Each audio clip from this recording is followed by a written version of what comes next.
Hello, hello, hello, chat. Hello. Today we're going to be joining a panel about male sexuality. No women are involved, but there might be, but maybe not. I don't know. This is men talking about our sexuality.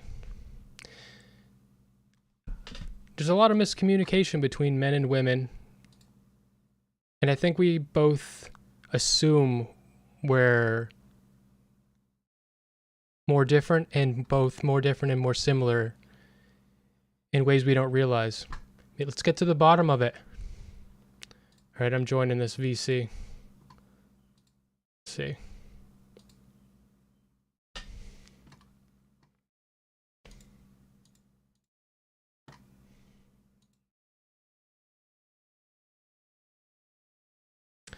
At least I'll try.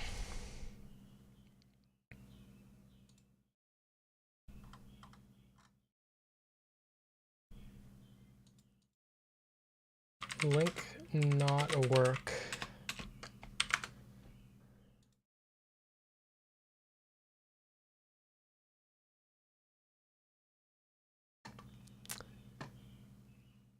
In the meantime,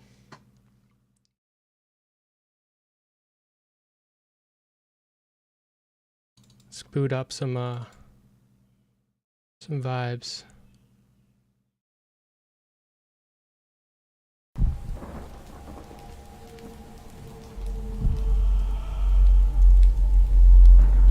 Yo. Yo.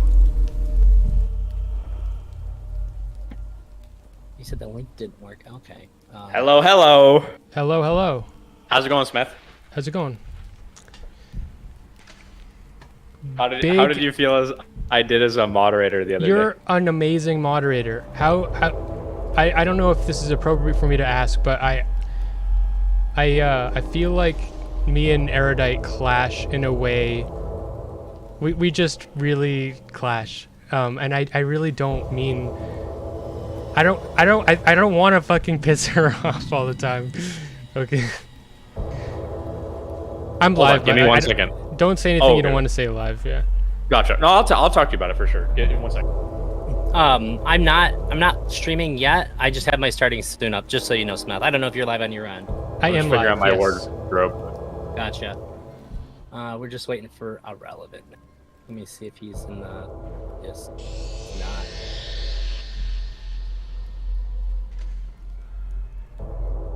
Tyler. There he is. Yes. Perfect. Cool. Are you guys doing cameras? Yes. Yeah, I could try. Cool. We'll see. This will be the first time I try it. Hey, perfect. Yo. Yo. Yo, Wait, a different room. You're not in the living room. I've never seen this area. I'm in my room. Whoa. How many rooms is in the place? Is it are you using a house or what? No, it's an apartment. 3 bedrooms and then the living room. Yeah, interesting. Big apartment. Yeah, it's a nice apartment. It's a nice apartment. I like Okay. it. That should be. There we go. Okay, is everybody sounds good? I think. Can you say something irrelevant just without? Hello, I am here. This is probably the normal way I'm going to be talking. Cool. Yeah, everybody sounds pretty good then. All right, I'm gonna go live in like 2 seconds then. Okay. Bro, I was blown away kind of with Darius's progress with just like a couple fucking weeks, man. Yeah, he's sticking to it, which is really nice. Sweet. training him? Yeah, like full. Nick gave him a program, and I'm trying to just keep him consistent and going. Yeah. Are you Cool. doing the program along with him? No, I'm doing my own thing. Darius wants a very specific build. Yes. So yeah, it's kind of a different thing. That's why I asked Nick, is because I had no idea how to get that specific thing he was going for. Oh, gotcha.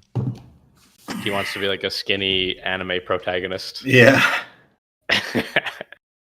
Hey, if that's a goal you have, I feel like you'll work harder to get it if you have some guidance. Then Yeah. that seems like the kind of thing when you want it, you really fucking want it. And if you got a roommate that's like, if you want someone to be breathing down your neck and you got somebody, that's really good. Yeah. Yeah, Well, I I like got going it- to the gym with other people. It's a lot of fun. It is fun. How are you doing? Because I think I remember in San Diego, you're talking about how you had a bunch of homies back where you used to live, and you guys would all go to the gym together. How are you doing without that gym support network? Honestly, so at the back end of me being in Washington, like over there, I was just going with my brother, and I like that. The main problem is when I don't have my brother. Like it sucks not going to the gym without my brother. Yeah. I used to But go like to it was a Orange. lot of fun to go with 5 people. I used to go to Orange Theory, and since I stopped going, because I had a car then, and I don't have a car now, so since I stopped going there, it's been hard. I got these weights behind me, but I'm not using them that much. I can't do any lifting at home. I just can't do it. There's too many tough. distractions. It's tough. Yeah, it's too many distractions. So I have to go to a gym. I can do calisthenics at home. That's the only thing I can do, because like taking out weights and then using them and then putting them back, that's like seems like a big hurdle at home. But calisthenics, you can just if I go like, all right, after I do this, then I can do like 2 reps of push-ups, then I can do that and come back to what I was doing. That's okay, but that's my maximum. All right, and I'm live on my end now. I know, Smeth, you're good to go. Yeah. I used to work out at work while like in the elevator. Like I would choose all the most like exhausting like tasks, but every time I went up and down in this elevator, which is like a lot of times I would do burpees. Every time up, every time down, I would do 10 burpees. Yeah, Yeah. that's crazy. I don't look like it anymore, but I used to be like every single day I'd go to the gym with my friend, and then it seems like it's impossible to go without somebody else. It's really tough to be able to do. It is like just having somebody there to just like chat with and just do whatever. Yeah, I find it's that like initial like action potential or whatever that's especially hard too. Like going from like, okay, I got home, I'm done work or whatever, and then being okay, let's change and go to the gym.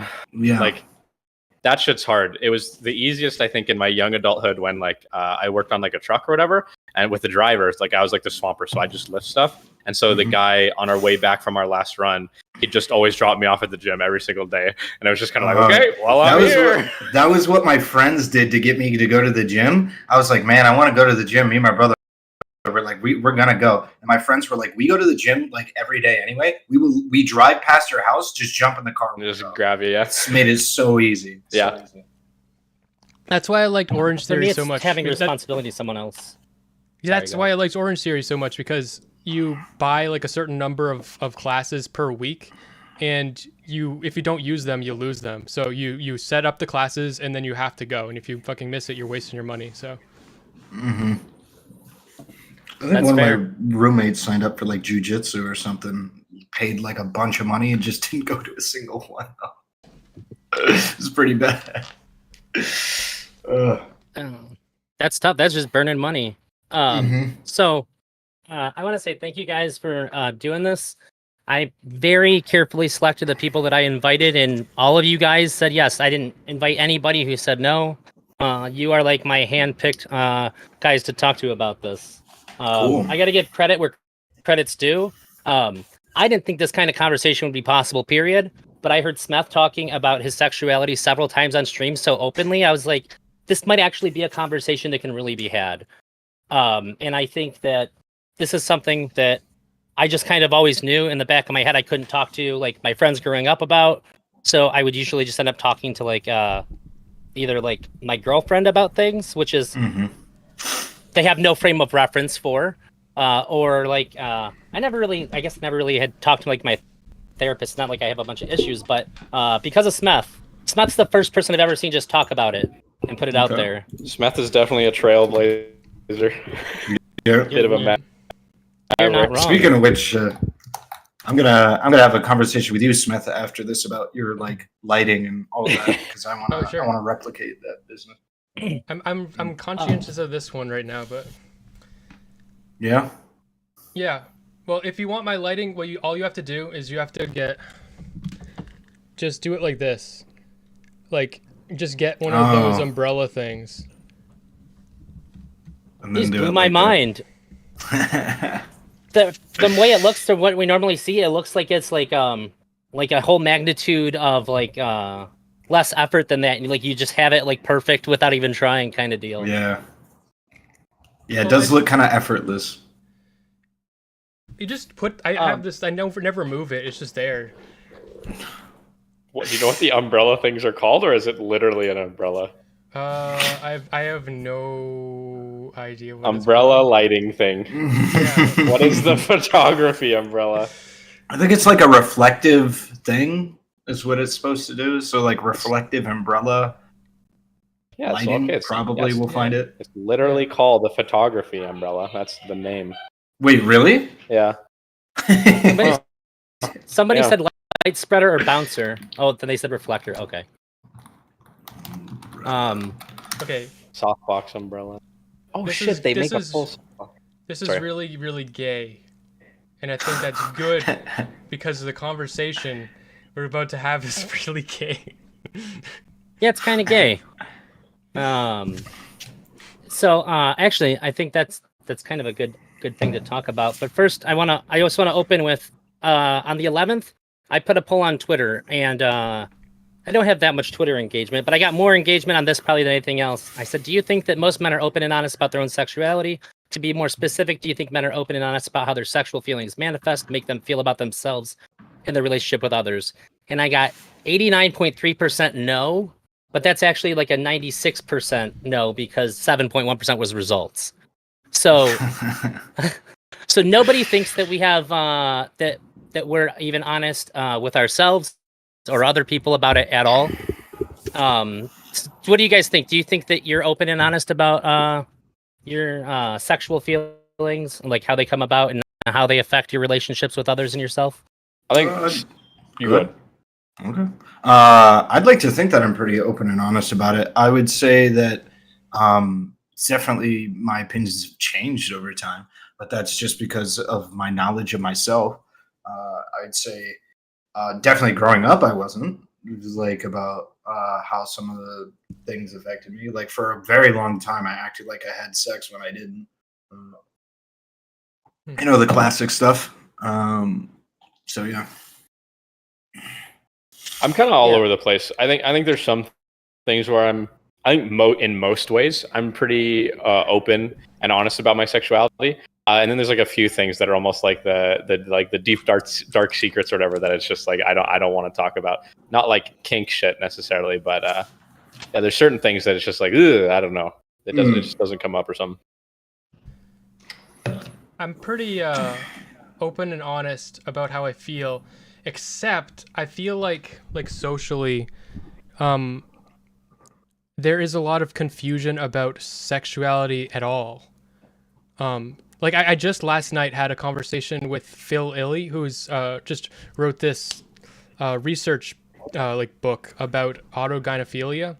Or not just autogynephilia, he called it like auto-heterosexuality. It's just like every guy kind of like at one point is like, if I had a woman's body, I'd be like, wow, like that'd be hot. Like everybody's had like a brief thought. But some people have that more, and there's actually a lot more people that are like that in general. And I feel like we don't really understand our own sexuality very well. You think you understand yours? As much as I could. But then I learned something new, and I'm like, it opens my mind in new ways. I feel like I always understand it, but then something changes constantly. Yeah, I'm in a similar boat. I would say though, when you said like, there's at least always a moment where it's like you wake up in a woman's body and you'd be like, that's hot. I don't think I've experienced that. That's fair. That's fair. That's fair. I don't think I have. I don't know. I would feel like the first thing whenever I engage with that idea, the first thing that I think about is like, if I woke up in a woman's body, I'd be like, where's my dick? Like, it'd be like panic. You know what I'm saying? Sure. I think that's true. I think for a lot of people, the idea is that they have a boundaryless relationship with a woman's body now. They can grope and poke and prod and do whatever they want and not have to feel like accountable for any actions because it's your body now all of a sudden. I think that might be the thing that's underneath the surface there. Maybe.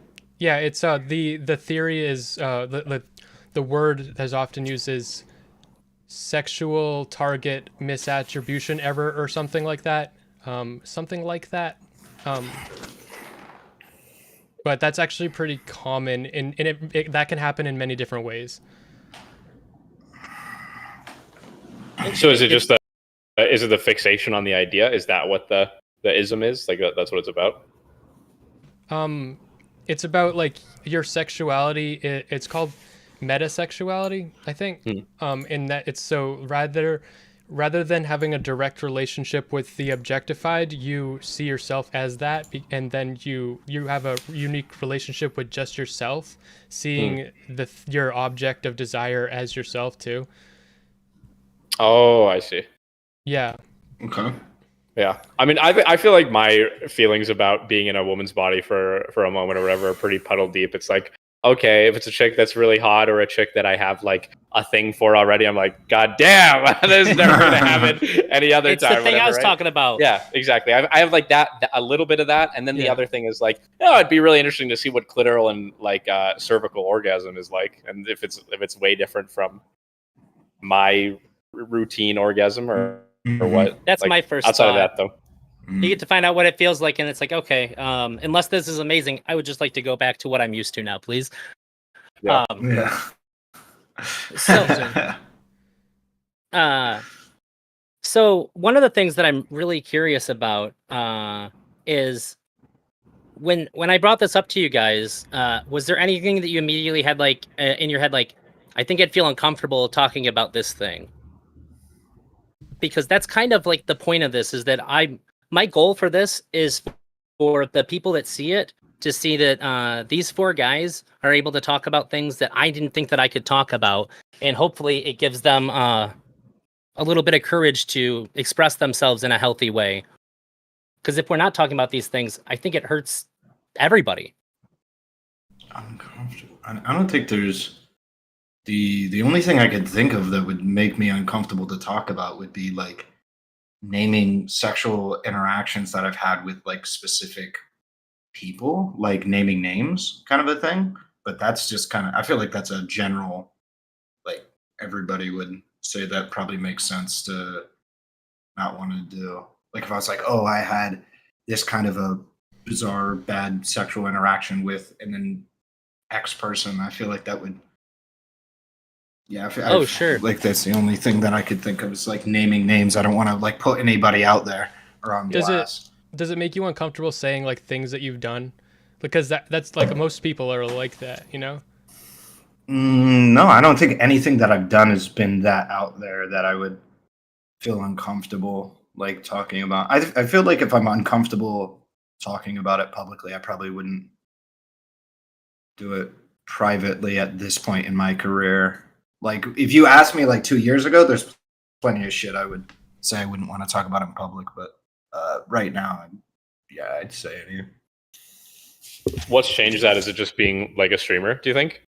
It's focusing more on like relationship dating and stuff like that content. Like 2 years ago, I was more focused on like trans issues, racial issues, and stuff like that. Talking about like, I don't know, erectile dysfunction probably wasn't the top of the docket for me.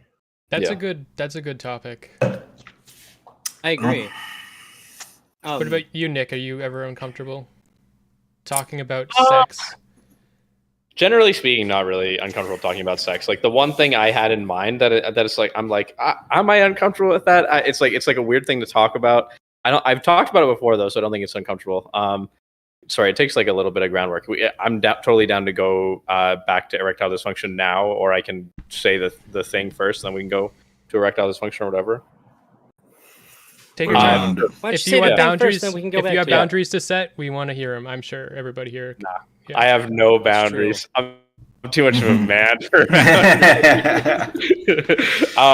so basically, like, there's this thing that gets brought up in regard to the red pill a lot, right? Which is about whether or not, okay, is the purpose for sex, or is the reason that we like sex about the internal experience of sex? Like, I enjoy pleasuring someone, having myself pleasured, and then achieving climax. Like, is that what sex is for?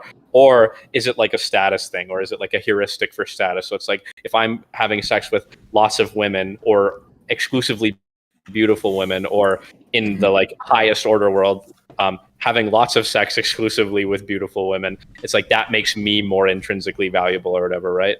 And I think very few people want to admit this, especially men. I think that most men care most about sex from that status perspective, and I'm like actually like way in that direction, actually. Yeah. I thought you were gonna go the other way with it. No, that's why it's weird. That's why it's weird to talk about. It's really easy to say you're the guy. It's like, oh yeah, I just love sex. I don't give a fuck what anybody else thinks. But I really enjoy validation, period. And so like, yeah, I guess I'll leave it there. Do you feel So, like do you feel like I'd you'd be talk about judged? that.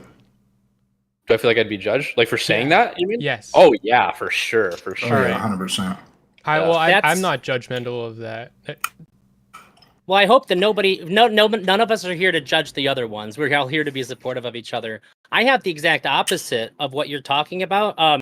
That's going to be the biggest challenge for me during this, is that because so many people, a lot of guys say things like, I fucked like this chick, that chick, or like my dick's like 10 inches long. I feel like I can't talk about any sexual experience in a positive manner at all without like, no matter like I can't talk about any true stories if it makes me sound good in any way, in a social way. I feel like that's like I'm getting anxiety thinking about it. Yeah. I just feel like such a fucking douchebag. Yep. Like nobody's gonna like Yep. one, automatically I'm lying. Yep. Two, I'm just like over here just like jacking myself off, and like everybody's just like, wow, what a fucking dumbass liar. Like he's fucked nobody.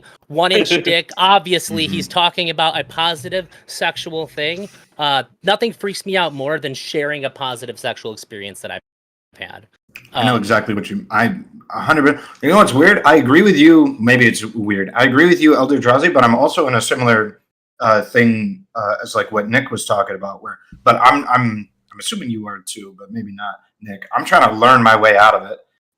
But like, yeah, I very much, I can feel the emotional like drive of like, it'd be nice if you only fucked like 10s. You know what I'm saying? It'd be nice. You know, you'd be cool for that. I'm trying to like learn out of that behavior and that feeling and stuff like that. I'm trying to work through that. But I also agree with Drazi. Like, I don't feel comfortable talking about any positive sexual aspect about anything because, yeah, I feel like a douchebag. Like, I can't talk about. I don't even. I was gonna like when I talked about my dick size, which isn't even that big. When I talked about my dick size on, I think it was CuteBot's stream, me and Darius went on there, and then she asked how big my dick was, and I was honest. I got so many people that are like, no, you can't say that. It's like whatever, and it's reminds me of why. Like, do you do this thing as well, Drazi? Like, I did this all the time growing up because I had that same feeling where it'd be like when somebody would say like, ask your dick size, you would automatically just say like 2 inches. You would just say like ridiculously small. So that way you wouldn't come off as a douchebag. That's what I used to do all the time. I just discovered. Sorry, you're in. Or I just spin it as a joke. I'd be like, "Oh, dude, I'm hung like a baby," and then either I could leave it at that, or I could go the other route if I wanted to be funnier, say like 8 pounds 6 ounces or something like that. But just something too ridiculous to where it was any kind of a real answer. I would just try to skirt it because it's just. That's just very uncomfortable. Like, what if the person thinks the number is high or whatever, and they like call you it's just a weird spot to be in. Yeah. And then I think that makes you ashamed of your body in a weird way too. Yep. I just discovered that I'm an inch taller than I thought I was because, like, for the longest time, like everybody knows, like when you ask a guy his height, he rounds up one. Height? right? Yeah, height. Yeah, height. Guys, everybody knows guys round up 1 inch. Like that's like common knowledge. Like everybody assumes like every dude is rounding 1 inch up. Bro, that's so conservative.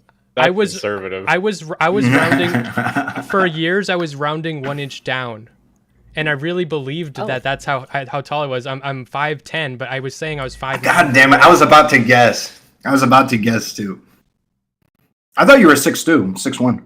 I round up a quarter inch when I say my height because I always feel when I actually give, if I say like in 3/4, Yes. I feel like it feels like I'm trying to like emphasize that like, oh no, I'm Oh, a yeah, little bit yeah, so just yeah. round up and say fuck it. I know what you mean. Yeah. Bro, I don't know. It's very interesting meeting people in real life but like knowing their like height beforehand, especially being a short dude, right? So it's like I'm 5'6.5". I round down because if I say 5'6.5", people are like fucking go, right? Go. But I'll tell you this, man.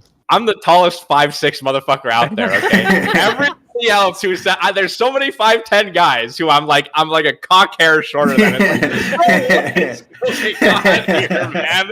Like nobody knows. Jesus, bro. Yeah, there's so many people that do that. I just found out the height mattered like 6 months ago. I think it was watching a stream, and then I asked my wife, I was like, does height matter? They're like, yeah. And I feel like I'm just like I'm not really short, but I'm not tall. So it's just never come up in my life. But I guess this has always been a thing, and I've been oblivious to it. How tall are you, Rosie? Good. Well, if you wanted to guess Smeth's, you feel free. Oh. 5'9.5". I'm gonna guess 5'10" as well.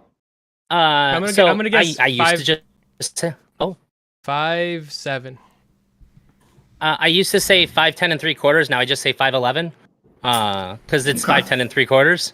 But I'm just like a weird nerd, so I just always thought it was good to be accurate. But then, like you said, it's just people be like cope. Yeah. Like okay, I guess I'll just say 5'11 then. Yeah. So I've just been totally oblivious to the entire height discourse. So like I said, it's never like I've never felt like I was too short for anything, but like nobody's ever like, oh, you're so tall. It's just like right in the middle to where it doesn't affect me. Really? Because I'm 6 foot and I've had people tell me I'm tall. And I'm only an inch taller than like an inch is like you can't tell the difference. Like an inch is such a small amount. Like we were standing next to each other, people would say we're the same height. That's crazy because I've been told that I'm tall and it's not. I've only been told that by like short women that I've dated that are like 5'4" or like 5'2". So like that, what does that mean to me? You know? Mm-hmm. And like plus we're already dating. Like I wouldn't have even thought of it as a compliment until like 6 months ago. Like, oh, this is a nice thing to hear. Okay, that's so weird to me. Yeah. I guess I. Sorry. Yeah. That's super weird to be hearing somebody basically say that like they haven't even thought about their height as a man before. Because like being 5'6", bro, that shit's the center of my life for my whole fucking life. You know what's the craziest thing as well? I have a 5'6" friend. He's like one of my best friends up in Washington. And he didn't know anything about height either. He didn't think it. I was like, how? How didn't you know this?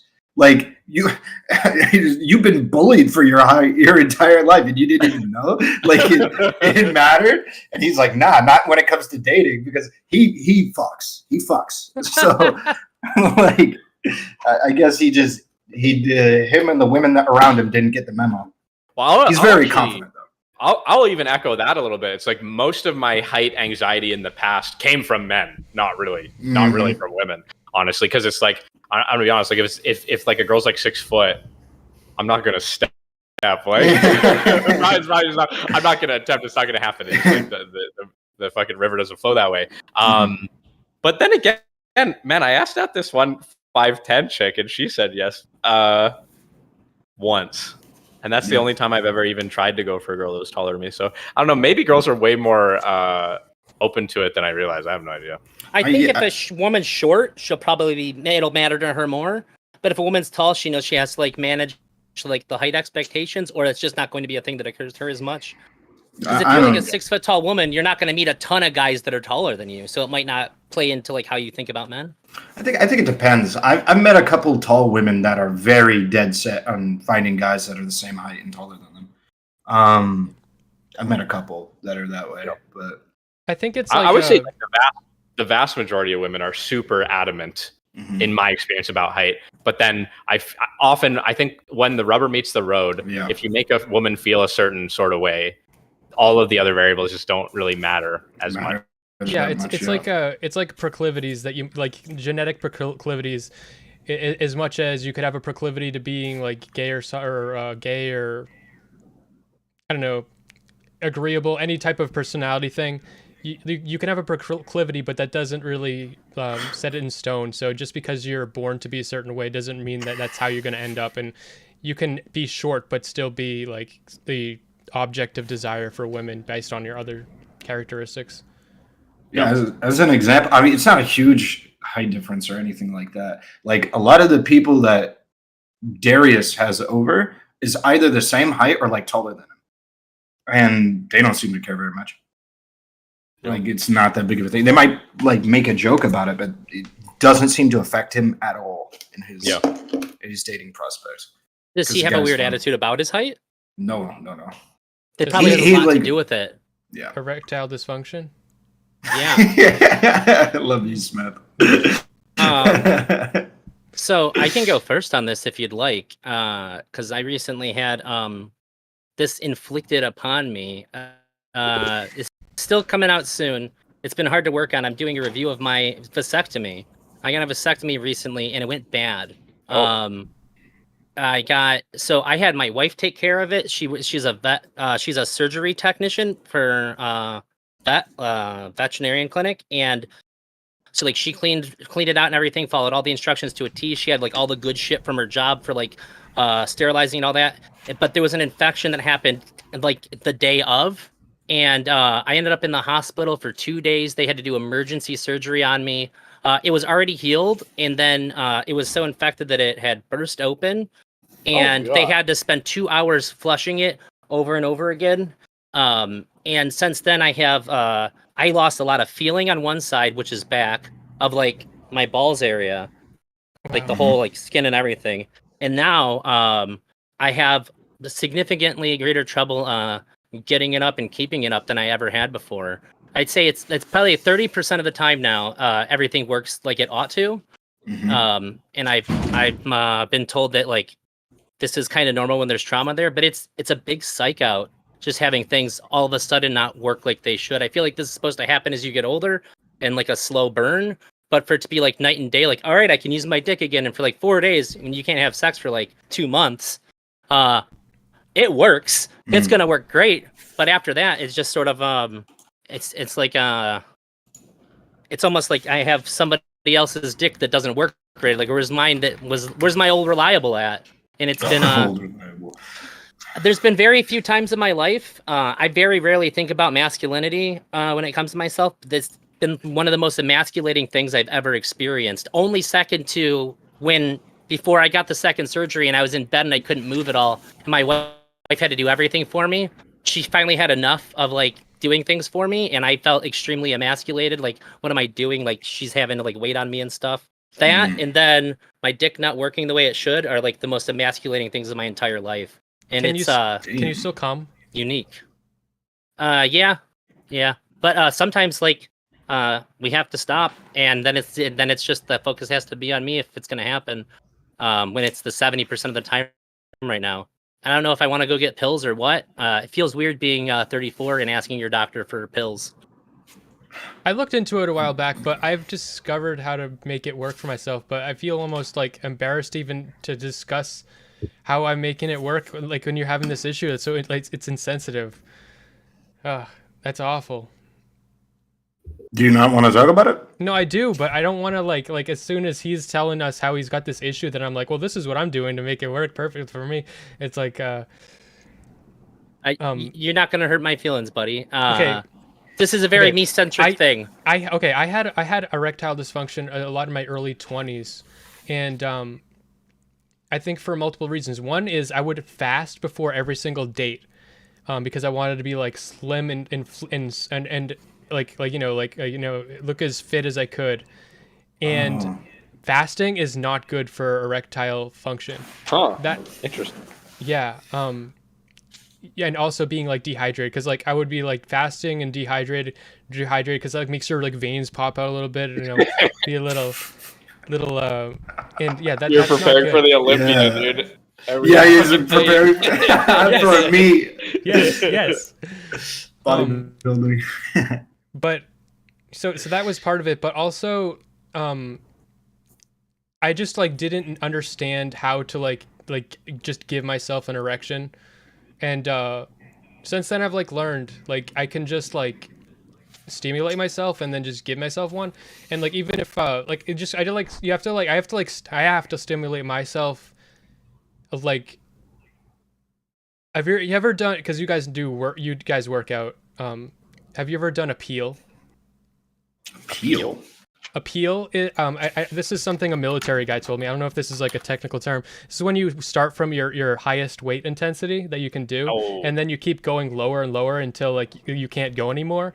Like until like, so like after you can't do another 50 pound like dumbbell, then you go to like 40, and then you do it until you can't do a 40.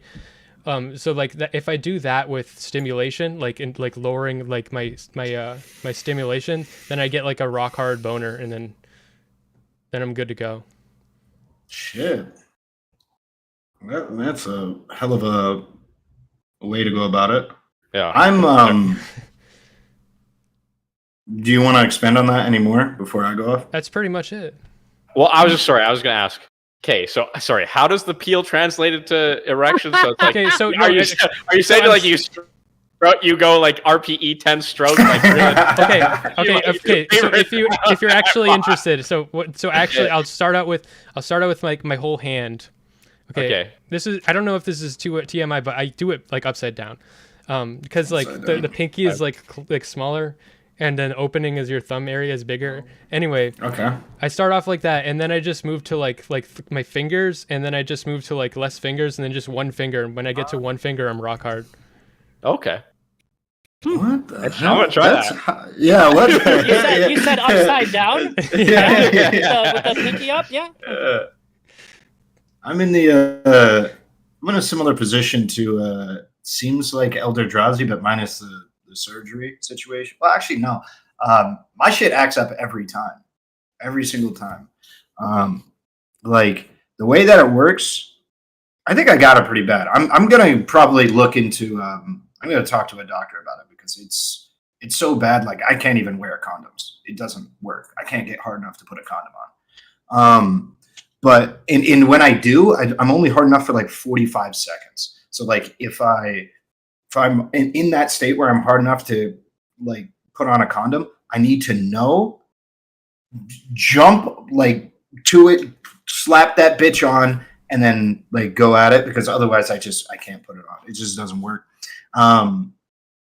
So yeah, condoms are pretty, unfortunately, like not really something I can do, which makes casual sex incredibly like more scary, and also like really weird, because like when somebody requests a condom, I'm like, fuck. Okay, like look, I can I'm gonna sit here, I'll try this, but it's gonna take like 20 tries if it's even gonna work to get on. And then like I have to explain that I'm not trying to be that like frat bro that like, oh bro, my condom doesn't work, dude. Sorry, dude. You know what I'm saying? I'm trying to explain. It's a nightmare, an absolute fucking nightmare to be able to get that done.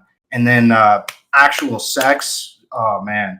I have a conversation with everybody that I have sex with prior, because every single time I have sex, it will be hard enough to be able to get in, go at it, and then it'll get so soft that it like won't be able to work.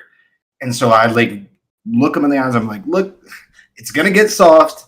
I'm still feeling you, and I whatever, but it's gonna seem like I'm not feeling you at all. But it's it might take a really long time to get going again, but that's the way it is. It happens every time. Like one of the most recent times I was having sex, I couldn't get hard for I think 30 minutes. I couldn't get hard. It was bad. So yeah, I should probably get some fucking whatever shit, some Blue Chew or some shit. Can I ask you that. some questions? So, go for it. Okay, so are you sure that the type of sex you're engaging with is like what's actually interesting you? Oh yeah. Okay. Do you feel like a lot of pressure to like? It sounds like you feel like a lot of pressure to get hard. It sounds that way, but even when I had like sex with my ex, that was very in a very like committed, close relationship where she completely understood. There was like no pressure or anything like that. It still acted up. So I don't think it has to do with pressure. I don't think it has to do with like stress or anything like that. Hmm. Really, even if it's just like I think there's like a higher order of like pressure to perform if it's like if it's my wife and our girlfriend or just me and my girlfriend because we don't have a long history of having sex. Hmm. I feel like the pressure is even higher. But even when it's with my wife, I just like all I feel is just like I'm so sorry. Like I promise it's not you. Like, and I feel like no matter what I say, that they're going to take some kind of insecurity away from it, and like that kills me to think that they think that I think there's something wrong with them or something. Because I've had when I was younger, my ex-wife was 17 years older than me. I was 22. And if I didn't have sex for the fifth time in the day, she'd be like, "Come on, you're 22. You should be ready to go." She'd get like mad at me. Jesus. Yeah. For you said 5 times a day?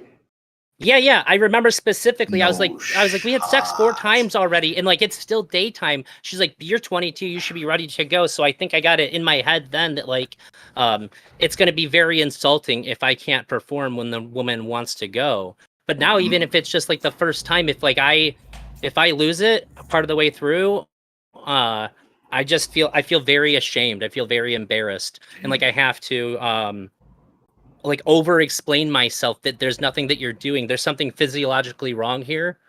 This isn't normal. But then it just feels like cope. It feels like I feel like there's nothing I can say to remedy the situation that's been created. Yeah, I know what you mean. Do you have conversations before having sex though about it? So Like, when it started happening, uh I guess my wife filled my girlfriend in ahead of time and I didn't know. And I told my girlfriend, say, "Hey, just so you know, like I've been having sex." She's like, it's fine, it's fine. She was like super like cool about it. She's like, "It's fine, you don't have to say anything else." Uh and then it went fine. But then I still had to wonder. But I appreciated that to like the highest degree, that I didn't have to like put it all out there and explain that. She's like, "I got you, don't worry." mhm. Um but I would feel like I have to explain for sure. I still feel like I have to explain to my wife if it like stops working part of the way through, and I know she gets it, but I still feel like I have to like say something because I think that there's a lot of pressure on men to not only perform well. I feel like there's a non-spoken about pressure to like perform well every time, to have like the biggest dick imaginable. Like you just have to be like perfect in bed all the time. And even if that pressure is not coming from women, that pressure is being put on us by other men in the kind of like culture that we have. So that I think that's one of the things that makes it so hard for men to be honest about these things. So you're just like, yeah, sometimes sex is weird for me, and I get softer. Like, hey, I have a small dick, or like whatever the thing that you're dealing with is. Like, I just feel like that's not something you could talk about with your friends to get some kind of guidance from, because you're going to be seen as less. Yeah, I think it's going to depend on like your friend groups and stuff like that. I've told my friends personally about it, and they poke fun. They do all of the stuff typical guys do and shit like that. But they understand it. I So I'm thankful for that because not all guys are like that. But uh, some of the things that you said regarding the feelings of inadequacy and stuff like that, I I feel that kind of like in a way when because I let everybody know beforehand before sex has even begun that Wait, it's a thing. Mhm. that could even be part of it. What? Like you're expecting to get soft. Uh, I would say that would be true It could be. if it didn't like. Go ahead. I'm just saying it could be. I'm not saying it's a sure thing. It's just Oh, sure. Yeah. So I've gotten in my head. I've thought about that. I'm trying to get in my head and be like, I'm not going to do that stuff or whatever. But either way, I had discovered the issue with a sexual partner. Like I didn't even think it was an issue until I had consistent sex. I think it was with my most recent ex, or maybe the other one. But with one of them, I noticed that I was having sex with them or trying to have sex with them, and it just wasn't working. And it was like, oh, okay. I got one more question. Mm-hmm. Are you sure that you are like emotionally connecting, like even with your ex? Maybe there was an issue, like maybe you didn't like I'm just theorizing here, I don't know shit about you. Maybe you didn't like feel like she was there for you or something, because that was an issue for me. I used to connecting. I used to have this this issue, like so I was like, good. So I would hook up with women and they just like look at me like a deer in headlights when like sex is starting and stuff, and they just like look at me like, look, okay, do your thing.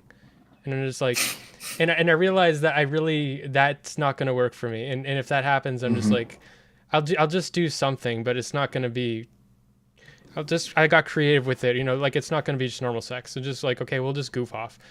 But I learned that I need to have a woman that'll like actually like have some agency or some like sexual drive, some fucking sex drive, or show her sex drive to me.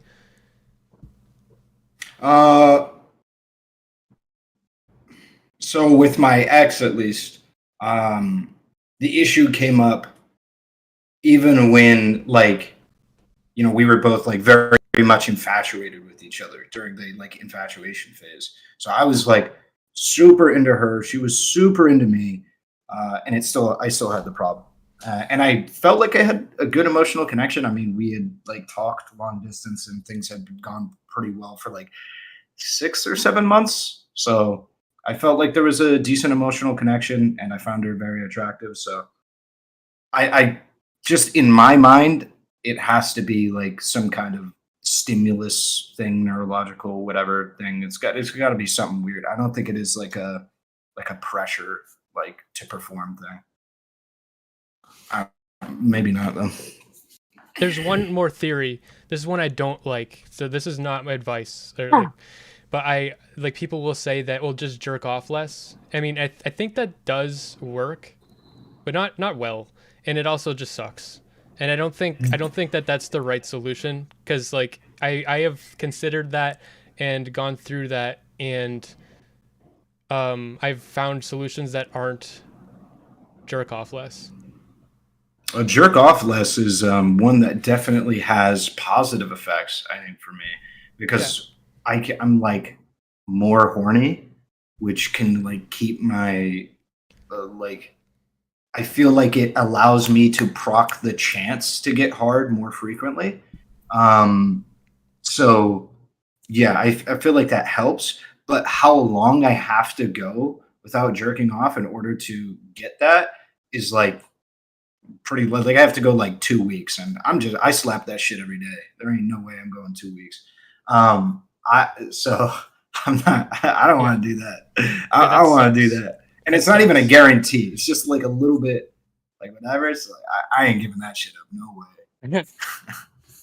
Obviously, Nick doesn't have anything to add. He'd just be nodding over here. I assume everything's working the way it should, and you've never had this issue. Yeah, broadly. I mean, I had a little period where I went hypothyroid while I was going to school. Like I just had a whole bunch of stuff going on in my life, and during that period, I just had like negative libido. So it's kind of different, I think, from your guys' experience, right? Because it's like I had a diagnosis. I didn't want to have sex. I was with my committed partner at the time. Like I was with ElderDrazi, and she was understanding of that, and so it was more or less a non-issue. I don't think I even had, because it was so clinical, and I was so like fucked up over just life emotionally at the time, like the performance anxiety, or what's it called, performance anxiety slash what's the word for erectile dysfunction element of it was just kind of like not really on my radar. So other than that, I don't have too much experience. I definitely think that the anxiety comes more from me and my desire to perform well than the woman. Because I don't know if I've ever, say for like my ex-wife, I don't think I've ever gotten anything but total understanding and like a caretaking energy back from it. But that almost makes it worse. Probably doesn't help that most of the women that I've had sex with are pretty submissive women. So like to see that like role reverse and then they're taking care of me afterwards, it's like this is exactly the opposite of what you want to be doing right now.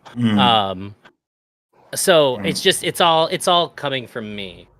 I think But broadly, I've had a similar experience. Like whenever I tell people about my ED, they seem like cool with it. They seem like fine with it. We can have sex, and it's not really an issue. So yeah, I mean, pretty broadly, I have a similar experience with explaining it, but I just googled to find a study because I had a theory in my mind because maybe Ahrelevant is the tallest one here, and he has experiences the most. I googled it. He has the most erectile dysfunction. Me and Drazi are like moderate, and Nick has no problem at all. And I googled it. I could not find something regarding height in my quick Google, but I did find something about BMI and like having high body fat has a correlation with erectile dysfunction, and becoming more fit and lowering your body fat will lower your chance to have just your proclivity to erectile dysfunction. I don't think that you have high body fat though, really. Probably that's I not your definitely issue. don't know. Yeah.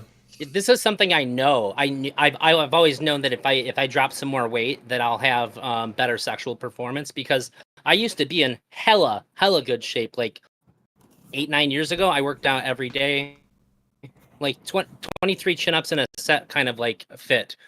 It's like so for the people who work Jesus. out, like that's like about where I was at, and I was definitely at the top of my game then. So definitely letting my weight go, like I have. I also know that like part of it is just like surgery and having to heal too. So I have a question that I'm assuming that we could get Nick in on a little more.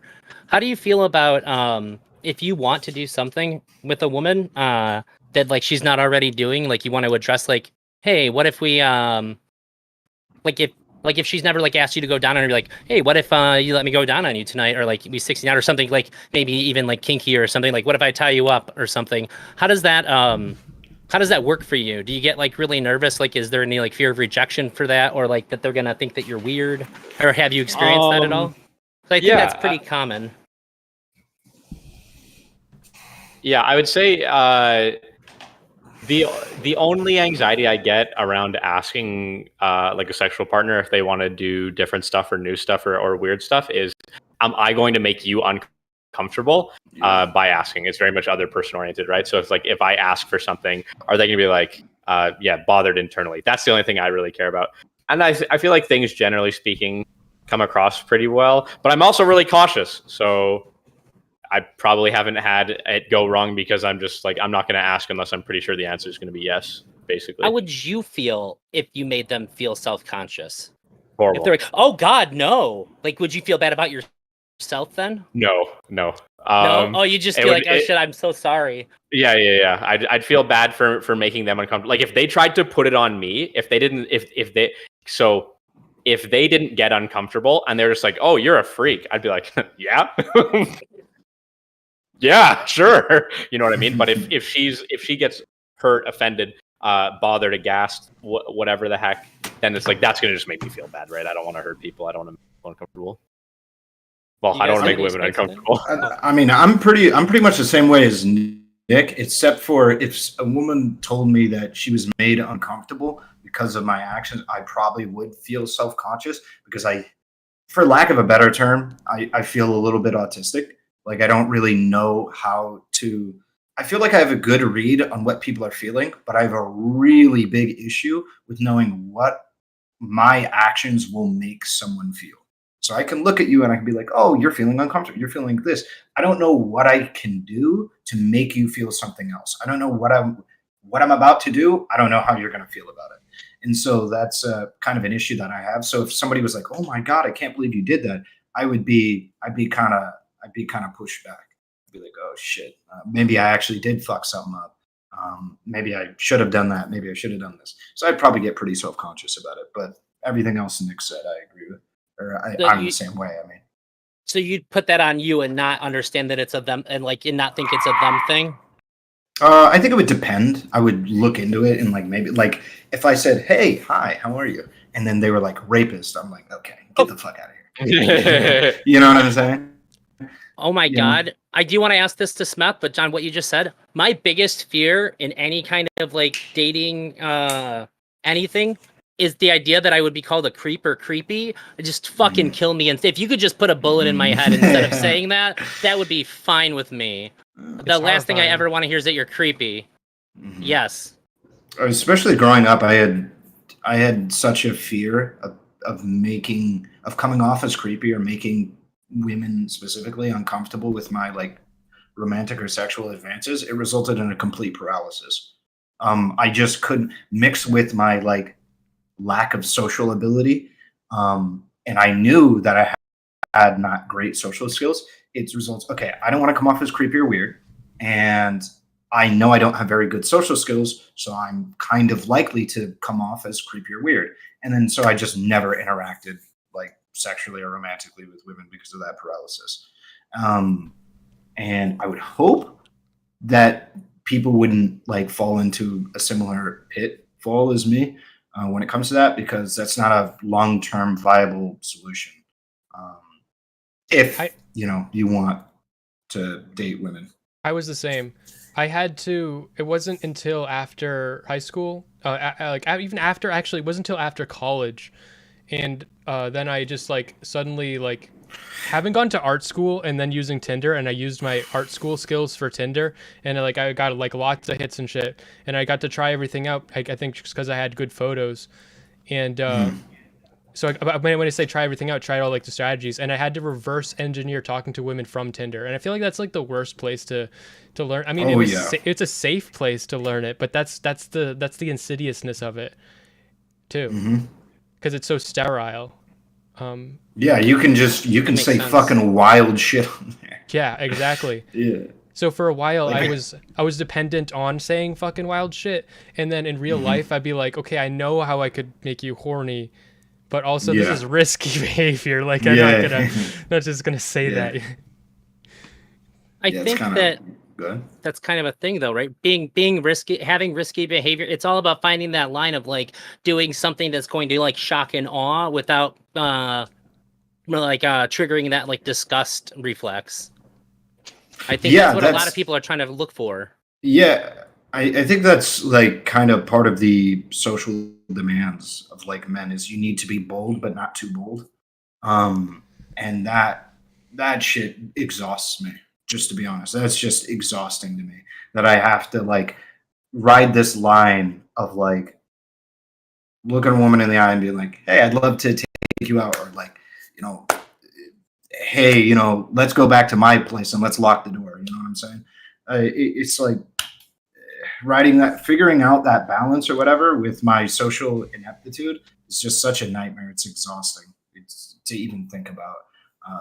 So I think is a part of the reason why I really don't like casual dating and casual sex, is because it's so much of that. It's just constant, like, hey, let's figure out a way to vibe out this person with the line that I can ride. And it's too much for me. It's too much. How did you navigate that, Smeth? How did I navigate that? Just fine. I turned out fine. I feel lucky. I feel lucky because I had access to like matches on Tinder because I am fairly attractive and had good skills with like taking photos. But I'm starting to like, last time we talked, Elder, we talked about male sexuality sort of before, and one thing that has changed in my attitude since then is now I feel like I really hate how little we know about female sexuality, because and there's a lot of like really like difficult reasons why we don't know a lot about female sexuality. Like, for instance, like they're not as sexually driven for whatever reason, like later in life they often are, like in their 40s and stuff, but like young women aren't as they don't have quite as high of a sex drive, it seems. And also, one thing that makes it really hard to study female sexuality, like in a lab with a sexologist, is that female bodily sexual arousal actually occurs from all sexual stimulus, not even actually if she's actually aroused. The theory behind that is like the preparatory theory, where she might be like being raped, and like it's just, you know, it's a biological imperative that she's like protected in that way, so like her body will become aroused even if she isn't. And so with that being said, like studying like female sexuality is like, everything I thought I knew about female sexuality is totally from the framework of my own sexuality, male sexuality. And now that I'm starting to acknowledge there might be differences, like I'm letting that hypothesis sit there. It's like, well, shit, like I don't know anything. I mean, this one's weird for me. Like the whole thing about like some people call it like the hunt or the chase or whatever, but like this game, this weird tit for tat where it's like about guys peacocking in the right way and that sort of stuff. And it's like every girl's like a puzzle or whatever, right? And I hear and I identify with a lot of guys that really hate that, have a lot of trouble with it, don't want to do it, especially in light of like Me Too and stuff, because it's like, okay, for one girl, what is like a massive turn on is like literally like a fucking an allegation waiting to happen or whatever. For me, for whatever reason, I just always thought it was fun.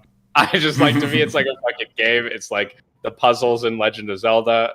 It's just weird and entertaining, and figuring out all the different minutia of every person I find super engaging and entertaining.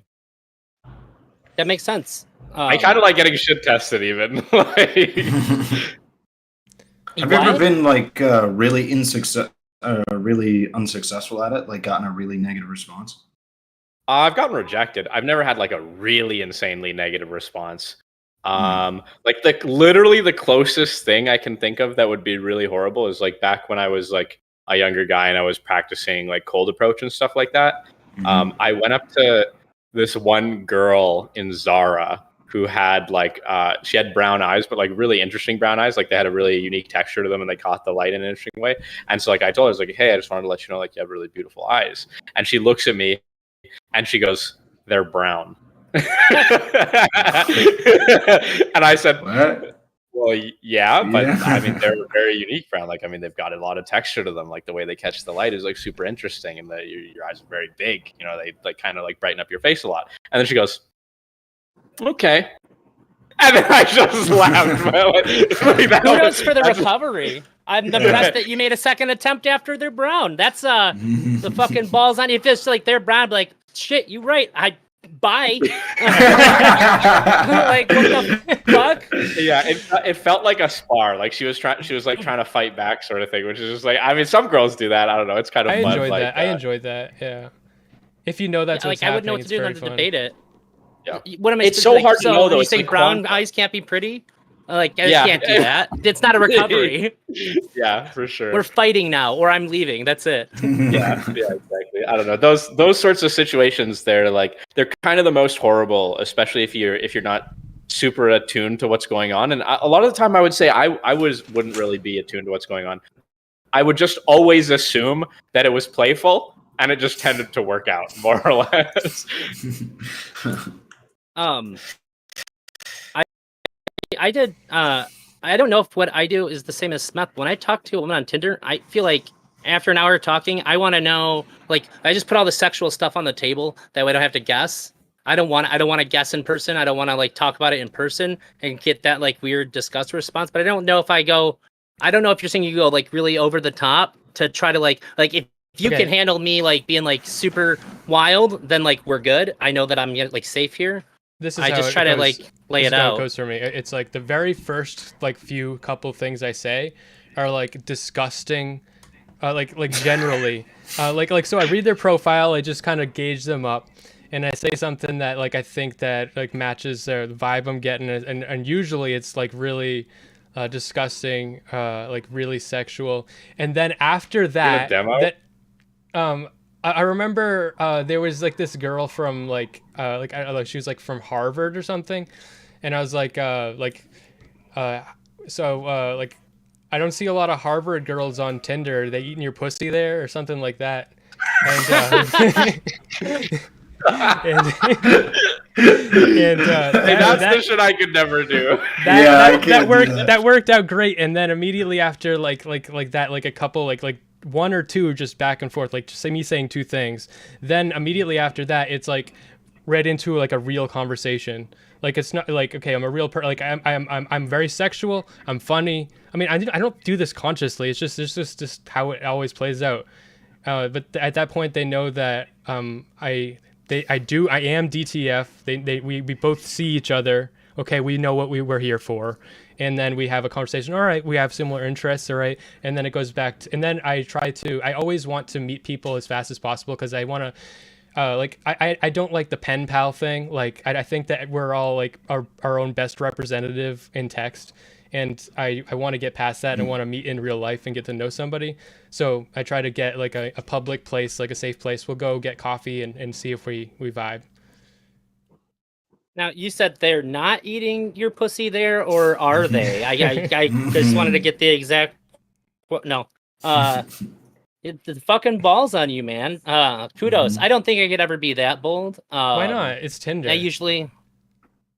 I think. I just feel like I would make somebody uncomfortable. It's like, that's what I'm afraid of. On Tinder? I don't even know if I'm worried about the uncomfortableness. I just think I'm not like that. I think I'd rather like I'm like kind of like, let's lay the groundwork, and then be like, so like, what kind of sexual stuff are you into? Like, we seem like we're getting along pretty good. Like are we compatible in the bedroom too? And then by the time we get to there, it seems like, because I basically, my whole thing is like, I like doing, if a woman says like, guys will never want to do this with me, like I want to do that thing. That's what I want to do. I get a lot of like my personal sense of pride by like doing good in the bedroom, and I've been ashamed of that for like always. I talked to my therapist about it like last month, and she was basically like, there's no reason to not. That's fine if you get your sense of self-worth from that. There's no reason not to. It's like, why would you not want to? And I was like, I don't know. I guess I just I don't know why.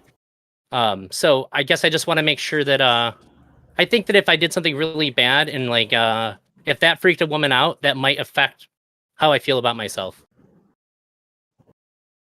I just like I would never say that in real life. I walk up to a woman and say that in real life. But on Tinder, I just feel like it's totally permissible. Interesting. Because you can. I mean, yeah. There's no risk. Sure. It's just like to unmatch with me. Like it's we're here. You swiped on me because you thought I was hot. I swiped on you because you thought I was hot. And if you don't like that, then just whatever. Like fuck it. Like I've gotten weird messages on Tinder from women and stuff. I don't know. It's just I don't really think I've ever said something like that and had someone like freak out at me. They just stop talking. They just leave. Does that have a condom on it? No, it's got the store wrapping. Oh, you don't have any. All right, get out of here. I think part of yeah, sure. Sorry. She just wanted to know if you wanted salad for dinner. That's all. There's no overlap in what we're talking about. So I think one of the reasons why that works for you, Smeth, is that like you're a pretty good looking guy, and I've always been. There was like a really small like 3-year window where I was in really good shape, and like I looked really good, and like I'd have women compliment me without trying. That was a pretty short window, so I had to learn how to. Basically, I'm really good at talking. Like every woman that I've had like sexual interaction with, I feel like came from me like using my words. So I feel like if you can lean on your looks a bit, like in the Tinder thing, like you swiped at me because you thought I was hot. Like I feel like it's probably the things that I said in my profile that got the swipe rather than my appearance. So I feel like I have to be a little more cautious with the talk. Whatever works for you is great, and there's clearly more than one way to engage in relationships. But I didn't just lean on my looks. I just didn't know if you I got thought a game. He says that's what I was asking. I just wanted to see if you thought there was if that element played into like the success of those kinds of approaches. For you. Yes, of course. Yeah, and also it helps that I had like I mean I just had last night I had a conversation about autogynephilia. I had pictures on my Tinder of me in like one piece like women's one piece bathing suits, like leotards, and like so like clearly I'm presenting myself as like a absolute slut.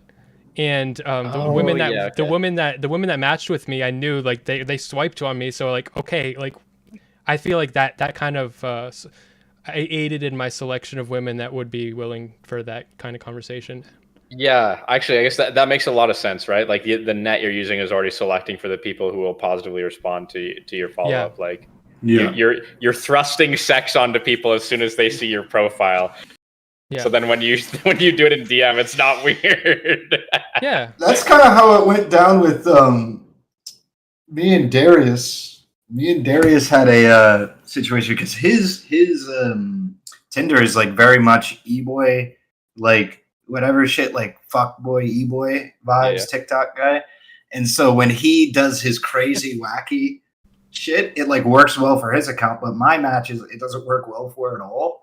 Like Yeah. when he does that shit. So I don't know. I think there very much is just when you go through the profiles, there's certain people like that'll swipe on your profile and they might be more or less receptive to your stuff based on how your profile is set up. Yeah. Damn, I'd never thought about Tinder through the Oculus or whatever of like niche maxing in that way, that it's like the people that you're interacting with are being selected for. That's weird. Mm-hmm. Well, I don't know how I feel about that. I feel guilty about this one as someone. I put myself as like gender like queer or whatever.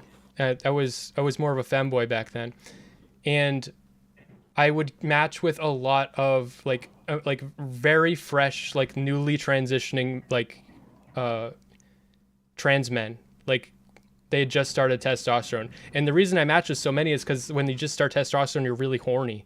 So Yeah, like yeah. I matched with a lot of them, and I was talking to this guy last night, and he's like, that sounds cool because I got the experience of people that look like women, but they have the sex drive of a man.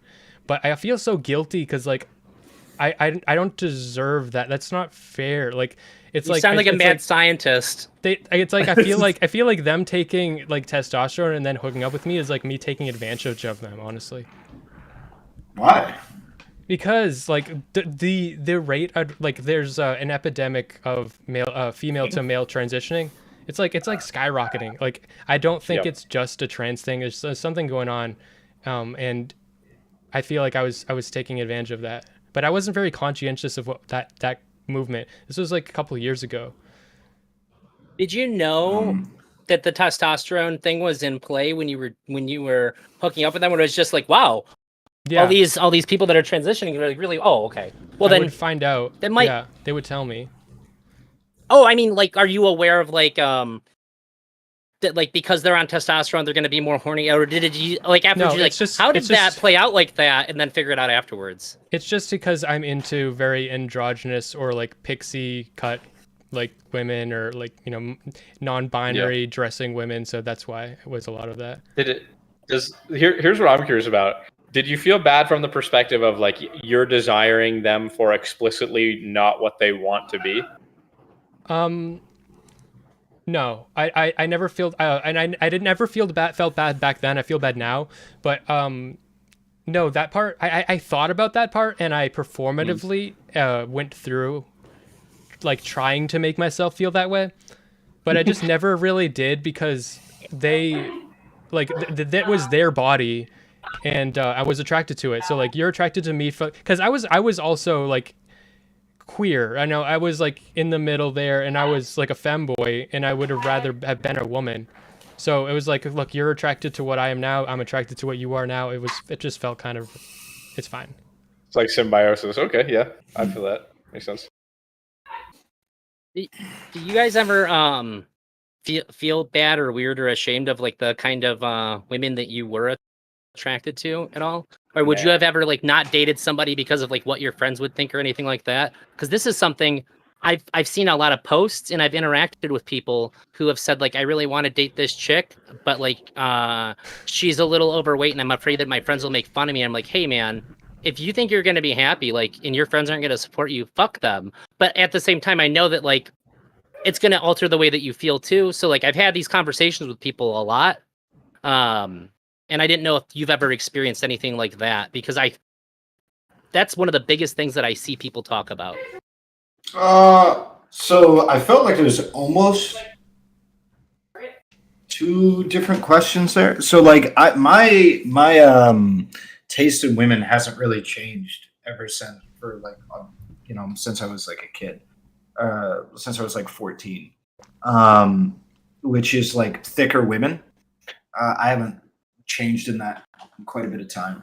Isn't the world so much better now?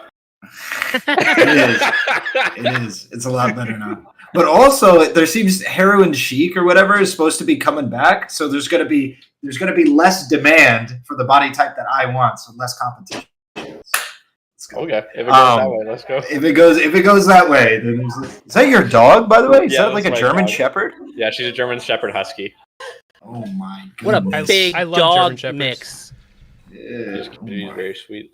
Bro, sorry, Ahrelevant. Just on top of what you were saying, bro, it drove me fucking crazy because I am the exact same way and have been the exact same way. And in fucking elementary school, junior high, it drove me fucking crazy because everybody wanted to be blonde and fucking super rail thin, fucking skinny, and it's like, god damn, I want to meet Shakira. Like, exactly, dude. Exactly. That's where it's at. And so yeah, I've been like that. Have I ever been like seen a woman or wanted to be with a woman and then felt like ashamed to about the idea of like dating them? Now I am king incel, so I never really saw an opportunity to date them anyway. But if I did, yeah, especially earlier in my life, absolutely. This was part of the thing that I was saying that I kind of agreed with Nick earlier on, was the like, oh yeah, it'd be cool if I could date like or fuck the most attractive, women, whatever seen as like the most desirable. And so I had to kind of like go through a process of unlearning that. And yeah, especially earlier in my life, there was situations where it's like, it was typically only people I was on the fringe with. Like if I was really into them, I could like overlook it, but that was the thing. I was overlooking the negative, like whatever. It would affect me to be in a relationship with a woman who is like super undesirable back in the day. And even maybe a little bit now, maybe, but I don't really think that's the case. I don't know. I don't know. I'd actually have to, I guess, date a woman that is considerably unattractive, and I don't think I've done that yet. My two exes have been pretty in the beauty standard, but sorry, just to cap this off, so I in the past, absolutely, I've been like, you're a really cool person. I'm kind of like attracted to you and stuff, but like if we were to possibly get to a point of dating, I don't think I would do it because like of how I would feel. It's not even like how other people would treat me. It's how I feel other people would like view our relationship. You know what I'm saying? I think I have the opposite. I'm biased against women that are like too beautiful. Like conventionally beautiful, or yeah, just, like, conventionally okay. beautiful. Okay. So like when I was 18 or 19, I dated an extremely attractive woman, and I just never really trusted her. I think that I think when you're extremely conventionally beautiful, there's just like a power that can't not corrupt you. Like people do so many things for you for free, and people are so overwhelmingly nice to you that it just makes me very suspicious of you. I was probably 24 or 25. I was at a bar, and one of the hottest women I've ever met in my life was being like very overtly interested in me. This was when I was in that window of like, I was pretty attractive and women would like approach me. And I was just like, there's no fucking way. There's no way. Like you're up to something. You're too beautiful. And then I left with my friends when she went to go have a cigarette, and I was like, There's no way. She was like, if you don't have a ride, I can give you a ride if you want. And I was just like, oh, she absolutely, like, there was no doubt in my mind that she wanted to have sex. And I was just like all the alarms went off in my head, and I was just like, there's no way this is gonna happen. She's way too hot. I can't. But for the most part, I'm attracted to just women in general. If you're a woman, you're not like if you don't have like food on the side of your face, or like you have like dirt going up your arms and shit, I'm probably at least somewhat attracted to you. But if there's a certain threshold, I'm just like, you make me very nervous. You're too pretty. Unless it's like one of like a specific thing that like I like. I'm very attracted to like when I was a kid, I really liked, like most people my age, I really liked goth chicks. So like they had like really pale skin and stuff, and I married an albino woman. For me, that's the jackpot. There you go. So like I can date somebody that I find to be like insanely attractive, but like if all the conventional beauty standards are met, like you're gonna cheat on me, or you're gonna do something bad. I just can't trust you. I've worried about that myself when it comes to conventionally attractive people.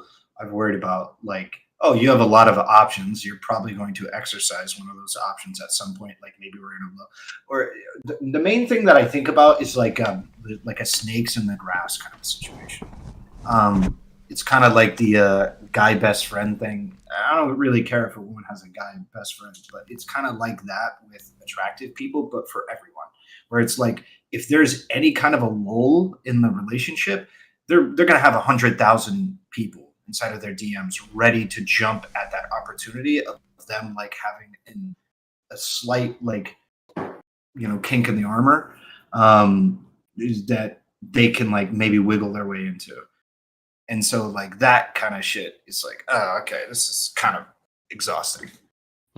I don't feel none of that. I am so shameless. I don't often feel shame from like people like judging my decisions. I've dated very attractive women that were like really like vain, and they got like preferential treatment and stuff, and I never felt insecure because there's only one like there's only like in the United States there's only 20 people that'll match my energy. If you're in it for Smeth, there's not a lot of options for you. That's how I feel. Like really, like if you're in it for Smeth, what a way to put it. If you're in it for Smeth, there's not a lot of Smeth. There are probably some people like me, but there's not a lot of people like that are like me. But one time I do remember feeling like kind of shame, but no, fuck it. I don't feel shame for shit. I think I was like, this is shameful, but I'm going to share the story anyway. I was like 26 and I brought like a 19-year-old to my friend's party from Tinder, like a Tinder hookup. And like, I was like, the whole time, like including me, like I was self-deprecating the whole time. I mean, it only lasted one date. It was just one date. But yeah, it was like they were all making fun of me and stuff. But yeah, it's fine. I expected it, and it didn't make me feel ashamed. But yeah, it's a little cringe. But wait, is it because they were 19 or because you brought them to the party? Because they were 19. Because I was 26. Oh, okay. Yeah. Damn. Don't watch Darius's streams. Because the thing I was gonna say, you remember how we were talking about like different kinds of people on the Tinder profile? The average age of like Darius's matches is like 18 and 19. My average matches are like 24 to 28. Like, hey, no, dude, like there's nothing wrong with like having sex with this is my opinion. Okay. I don't think there's anything wrong with like hooking up with like an 18-year-old. If whatever the age of consent is, whatever you think the age of consent should be, that's where you should go. And no, wait. I'm saying if you think it should, I think if you think it should be higher, it should be higher. That's what I'm saying. Okay. So if you think the age of consent should be 21, you should limit yourself to that. That sounds about right. But like I don't think there's anything like bad. Like 18-year-olds are horny and they want to fuck, and you just hooking up. There's nothing immoral about that.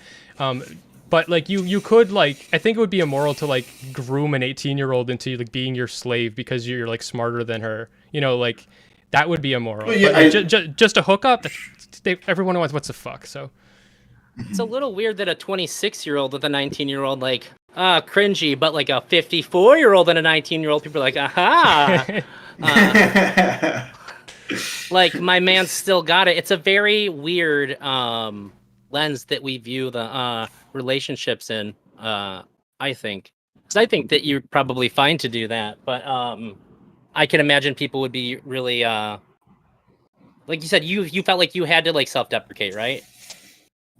yeah, I mean, I just like they weren't being cold to her or anything like that, and they weren't like, you know, they weren't chilling my riz, but it was like, oh, I fucking brought like a 19-year-old. It was like me and like my other like 26, 27-year-old friends like doing like 26, 27-year-old stuff, and then there's like a 19-year-old there, and it was just kind of like out of place.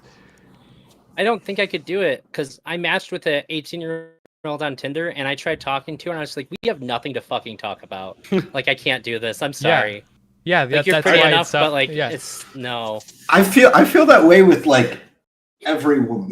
That's the way that I'm just even like.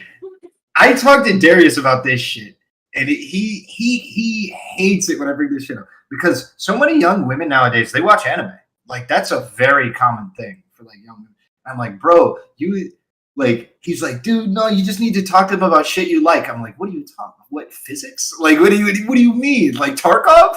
Like there's very few people that even care about that shit. Like politics, for instance. I went on a date with a woman yesterday, and she said she doesn't care for politics at all. I'm like, well, there goes the last 6 years of my life as a conversation topic. You know what I'm saying? Like, Jesus Christ, you know? And then, like, they didn't play much video games. It's like, gee, all right, you know, here we go. Like, I have absolutely nothing to talk about. But, like, Darius, he's watched, like, so much anime and shit. I think it works really well with him amongst, like, young people because, like, it feels like every 18 or 19-year-old girl who is like into his aesthetic, like the e-boy TikTok aesthetic, has watched like tons of anime or like Adventure Time or some shit. He's watched that and he has such an in with that. I feel like I have nothing in common with like any woman alive. I feel like you nailed it. This is what you should do. Like, okay, this is what I say. Like, this is why being so flirtatious and sexual is like the go-to for me because everybody has one thing in common, that's sex. So if you post some sexy pictures, like you know, like somewhat sexually provocative pictures, like, you know, have your muscle, guns out, or whatever, and then then you just gotta find the right woman, like woman that looks very adventurous, and be like, and you hit her up a message like, have you ever sucked a guy's dick while he's playing Tarkov? And that's the type of message that'll get you what you want. Amazing. Okay. All right. Yeah, maybe I'll try the Smeth strategy after this. The Smeth special. I think that you don't watch anime at all?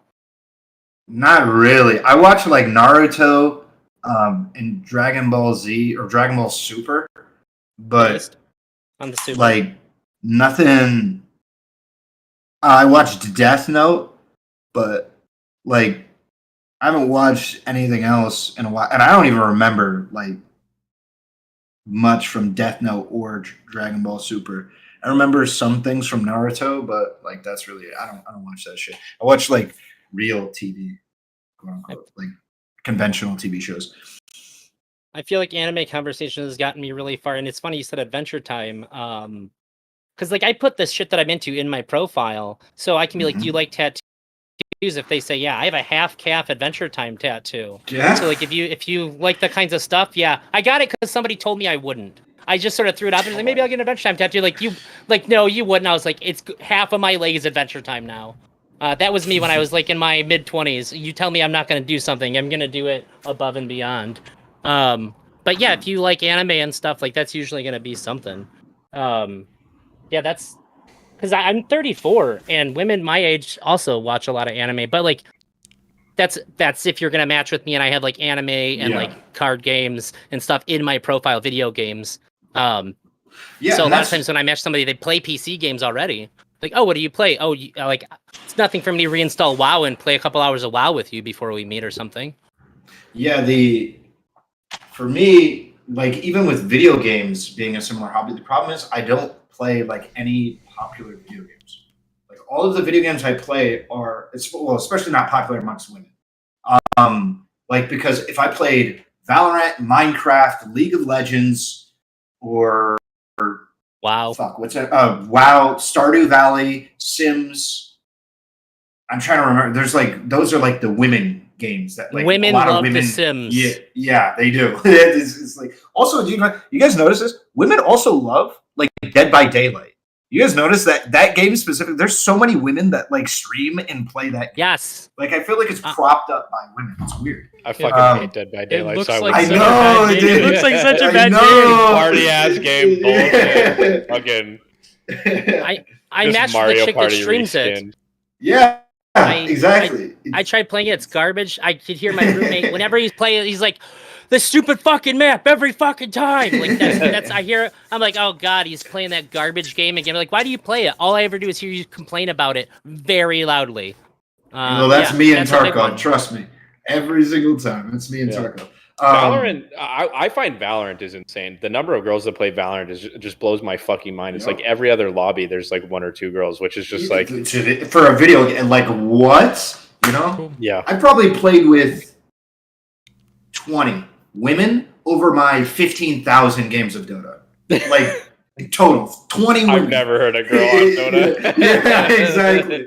Like. And Dota's a kind of popular game. Like, there's some women. I think it's like 10% of the player base or something was said that they were women or something. I was like, oh my god.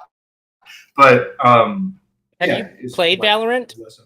If there's a woman in my lobby, I mute the lobby because I cannot stand. There's two kinds of guys in there. One of them is like the super duper simple, like, "Hey guys, don't say that to her," and then the other guys are like the most disgusting, belligerent assholes. Yeah. And like, I don't want to have to respond to any of that, so there's a chick in the lobby I'm muted. I'm not dealing with any of this shit. Yeah, I know what you're talking about. Yeah, dealing with guys exactly are what you mean. one extreme of the cringe spectrum. I can't deal with it. Yeah, dealing with other men's sexuality towards women is really obnoxious. It must suck for women, I'm sure. Like, yeah, and pretty much not be able to play video games. yeah. Without having to mute the whole fucking lobby every single time. Yeah, how does that play into how you view your own sexuality, like other women's experience with men? Because I found out, like maybe 2 years ago, that most men, from everything that I've heard, because I ask more now, other men don't seem to care, like if the woman gets off when they have sex. I'm like, are you serious? Like, you mean all this time I could have just been lazy and selfish for the last fucking 20 years of my life, and that would have just been the standard? I don't think I'd wanted to, but like, blew my fucking mind. I thought everybody was like, for me, if I have a sexual encounter with a woman and she doesn't have like a great time, she can't even just have a good time. She has to have a great time, or I'll hate myself. Yeah, I won't say anything about it. I'll cry. I'm just now because I am so as the researcher I talked to last night said it, I'm so paraphilic. A lot of things I'm into. Like paraphilic means you're into stuff that's like a detrimental to your like life or your sex life. I don't know. It's just like that, like as a hyperbole. Like self-destructive. No, nothing like that. But I just am very sexually creative and I'm into weird shit. And like so most things are like I'm not gonna be like my partners aren't gonna be into. And just like within the past month, I've decided I need to with my girlfriend, like with her, I need to learn how to be okay with a woman being ambivalent, because like she's okay doing stuff that I want to do, but she's like I don't like want to do it, but I'm happy doing it because you want to do it. And I need to like learn to actually like be okay. Well, I'll give it to myself. I'm allowed to enjoy that. But like I never had a long time. I never had the experience of like feeling like I shouldn't give like a girl an orgasm. Like it was always like I had to. Yes. Same. So for me, when when it came to that, because so many of my sexual interactions dealt with my ED. A lot of it, I think a majority of my sexual interactions, especially with my ex, I just couldn't get off. And so it was a lot of like, okay, I'm not going to finish in this sexual interaction. I'm going to try to make you finish, and then explaining to them that because for me personally, coming is not important at all for sex in any way, shape, or form for me at all. I care more about the idea that it's like a mutually beneficial interaction, that we both had fun. That's what for me is far more important. And I can have fun without coming. So like I'll, go down on her, some shit like that, and then we'll get the job done, without my penis involved. But when and so for me, it is like I don't think I've ever felt like a great urge to need to make a woman come, but I just was like, it's kind of just like assumed that that's what we were here for. Like, you're here to finish, I'm here to finish. Let's make this happen. If I can't finish, and like I often couldn't, then I'm just here to make you finish, and then that's it. Like it wasn't like a need; it was more of just like that's why we're here. For me, it's more like playing Minecraft. What? So. Well, he's got the fucking redstone. He's making mechanisms. Yes. So I don't. It's like coming isn't like my number one priority usually, but like it's the like having fun, and I want to like have an experience. Like one time I spent like this was for like somebody that I was dating. I spent like 8 hours. Like I was doing research, and I wrote like a really, as far as I could tell, like airtight sex contract, because I just had this like, what if I could write a sex contract that was upholdable in court? So I was like, okay, so you can sign away your likeness and your rights to like your representation of yourself, like if you're a model or something. You can do a contract to do like pornography. So I had this like, and I used like all like, and there's like clauses like you have to sign it with like 3 witnesses and your father present, and you sign it like 3 weeks in a row, like at the same date. And so like I and it never was signed or anything. I just had so much fun writing it and like having someone read it. And so it's I have like very cerebral, like unsexual sexual experiences that are just like playing Minecraft to creativity.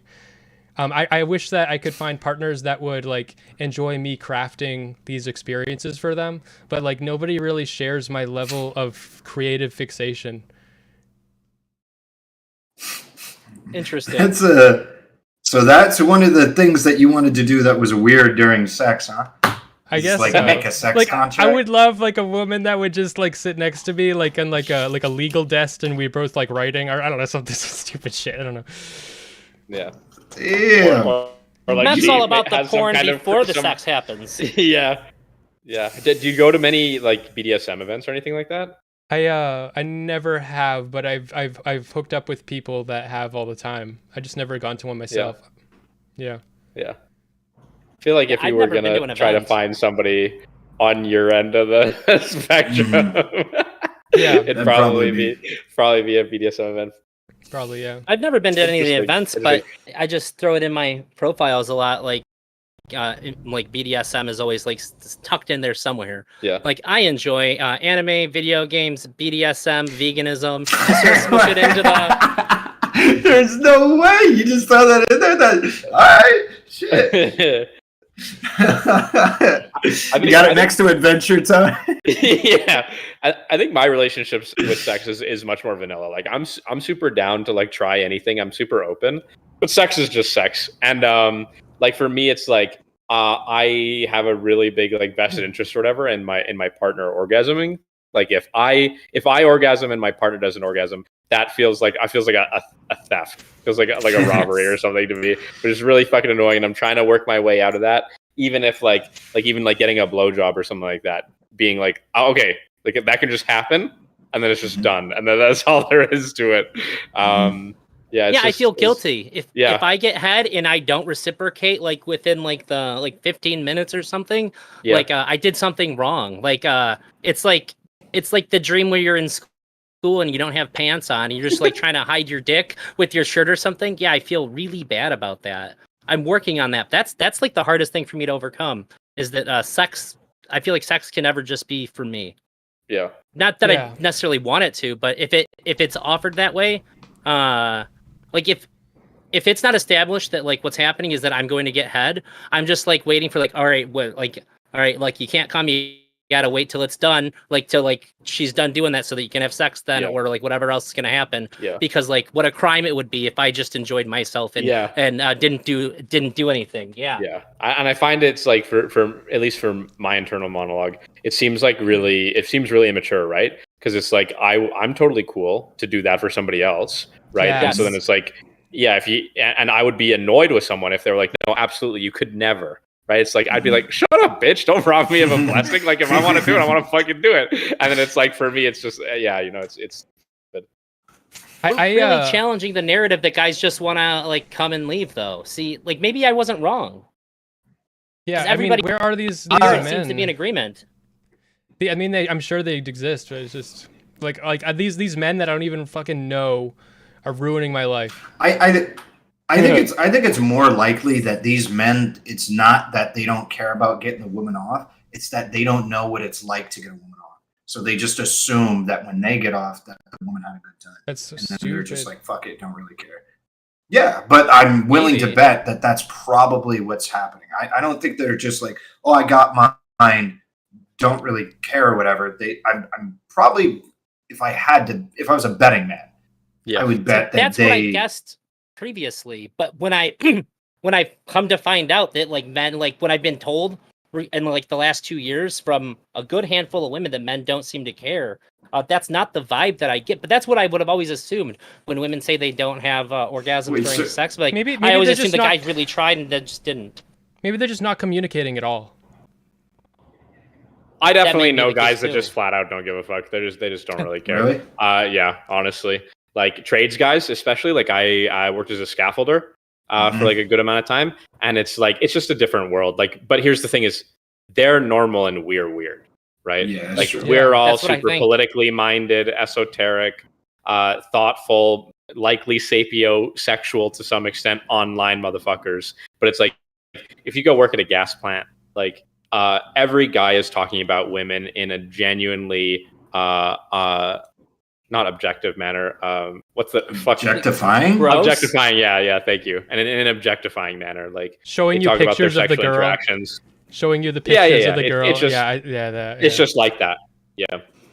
I've pulled a lot of cable in my time, and it's a very, very different than these conversations. Like literally, like I do low voltage cabling, surveillance, internet, Wi-Fi setup, all that shit. So like when I doing it with those kinds of guys who do labor work, that's very much fuck you, Ahrelevant. Dude, that's such a great innuendo. I gotta use that for that. Hey, bro, you're pulling some cable, bro. You're pulling cable. A lot of people that have been doing it for a long Cat time, 6 call or themselves what, cable my hunters. boy? God damn. I luckily I dated for 6 months. I dated this girl. She was like she was the one that was very, very attractive and like got preferential treatment all the time. She we would engage in sex, but like there would be like a agreement beforehand, like let's both not come, and like let's go wild and see what happens. You are a weird guy, Smeth, and I love you, bro. You are a weird guy, but we all love you. Through that, I got to like experience a lot of like things, and I got to sort of, just like taking all that pressure off, and it's just we're just gonna like have fun with each other. It was interesting. Mm-hmm.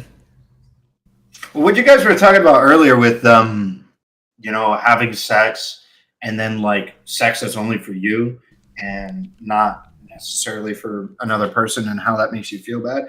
I've felt because I essentially put women in that place when I can't get hard. I'm just like, all right, let's do this. You're gonna get off. I'm not gonna get off, but this is super chill. I want this. Let's make this happen.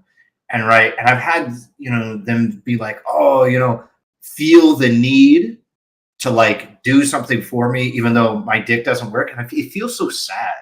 Like I'm gonna make like a shitty. It feels like poking like a dead animal with a stick. They're like trying to get it to work so that way they can like give me pleasure or something. So that way they can feel like, okay, this is a reciprocal. And I'm looking at them, I was like, you can poke it all you want. It ain't gonna work. It ain't gonna fucking work. You gotta deal with this being one-sided. You know what I'm saying? And that kind of feels bad. Because it's like they have to sit in that, no matter what they have to sit in the fact that they're not gonna get me off. It's just not something that's gonna happen. And I think like our cultural schema is that like that's explicitly not women's role. So they don't, like some women. Thank God it hasn't been my experience, because I'm hoping it's because I've talked about it beforehand, but or at least a part of it. But yeah, I've heard of women like freaking out because they haven't gotten guys off, and like they like start shitting on themselves and stuff. Yeah, that's a nightmare for me. I've had that happen because the idea is that we're just cum factories, you know. My ex-wife, if I didn't come, if we had sex, we could have sex for an hour and a half, and if I didn't finish, she'd be like, "Well, what was wrong? What did I do?" Like, but like, and not even like she like aggressive, like pissed off at me because I didn't like nothing. I had fun. It was great. We just had sex for an hour and a half. Why are you grilling me here? Like, yeah, I'm 20. I'm 22. That can happen. Like it's fine. I'm not sweating. But like, no, it's like it could start a fight. I've gotten some of that, but I've also got some of like, it absolutely can start a fight. That's so freaky. But I've also gotten like, I'm just not getting hard, and it's like, well, like, and it's like you can tell that she's like, she feels like it's completely her fault, and I'll be like, I'm just not, it's just not happening, and I'm just like I'll be driving her home, and she'll be like looking at me like she thinks that I hate her, and it's like, no, I don't. Like it's just like just chill, like just chill, like. Do you guys so can you guys tell like if you're especially not going to be able to get an erection on a given time, like you're especially not feeling it before starting to like work up to having sex and that sort of thing? Not me. No, it's like it's a shot in the dark for me. It's just RNG. I think I can tell now. Yeah.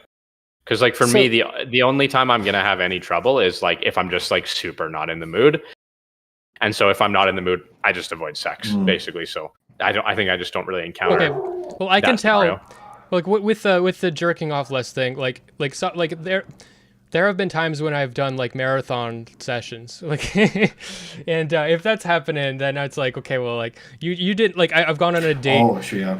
I've gone on a date where like a woman is like pulls it on me like by surprise. I was like, I wasn't expecting to go on a date, tonight. Like I'm not ready. Like it's not gonna happen tonight. Maybe another night if you tell me, but it's not gonna happen tonight. So yeah, the thing that you were talking about, ElderDrazi, of like getting like doing it 5 times a day, I can't do that shit. All right, I'm just like, my balls hurt, and they hurt bad if I start going like more than 4 consistently a day. Like at one point when I was younger, I think I was hitting 3 a day, but like if I hit 4 a day, anywhere near that, 5, no, my shit hurts bad, like really bad. Like it becomes difficult to like walk and shit. When I was like 19 and I dated the chick that I said that was like very, very, very like conventionally attractive. I know all I know is that half the time we didn't use condoms, and in 2 weekends we burned through a 36-pack and like maybe like a 3-pack of them. And I think I have a weird perspective about how much is a lot, and I had sex so much that like for years I hurt my abdominal muscles. So after she went home the second weekend, I was walking and I took a breath and I almost fell over. I had to like take a few steps, walk, and then breathe because my abdominal muscles were so fucked up to where like I'd say probably for like 10 years it would still flare up. Like I haven't had that pain in a long time, but I know like my hand went right to the spot where I had hurt myself because it was like I injured myself. There's like no other way to put it. Yeah. So I think of like 5 as like not that extreme, but then when I like think about like more recently, I think probably like 4 years ago was the last time we had 5 sex 5 times in a day. It was like my wife and our girlfriend at the time, like together 3 times, and then once individually. And then the last time too, my girlfriend was like, "Oh no, we're making sure that you come." And she just like busted out the bottle of lube, and I was like, "I guess, like, I don't need to. It's fine." She's like, "No, it's happening." And I was like, It's "All right, happening. but you fucking go for it, okay? I'm here for the ride, I guess." But nowadays 5 times would be like, seems pretty outlandish. I could probably pull off 3 on with everything acting right, but maybe not like in the not with what I got going on at the moment. I think I can do infinite. I mean, I think I could do as much as Infinite? yeah. Yeah, and also I have a theory about the ball ache thing because I know what you're talking about. I know that feeling. I feel like that only occurs that it's not like that doesn't occur to me from the number of times that I do it. That happens to me. I think it's just a bad nut. It's like your testicle is contracting and it doesn't actually squirt out or something like that. So it's something. But I feel like I can do it like a shit ton of times in a row. Like right now I'm doing it none, because I'm just trying new things in my sex life. But like a month and a half ago, I was doing it like I don't know how many times. I was doing it like rapid fire, and I was like rapid fire, but I was this is where I like learned the peel technique, because what I was doing was like minimal stimulation. So I was just like, I learned how to just use one finger. Once I got so that I could just touch myself with one finger and that was enough stimulation, like then I could go again and again and again. Like it was like, because I was really in tune with my body. You're a fucking sexual druid, bro. Yeah, I was gonna say, yeah, you're like training. Yeah. Well, are you training yourself to have like no stamina then? Well, I mean, no, I don't think so. Like what I'm doing now is I'm only edging and I'm not coming. So you could say that I'm training myself like right now. Not right Somebody now. said you're not. No, I don't mean like you're edging right now. I this mean is like a needed eraser. I mean like this, like you are you like building up right now? Like that, no, yeah, like as it like that's my current like status of my my How many personal. days in are you? Well, I do come sometimes, but that's with my Oh, okay. So like, but it's not that I'm doing it just so I can have like boners or something. It's just it's my sex life. So like an experiment. Yeah. You just killed my chat. Somebody said he nutting on 1 HP. Yeah, bro. Yeah, I don't know. Cum stacking. I'm not like this anymore, but like I got my levels tested once when I was like 21 or something like that, and I had like at my peak I had 800 nanograms or whatever it is, nanograms of testosterone per deciliter or whatever, which is like that's pretty high. 800 is pretty fucking high. And Jesus Christ, man, I could like jerk off like 7 times in a day. I think the most I've ever orgasmed is like twice in one day with my partner, and then it's like that wasn't gonna happen more, so then I masturbated on top of that another 6 times. So yeah, 8 is like the most I've ever done. I could not tell you. Did your shit not hurt at that point? Okay? Maybe I need to go to the fucking doctor. No, that's Are you circumcised? Yeah. Oh, maybe that's why I'm uncircumcised. So He's talking about his nuts though. Mechanical. Oh, I'm talking about my balls. Yeah. Okay. All right. Weird theory, right? What, you guys got big balls or what? I don't think so. I don't think so. Okay. I don't think so. I don't know what makes a big ball. Yeah. Yeah. I got pretty small balls. Okay. I've heard other people talk about their ball size. I think my balls are pretty small, and so I was like, I don't know, man. Maybe if you got small balls, you don't have this problem. Because I've never had my nuts ache from busting too much. If you're busting 8 times a day, if you're busting 8 times a day, they're gonna be smaller. Forever. I don't do it anymore. You tell me I shrunk my nuts. I permanently shrunk my fucking nuts. No. To be more precise, I actually don't think it's my nuts that hurt. I think it's like my taint. Like Oh. you know how your Oh, yeah. taint gets tight. It's your when pelvic you- floor muscle. Yeah. Okay. I know Yeah, that. that. How it gets, it does that when you come. Yeah. It hurts. It's like fatigue. You can train that. Smeth was Yeah. kind of right Kegels. earlier. Yeah. Really? Yeah. You should try it actually. It's like obviously I'm not going to say it's for your situation, but a lot of men who struggle with pelvic floor dysfunction, it does lead to ED. It's Really? like one of the biggest correlators. So I just do the. It's that thing where like you can like lift your dick, right? Yeah. Like your So it's the foot. same. It's the same Oh, is phenomenon, that what but that you want is? to. You gotta do jelking. Flexing, you can joke, yeah. But so flexing your pelvic floor muscle is the same thing that'll cut off the stream when you piss, or get your dick to bounce. Either one, right? Yeah, Or you yeah, can also yeah. use Right. external stimuli, right? So if you like just take your finger and kind of like feel around in your gooch, Mhm. and then you Every try to guy in squeeze your chat right butthole. now is flexing their cock. I swear. Yeah. They're all like, is it? Oh, But it you is. Yeah, Maybe you that's just not you feel pissing. if you just feel that area, your fucking taint, your gooch, whatever the fuck you want to call it. You'll if you get it, you'll feel the contraction. You just need to get better at experiencing that contraction, and then there's more stuff you can do. So I used to do like the crazy shit where it's like, so you get good enough to where you can do that on demand all the time, and then eventually you start getting erections. And then you put a towel on your dick or like a washcloth on your dick, and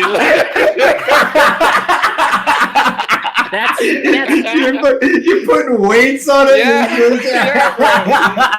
That's a real That's thing. some overload, bro. Let's go. The towel thing is actually an exercise to increase stamina. I read about it forever ago. Yeah, when I was younger, I didn't lose my virginity until I was 17 because I was scared I'd be bad at sex. So I read everything that was available.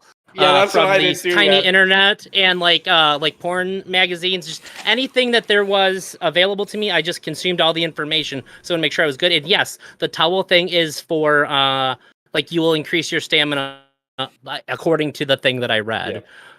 Well, the main thing that aids you in your ability to edge, right, to hold yourself off from achieving orgasm is essentially pelvic floor mastery. And that's like about the strongest fucking pelvic floor mastery workout you can do is the fucking erection towel fucking raise thing, man.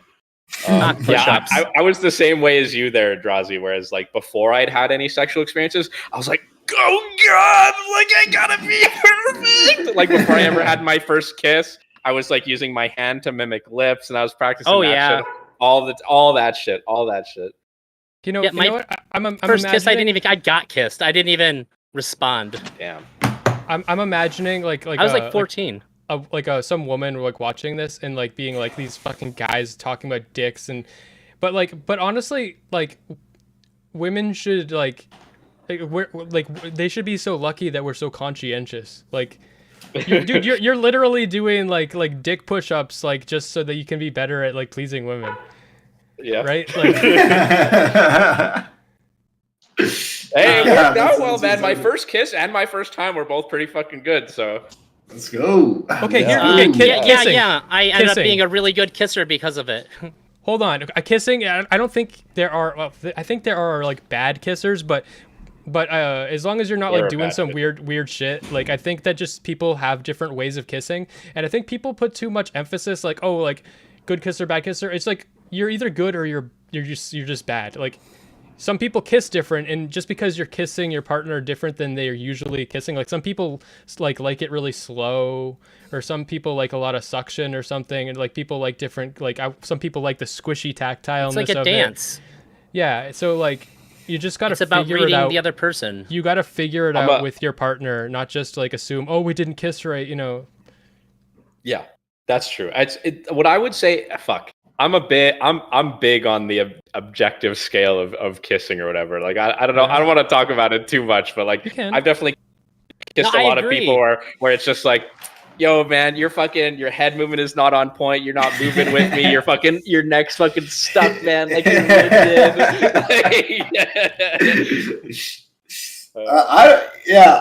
For me, when it comes to kissing, I haven't really. I don't have too much experience kissing anyone or anything like that, but I very much have been riding on my like lip thickness. I've been told is really good, and like they're like, oh, you're a good kisser because of lip dipping. So it's kind of like pertaining to like Smeth's kind of theory there, where it's just like the existence of my lips makes people feel like I'm a good kisser, but I don't know what the fuck I'm doing. Well, I ain't got no idea what I'm doing.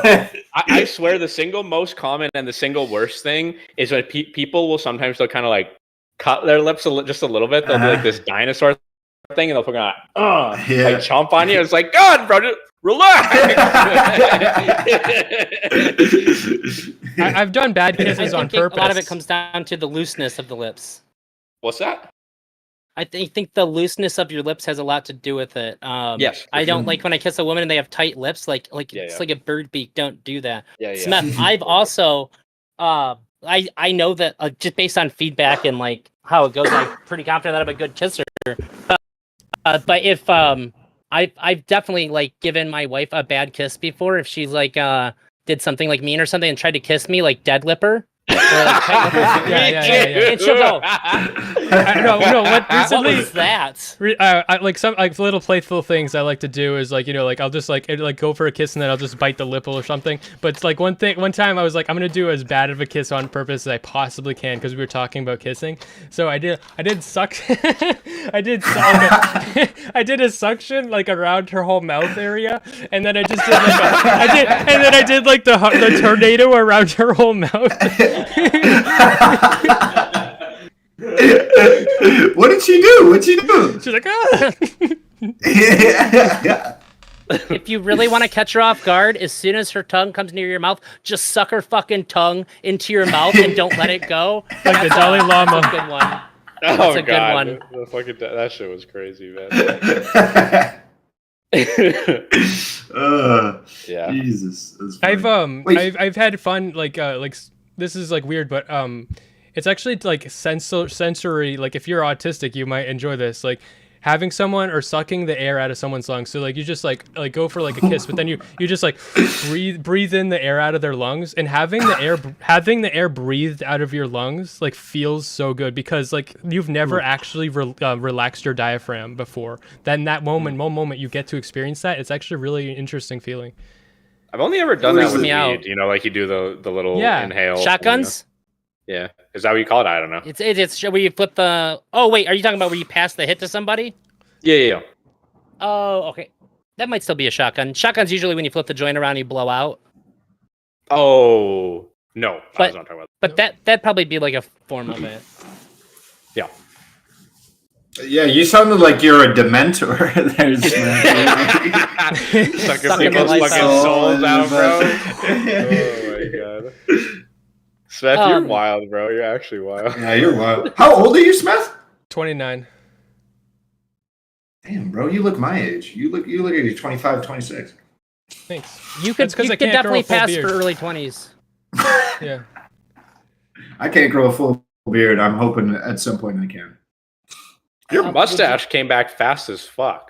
Yeah, my mustache comes back, bro. That's Mexican Hispanic genetics, bro. We grow mustaches quick. Yeah. But like I ain't grow nothing else. When you measure your height, I was thinking this earlier, but when you measure your height, was that like, because you have like a couple extra inches of hair, your hair goes up a bit. So when you tell people how tall you are, do you tell them to the top of your hair or do you tell them to your scalp? I tell them what the doctors tell me. That's what I tell them. Okay. Wherever they put the little metal ruler on your head hat, yeah. Yeah.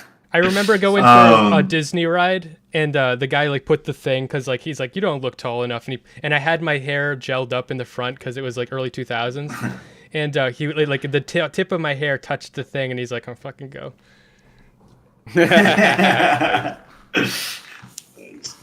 Right before this started, Smeth asked me if I wanted to have a woman come on here and ask us questions for clarification. And there's a very short list of women that I didn't think would be memey about it. And unfortunately, I didn't get a response. So in lieu of that, would you guys be open to taking some questions from chat? Sure. Yeah. Sure. No, I think you need to find a woman here. last minute. I tried. Have Darius, he'll find one. The reason I suggested that is because like if we're talking about like male sexuality and stuff, like I think like I don't understand women's sexuality. So if I was a woman, it would be like I would be like I would have a lot of questions for men. Yeah, no, for sure. Darius has binders full of women, somebody says. Like fucking Yu-Gi-Oh cards. As somebody who buys and sells magic cards for a living, that one hit me pretty good. Wait, you did? Or you do? I do, yeah. I got a pile of magic cards right here. My desk is Yeah, covered. You buy and sell magic cards for a living? Yeah, Magic, Pokemon, Yu-Gi-Oh. Pokemon's bigger now. Yu-Gi-Oh is pretty sparse. How do you turn a Sometimes profit? Digimon. Is it like buying rare cards from people who don't know they're rare? No. So you can go to a card shop, you'll get 25% cash. I offer people between 50 up to 70% depending on the card. So unless you're gonna create a TCG player account, and they put a lot of steps in place to make it like difficult for you to do unless you're really trying to do it, which is nice for people like me. So if you need cash for your cards, it's way better to come to me than it is to go to the store. Yeah. Which most people are going to go to. So it's win-win. You're going to get more than twice what you would get, and I'm going to be able to turn a profit doing it. It's a lot of work. And you don't have the overhead of having to run a shop or whatever. Correct, yeah. I have the same access to the same tools that like brick and mortars do online, but I don't have to have brick and mortar. Yeah. Cool. You know what's crazy? It's crazy that you buy and sell those magic cards or whatever, because my friends, when I moved out of Washington, and all of them got into magic the moment that I left. What's that? Crazy. Like I have like 8 friends that all got into like doing IRL Magic the Gathering, like in-house tournaments. Do you think that would be your speed or not? Oh, yeah, absolutely. If I was there, I would do it. They did you fucking dirty then. What the fuck? Yeah, that's really shitty. Now I just play online a lot, but I'm in the top 1,000 online pretty consistently. Wait, really? Yeah, I just did a stream the other day. I was almost number 1 on Arena, which is like their big software for it. Yep. I got to number 88 out of like 6 million people that play. Damn. So, I'm pretty good at Magic. Nice. If anybody has any questions, feel free to put them in. Unfortunately, I didn't get any word back on the person that I reached out to. So that's kind of where we're at with that. If you guys want, I can ask Erudite. I actually considered, when Smeth said something to me, I said, Erudite was the first person that popped into my head because she wouldn't meme about it or be silly. But I told him, like, I didn't want to come off as like the reason why I asked you was so that like she could like do that, because I wanted like here for you. I feel like she probably knows a lot about male sexuality though, so like she doesn't probably have as many questions, right? If she had questions, she would ask. But she might ask questions. I don't know. She you might ask be questions surprised. that would be useful for other people to get the answers to. Yeah, I'll go ask her. I think she's still here. I'll be right back. Jesus Christ, his chair looks so comfy. Wait, chair check. What are you rocking, Smeth? Oh. The DX1 racer, bro. Yeah. I call it Grandma's house. Yeah. Doesn't that kill your back, dude? A little bit. Like I like lean on it and stuff. This chair is from like, so when I was a little kid, we had a dining chair and like a dining chair set table, and I always wanted to keep them because we had them for so long, and we ended up throwing them away and bringing them to the dump, and I saved this chair, so this is my chair. Nice. I used to put like a big jacket on it, like a really big like cloak jacket thing on it, just to make it fluffy, but it doesn't look as good streaming, so I don't have it on. So the aesthetics of pain, you need the pain to be able to have the proper aesthetics on stream. Yeah, I don't know if I should start worrying about that. I paid a lot of money. I paid a lot of money for a chair that wouldn't hurt my back as much. It has like dial-in lumbar support. I don't know if you can hear it, but there's a clicky knob to push into my lumbar, because I have scoliosis and a degenerative continuum. So I have like a neck pillow that's like what's it called, memory foam, and then the lumbar support. It helps a lot. Well, but then I still end up sitting forward. I used to do a lot of rowing machine, and I have like a notably like muscular back. So maybe that's why it doesn't hurt my back, because I just have a lot of muscle, maybe. That's my theory. Could be. Oh, somebody had a question, but it got like, and somebody else said spammed out. They said, in my own experience, I unfortunately have had the experience of becoming desensitized to porn due to addiction and not having other things to do. That's probably the biggest factor that, for me when it comes to ED as a young dude. How have your guys' relationship been with porn? I think I like porn. I think earlier in my life it gave me anxiety issues about the size of my penis, but then just like objectively, I don't have like a penis size that is like anything to worry about. So I was like, I thank God I had that. Like if I had like I guess even a closer to average size, I have a 7.5-inch dick, right? So it's not like crazy big, but it's also not crazy small. But it's objectively not small. Bigger than average. There's no, yeah, it's just objectively not small. So like I felt insecure about it, and then I was like, there's nothing to be insecure about. So thank God for that kind of like objective metric. If it was smaller, like maybe even closer to average, I might have like it might have fucked me up or something. But because I knew the metrics, it didn't fuck me up at all. Yeah, I mean, technically speaking, 7.5 is like borderline gargantuan. I think that's literally like 90th percentile. Yeah, actually, I only know because mine's also 7.5. Hey, let's go, my man. The dicks in porn. I've never measured. Never. I know how big. What the fuck? I know how big my dick is, and I'm not gonna say. But okay. But I just assume it's so fucking small. Just assume it's small. Because I'm not gonna. Listen, no, the way you said it, I think you're rocking a fucking 10-incher, bro. Yeah. The way you said it. You leaned in. You said, "You'll never know." I'm not gonna say how big mine is. You never know, but ankle spanker. But the dicks, in porn, the dicks in porn are all like they're all like injected with shit that like ruins your like if you're worried about erectile dysfunction now, those guys are like they're penis pumping and injecting like bull semen or bull like testosterone or some shit. They're doing crazy. They're shit injecting cum into their cock. They're injecting something into their cock. They actually do inject shit into their cock to make it look like that, and it's like it's inhumanly big, and they're destroying their dicks and they're taking pills, and they got fluffers. Yeah, it's insane. Yeah. I don't know.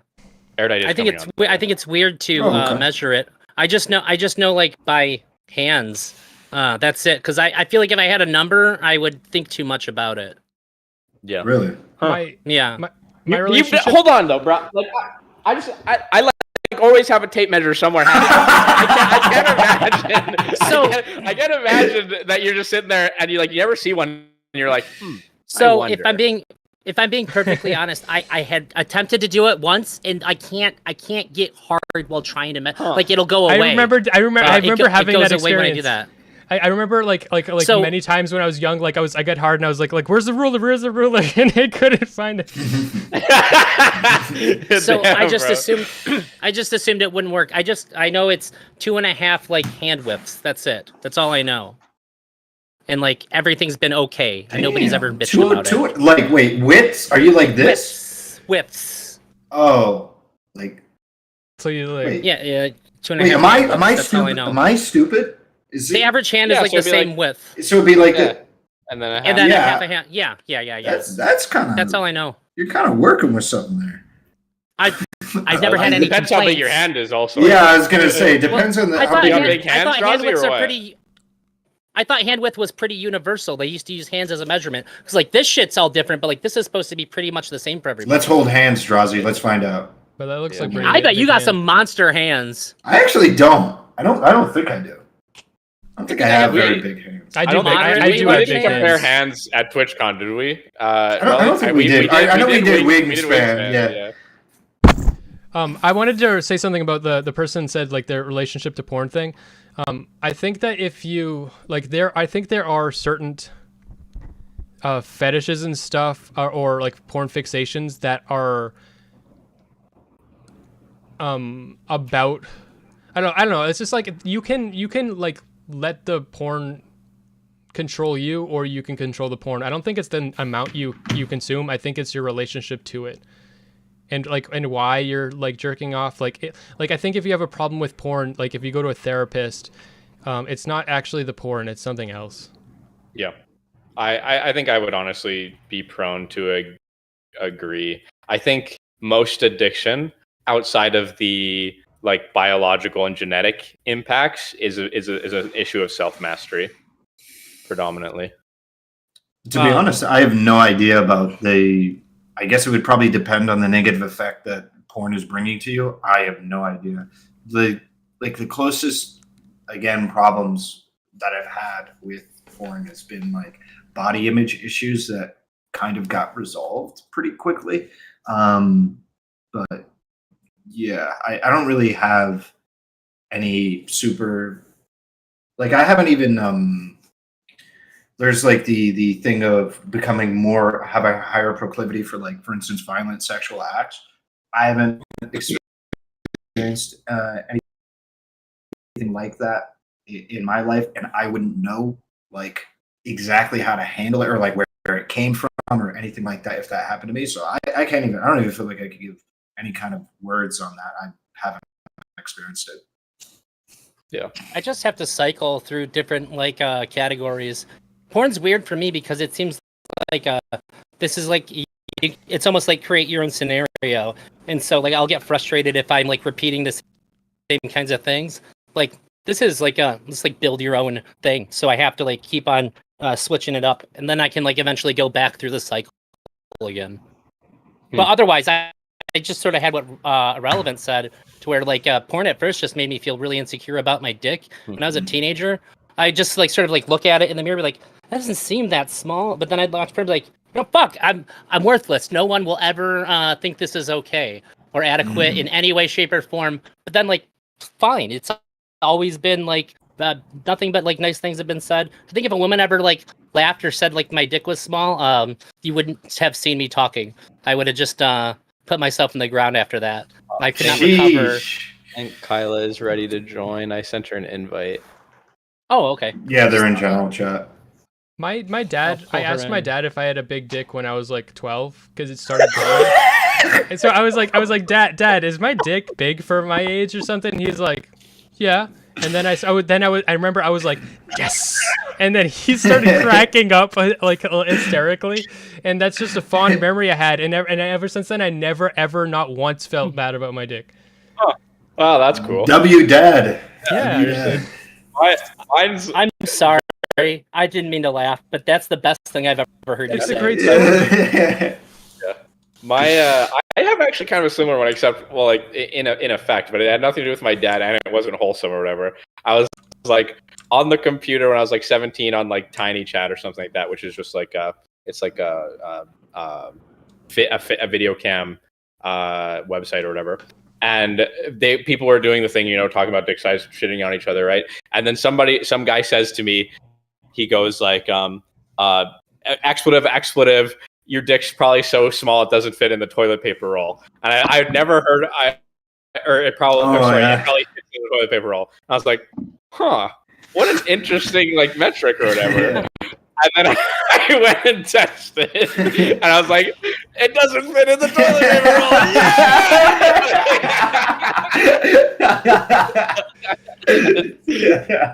It's funny, dude. I had only heard of that test somewhat recently. I think it was like 7 or 8 months ago, and I tried it myself. And yeah, I was after it though. I wasn't like a yabba because I'm like, I'm.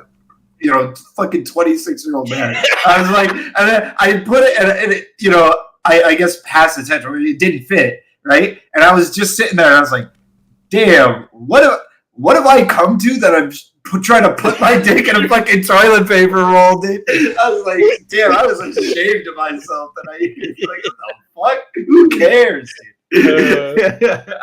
So just so you guys know, when I went on Nick's stream with the no idea what you guys were talking about. I wasn't watching the stream. I just found the cucumber in a bag of like groceries. No way. I had no idea. I just thought it'd be funny to hump Nick with a cucumber. Yeah. You're lying. When I went up and told her, I was like, bro, we were literally like talking about it right now. And Kyle looked at me and goes,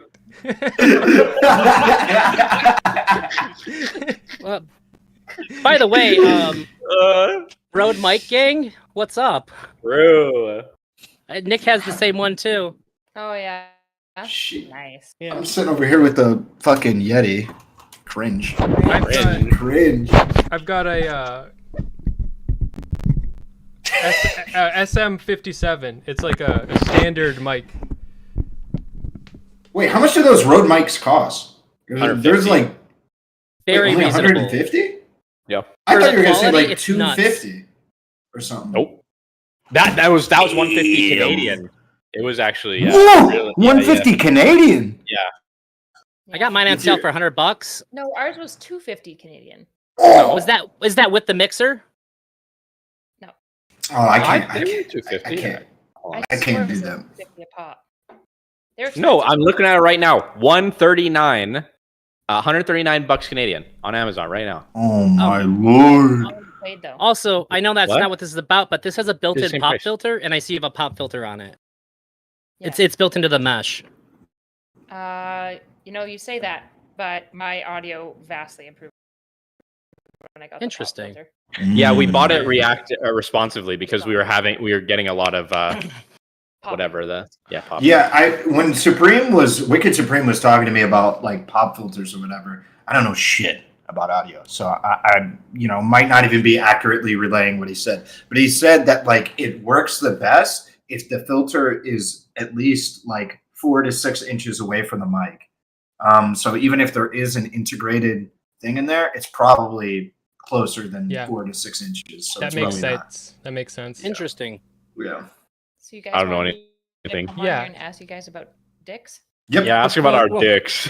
So like If you want, but the reason I suggested to Drazi like if we had like a woman like ask questions, because if there was like I don't understand women's sexuality very much, and so like I have a lot of questions for women, and I assume women have a lot of questions for men. Yeah, that's probably fair. I don't really know where to start just because I obviously wasn't prepping for this type of conversation. So like if you're like, what questions do you have for men about your dicks? It's like nothing specifically like comes to Well, it's not actually. Are you cutting the cucumber right now? We made it. Oh my god. Valid. I was just making sense while you guys were chatting. Fucking feminist, man. Yeah, we made it about our dicks. Feminist. We couldn't stop. it doesn't have to be about I guess- dicks, but male sexuality in general. I'm much more curious about like Edie, because I feel like men erectile dysfunction is like really, really common. Like the prevalence rates are like pretty high, like quite high. I'd have to look again because I haven't looked at the stats in a while, but I remember us talking about it like in comparison to like vaginismus, which is talked about like I would say women talk about vaginismus a lot more like openly. I feel like I never hear men ever talk about erectile dysfunction, even though I know that the rates are like decently high based on the amount of like ED medications that are sold alone. We did talk about it quite a bit earlier, Yeah. but we can rehash any specifics you have about it. What do you Well- want to know? Like, Well, why do you think men don't talk about it, or do they? It's And they embarrassing. just don't talk about it around women. It's This is very the first embarrassing conversation thing. I've ever had about erectile dysfunction ever. Really? So Ever? yeah. None of my guy friends have ever spoken with me about it in any way, shape, form, capacity, anything. Do you think most guys know how common it is, or do you think like Fuck no. It Hell doesn't- no. I don't think it matters. So like, it's all new to me because after my surgery, I've started to have issues, yeah? and I don't care what anybody else has going on. And I identify as non-binary because I don't want any gender ever ascribed to me. But I felt enormously emasculated when I want to have sex with my wife or girlfriend, or they want to have sex with me, and I'm like, I don't even know if I can right now. Yeah. It's like something is taken from me, and it How does hurts she my feel about that? feelings. Like, They is are. it weird between you guys, or sorry, they? I think it became weird for me, and the amount of love and support I've gotten about it is nice, but at the same time, it almost feels worse because I usually take the much more dominant role in our sex life, and so to have them take care of me in a sexual situation because like I'm not able to fulfill that role, it's devastating. I it just feels like I just want to disappear and not exist for that time period until I'm ready to go. Yeah. Because I feel like as a woman I've had vaginismus, pretty like What is that? severely. I feel like it's when like you're for a number of reasons your like vagina has a really hard time relaxing. So any form of like penetration is incredibly painful. Oh. Yeah. So there's a bunch of reasons that cause it. Mine was from childhood CSA. But I feel like anytime I would talk about it or like talk with Nick about it or anything like that, I just received like unanimous support. I don't think like Nick ever, and obviously I only have my experience with Nick, who is like a very healthy man when it comes to sex, I would say. But I don't feel like I hear a lot of women talking about vaginismus with like even partners and having it ever being like a weird thing. Like I find most people are like pretty empathetic towards it for the most part. But I feel like I'd be curious to know what the experience would be like of like talking about ED, because a lot of women get a lot of sense of value about like being able to get a guy hard. Like I remember when Nick went through a depressive episode. Hey, it's coming up. And he just like had a hard time like getting hard from anything. I remember like having a hard time not taking it personally because it was like, am I not sexy enough? Is Oh, really? that... Yeah. Oh, I didn't even know that. He didn't even. He was talking about it I earlier. shielded him from it. Yeah, I told you, apparently. even no matter what they say, I can't believe that they're not taking it personally, and then that adds to the stress of me not being able to get it up to like it just everything just builds on top of it. Because I know based on the kindness, I know that they feel bad, and it's not just for me. Yeah, like because I think everyone kind of expects, like when we talk about like sexuality for women, it's always like this thing of like women are a mystery. Like it's expected that women won't orgasm often and that things are hard. So I think like I could be wrong. Do you guys take it personally if a girl like doesn't orgasm? We were just talking about that. We kind of do, but we're outliers. We're all outliers. Well, I'm not sure I all have, like, take it. Kinks? Oh, sorry. Well, I'm not sure I take it personally, like necessarily in like a I'm not much of a man thing, as much as it is like I take it. I just like, oh, I just did a shitty job. I should do better to, maybe ask questions or to do whatever needs to get done. Improvements need to be made. I just see it as like a mission failed kind of a thing. We'll get them next time. That feels so healthy. That's like a healthy version of what I feel, which is like I should have done better. And like, what the fuck is wrong with me? How did I not read the body correctly? How did I not pick up on what I was doing? Like, Jesus Christ, I can't believe I did that. It's like a big embarrassment. Yeah, I'm more in the ElderDrazi direction. Or if I'm like trying to like go the distance and like I bust too early or something like that, it's like, God, man, do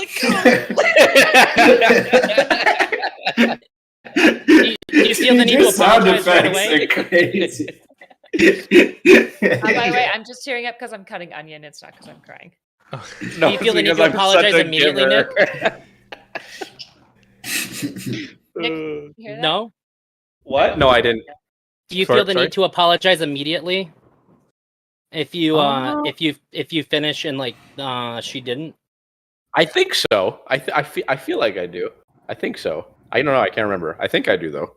I feel like we've worked out most of our issues though, because I have like a bit of a pleasure kink. So like if he's really happy, even if I didn't come, I'm usually pretty happy too. So hey, that's me too. That's how I was saying I operate. Is like, and that's a really big issue for me in my ED. Is like I'll talk to a woman. I'll be like, hey, look, I'm probably not gonna get off. I'm probably not even gonna get hard for very long enough to be able to get this done. I want to get you off. I want to make this happen. Let's make this happen. And then, like Drazi was referring to, and I think everybody else here was kind of talking about, is it's really, really difficult to be able to navigate the feeling that some women go through, where it's like they have to kind of just sit there and be like, okay, I'm okay with getting pleasure here, but not like giving you any. And that's tough for a lot of women. I haven't had a very negative experience with it though. So far, it's just been like vibes. I've had women that looked like absolutely devastated, and like they won't believe me that I don't hate them, or they think I think they're ugly no matter what I say. Right. Yes. If you like don't come. Yeah.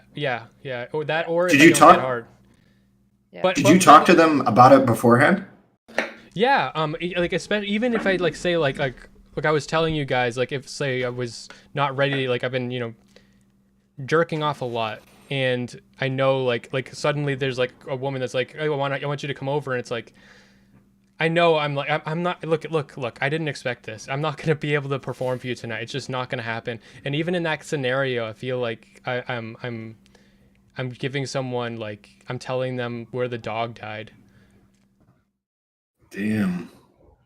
You know what's crazy is how much we stress about performing really well, but like when there's no performance at all, like for instance in the case of like ED, there's no performance at all. The women are the ones that blame themselves like for this stuff. Yeah, it's me. You know what I'm saying? They're like, we're worried about looking like oh, we're not the masculine men or whatever, but if we don't perform, it seems like women will blame themselves. Yeah. It seems like we're all on the same. We all have the same perspective about it, and even knowing that doesn't change the feelings that we have about it.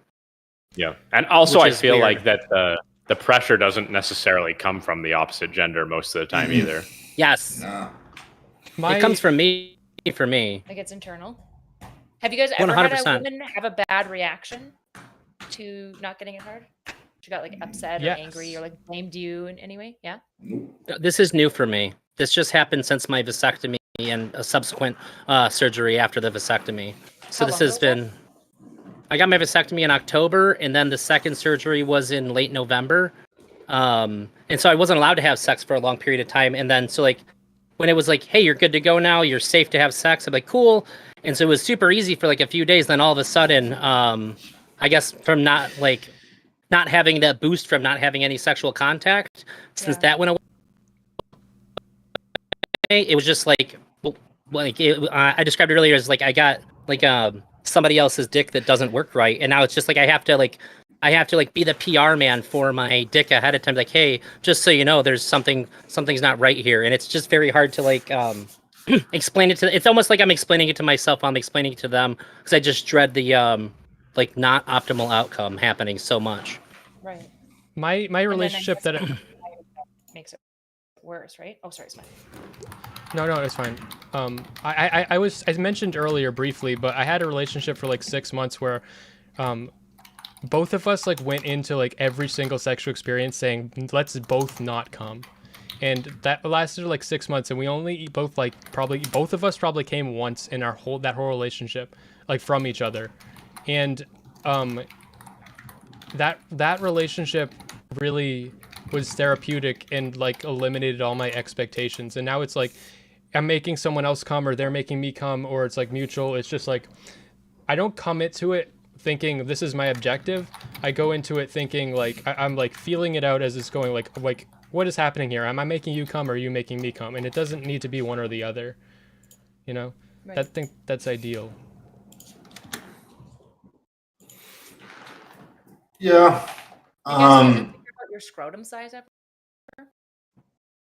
When you say scrotum, are you saying okay? All right. I was gonna say all right. Yeah, I'm not scientific with this shit at all. No.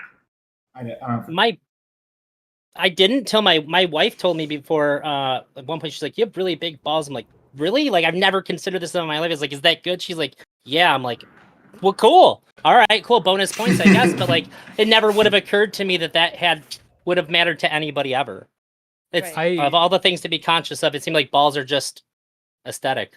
I feel like I care a lot about balls, to be honest. Yeah. I keep finding this out more and more. How weird. I feel like if a cock has like the wrong balls with it, it really. Oh, so it's like a symmetry thing. Because I got kind of small. I don't have big balls. My balls aren't particularly big. Yeah, but I like small balls. I don't like. Oh, okay, perfect. Okay.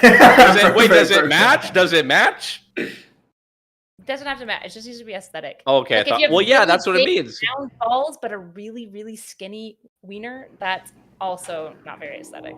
Okay. So is mine symmetrical then, or what? No, Your left ball is a little bit smaller than your right ball. You're always like this. That's not what I mean.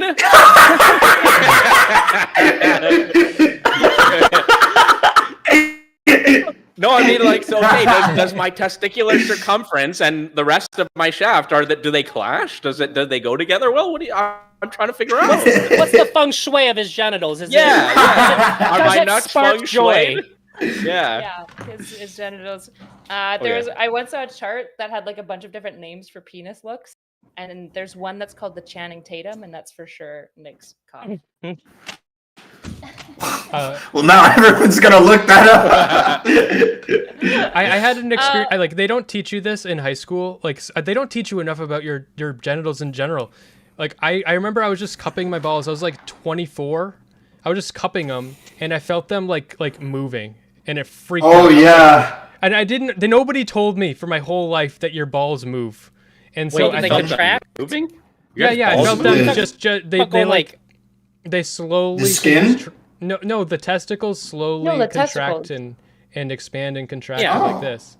Yeah, and I didn't know that was a thing, and I just felt it happening in my hand, and I was like, "Are there parasites in there?" I was like freaking out. I was like terrified, and I had to like Google it like a fury of Googling and figuring it out. I had to Google it with one hand. What's good, Nick? What you doing, Nick? what you doing right now, brother? It's horrifying because it's like alien. Yeah. Listen, only one of them's moving. Is the other guy okay? Oh, dude.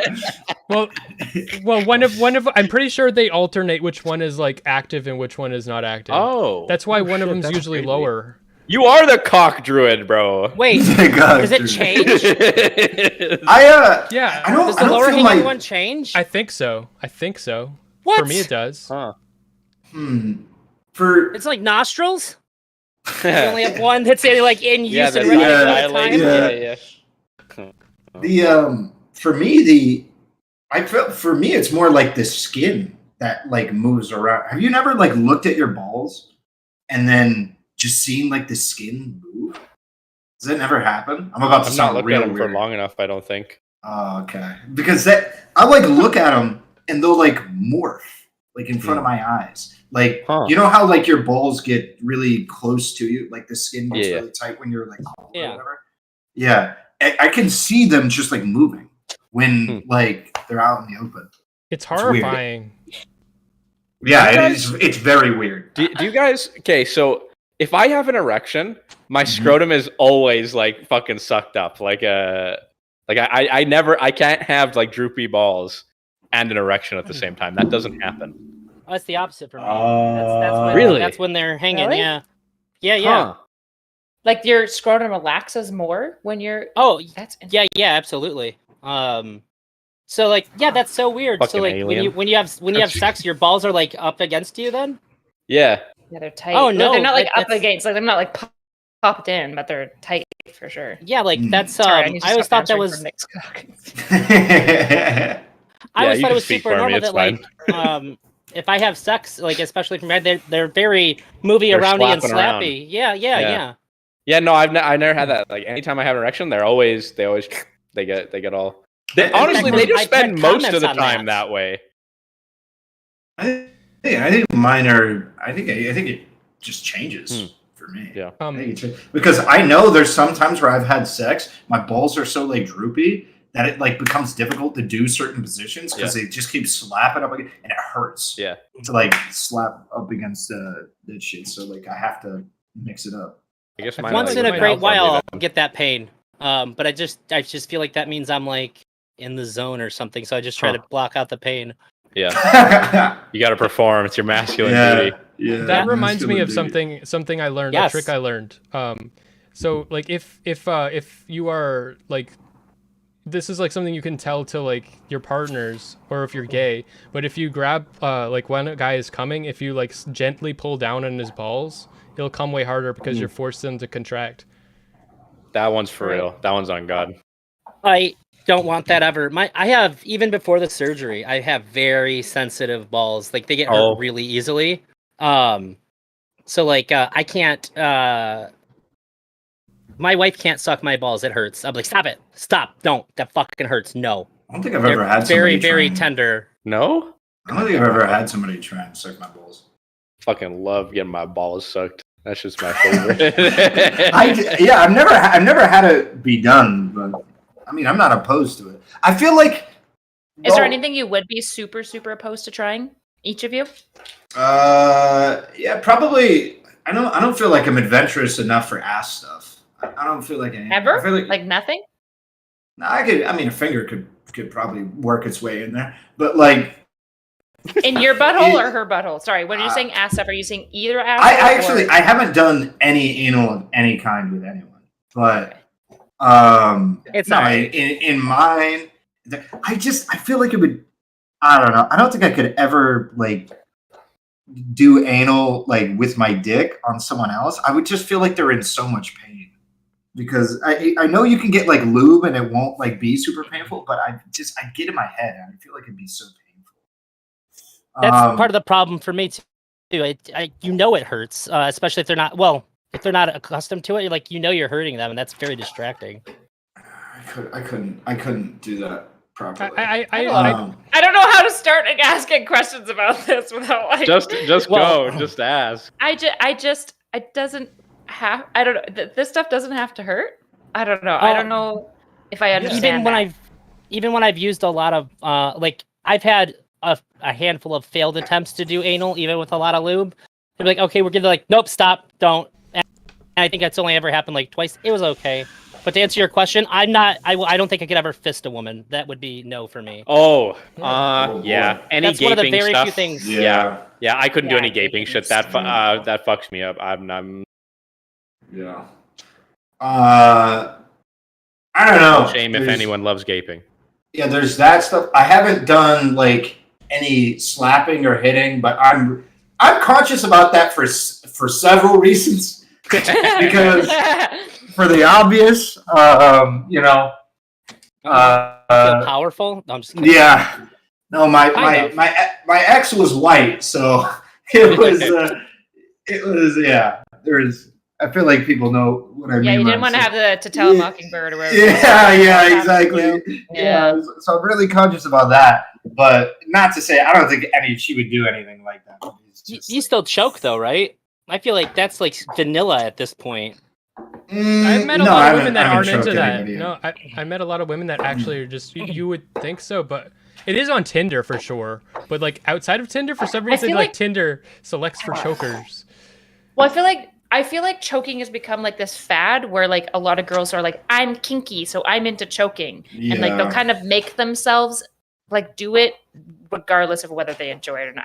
I do not understand choking. I've never gotten that vibe. Like the last chick who's not my wife that I had solo sex with, she had this big ass necklace on, and she was just like, she made it apparent that that's what she's into, and then right beforehand she's like, I'll just take this off, in case you want to choke me or something. Like, yeah, I don't think I've been with a woman in the last 10 years that isn't like adamant, like this you have to do at least be choking to be like a part of it. Like it has to be, it's like a minimum requirement. But I mean, I don't date women that aren't like, we haven't discussed that like they're into like BDSM type stuff. Yeah. I was going to say there's probably a selection bias there. And yeah. Since you're in like a poly or an open relationship and you also have BDSM in your Tinder shit, right? Yeah. Yeah. It's like snuck in there just to make sure that Adventure we're Time on the same page. Yeah, I don't specifically Adventure Time, but I usually show the Adventure Time tattoo. Yeah. There are not a lot of things I wouldn't do, and I have trouble. We know. Like, I know. Like it just like I've never met anybody. Like I've always had like way less boundaries than other people. So like, and like so for me, it's like. It's always just trying to figure out what someone else is uncomfortable with, because like I could like do anything. So it's like trying to fill a glass of water with a fire hose. Like I'm the fire hose, and like whoever I'm like is my partner is a glass of water, and whatever they're like will be receptive to will fit in that glass of water. I'm just let's figure out what it's. Yeah. So. You guys asked me to like come and ask you guys questions, but I think the thing I'm struggling with is I feel like any question I have about like, especially like male sexuality and male anatomy and anything, I probably have already asked Nick I don't know. I'm a very Yeah, curious they person. so I- posited that might be Yeah. the case. But what were That's like, fair. I can also brainstorm like, what are some things that you think that women often like don't know or understand about like men and like sexuality and stuff? That often feels like a thing that like you wish you could communicate, but it's like kind of awkward too to like just tell her about. That a lot of women it seems don't understand or know anything about. I think I have an interesting like this is not something like most men are conscious of, but I recently learned there is a protein that in male brains or in brains that is responsive to testosterone, and it's suggested that men are more able to change their sexuality during arousal, and that's why men might be open to more things. I don't know. That has been really interesting to me, given what I've said about myself, but I don't know if that applies to everyone else. So Yeah, no, that's super interesting, especially considering the fact that like kinks seem to be very generational, right? Like hereditary. So if you what you were saying before about like kind of like your sexuality insofar as like not just who you're attracted to, but the things that you like to do, if that's like kind of set into you to some degree, and then it would I think extra make sense that men are more malleable in that regard specifically. Which, Well, if that's the case, if men aroused. are more malleable, that's almost like a feminist development, because that would only benefit women's experience for men to be more malleable. Yeah. The thing I feel like I see though about like men is that they're like, in fact, like if anyone that tends to be more sexually malleable and sexually like open to stimulus and stuff, it tends to be like women. I think Is I that- actually heard you Other talk than about just this, but orientate, or that's just in regard to orientation, though. No. I'm not. I guess no. Women are so like even if you like do like tests of like arousal, women tend to like have some level of like sexual arousal to basically any type of sexual imagery, even if it's imagery that they're not broadly attracted to. There'll be a bigger spike for things that they're quite attracted to, but just in general, like sexual imagery tends to arouse women, whereas for men, there's very clear lines where like some imagery will arouse them and other imagery will distinctly not arouse them. In fact, it often like makes them go flaccid very quickly. I think men have more hangups. If there's something that I wanted women to understand that I think that maybe they don't, and maybe I'm alone in this. If I'm not, I at least expect Smeth to agree with me on this.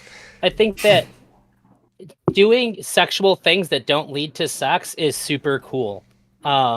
I feel like most women that I've been with, they feel like if anything sexual happens, then like it's supposed to lead to sex. Like there's an expectation of it. Like if I'm doing something and like if my wife were to like put her hand down my pants or something and I didn't want to have sex with her after that, like that was really cool that happened. Like we don't have to go have sex right now. Like we can just be sexual with each other and not lead to sex. Yeah. Like that's a really cool positive thing that I think probably most guys would enjoy, but there's just always this expectation like you have to wonder like if I don't go and have sex now or if we don't do something like some kind of sex act, then maybe she thinks that I'm not into it or whatever. You can be like, you can just do that and like we can have sex later and build up to it. I think that's probably missing a lot in the communication. I'm not sure how many people that works with, but I don't know. I think that there's been some instances, or at least I've been pretty sexual with women, and they haven't thought that like there needs to be sex afterwards. I don't know. Maybe it's because I have like had a pattern or a history with them of like making that the case, where it's like I don't just like randomly like I'll pull them into me and like grab their ass and stuff like that, and that kind of stuff, or we'll just like pump or something, and then it just leads to nothing. We just go to watch TV afterwards or some shit. I think the idea is that it builds towards the sex that'll happen later, but it doesn't have to lead to sex right now. Like there's nothing wrong with it not happening right now. We can just sort of build each other up for the later on in the evening or something. Because that just seems like it's very, very difficult to like communicate that. Like it's if it doesn't lead to sex, then like something wrong has happened or somebody. It seems like if I don't respond with like, okay, let's go have sex now, like I'm sending off a bad signal. That's not the case. Nick, do you have anything that you feel like women need to know? Or You're in such a weird spot, bud. Oh, yeah. you could just answer it more broadly. I don't know. I don't know. Like, I am in a weird spot. Not even because you're here, honestly, but because fuck. So I talked earlier about how I like a lot of the games that go on with navigating early relationships and sexual tension and stuff like that. And so I feel like that's the main area where most people are like, man, I really wish women understood this. And for me, it's like I don't like the toxic shit, but I like the in the middle shit that a lot of people refer to as toxic. Like even some of the toxic shit like the shit testing and things, which I feel like is what most people kind of like focus on. And they're like, I wish this didn't happen. And I wish women knew that we're not interested in this or whatever. Or Ab and Preach talk a lot about how women give off like signals or whatever, right? Mm-hmm. But their signals are what they think are so overt, like, you know, looking at a guy, making prolonged eye contact, looking at his lips, biting their lip, that sort of stuff. Like I like that stuff. So I feel like all the things that I could ask women that I want women to learn would be bad advice generally for women.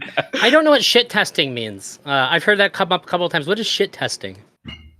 There's a bunch of ways that it can go down, but it's basically when a woman makes so they what would be the word? They premeditate a scenario where they get mad at you or put you down or pretend that they're upset about something to see what your response is, if you have the right response or if you can carry whatever the response is that you give. That's like a shit test. So they're trying to manufacture a scenario to see how you respond. Yeah, they manufacture like a boundary to see if you take rejection well. It makes me uncomfortable. That's what I know is happening. I agree. I don't like it at all. Nick thinks it's fun. I think it's like I just think about every autistic man that I've ever known, and it makes me sad for them because it's like so mind fucking for them. I think most shit testing is bad for the world. Like, don't get me wrong. I just also find it fun. Yeah. I have trouble answering this question because it's like everybody's so different. But like as far as Evo psych type stuff, like I feel like women I feel like women and men have just an unrealistic impression of what the other's sexuality is like, in particular because like all of sexuality in general, like what we assume is just baseline human sexuality really is just male sexuality. Yeah. Right. So I feel like I have a lot of questions for women. Maybe women don't have as many questions for men, but I feel like if I was a woman, I might. I think Nick sent me. You guys want to know how I found about Abra and Preach? I was looking for content creators, and he was like, well, he was suggesting that maybe I like get a little bit more like knowledge of like some Black content creators, just because that's like part of his culture. And also he like wanted me to get some understanding of like how men worked a little bit because he thought that I had a pretty bad understanding of how men worked, which was true. And so I started like watching Abra and Preach a couple of years ago, and it was like they're the #1 channel that I'd recommend to young women, especially like young women that are in the church, so that they can like actually understand like men a little bit more. But sometimes I worry that like it's like too far. Whereas like men are like dominantly often think about like one thing, especially like young men, which is like how hot you are. If you look at a scale of women, who is going to be like the most sexually preferred women, it's always the one with the big titties and a big ass. Almost always, even with like these like super hyper liberal men, you see like the same patterns emerge. And I think that was like probably good to be aware of. But do you guys think that that's like too far? That it's like a bad culturation rather than like a reality? What specifically is a bad culturation versus a reality? Men being like just almost like sex fixated, sex obsessed. They're constantly evaluating. Even like high-minded liberal men are fundamentally mostly just like looking at like titty's ass. Is she hot? No, that's humans. That's human. That's clearly. I think that's just clearly humanity. That's just men. Kind of. I think it's a weird distinguishment to make because like. I'm certainly no stranger to like looking at tits and ass, but the first thing I look at a woman is her hair. It's not like I'm not going to notice if she has like triple D's popping out of her shirt or something, but I usually look at a woman's hair before I look at anything else. And that's kind of going to be how I paint the rest of it. Like my taking them in. But I also think I don't know if this is directly part of your question. I think women don't have a lot of questions for men because they think they know what we're thinking, which is kind of the purpose of this stream. I think women have a lot of assumptions about how men interact with their sexual feelings and what they think about women. And so, like, why would I have to ask any questions? I know how men are. But I think that a lot of the answers given in this stream tonight has kind of like challenged some of those things, at least. That we're not. I think the biggest thing that's misunderstood is that we're all the same. We all want the same thing, and that we all feel the same stuff, and because we very don't. So for me, in regards to what I felt like you were kind of asking, which is like how much like men will just revert back to caring about like sex as a number one priority. Yeah. I've got the sense that that's a very big thing for like most men. And the reason why is because I felt very alien not having that distinct drive, because I didn't really care that much about sex as a thing early in my life. And it like resulted in me just essentially being a need. I didn't give a fuck about how I dressed. I didn't give two fucks how much money I made. I didn't give a fuck about like a lot of shit and what it felt like based on other people's, the way that other people communicated. A lot of that difference came down to like seeking women's approval. Like, and that's still kind of a thing like right now. I look at a lot of the people that are like really trying to achieve and like going for like goals and like gains. You can especially see this, as much as they say otherwise, in the red pill community, where it's like these people, they're clearly obsessed with the validation that they get from women. And I think if it wasn't present, I think like half of these people would just be like working 9 to 5 normal shit, just trying to focus on like, I don't know, fucking building a car or some shit that they enjoy. But like instead they're trying to like dominate the world and like do all this stuff so that way they can have like 12 hot women inside of their mansion. Yeah. I completely agree that it's all fueled by the desire for validation from women. Like exactly what you said. I think, most of these guys would be like working at fucking McDonald's and playing League of Legends if it wasn't for that motivator. And I think it's kind of interesting for me because like there's this dichotomy that we make. I think especially women when they think about how they're valued, and they think about like when women are come to grips with this idea or this fact that most men mostly care about you for how beautiful you are and how young you are, because those two things are very integrally tied, right? And women view that as really negatively. They don't like that that's the case for a lot of men. And they wish that they were desired in the same way that men are. And I kind of resent that notion because these things outside of appearance that men are desired for is literally just what they bring to the table. It's what can I do for you? And it's like, that's less intrinsic than just being hot. Like, I wish more women desired me for my body. Yeah, me too. Hey, dude, you too. Hey, look, dude, I've been hitting the gym. I wish I was the kid.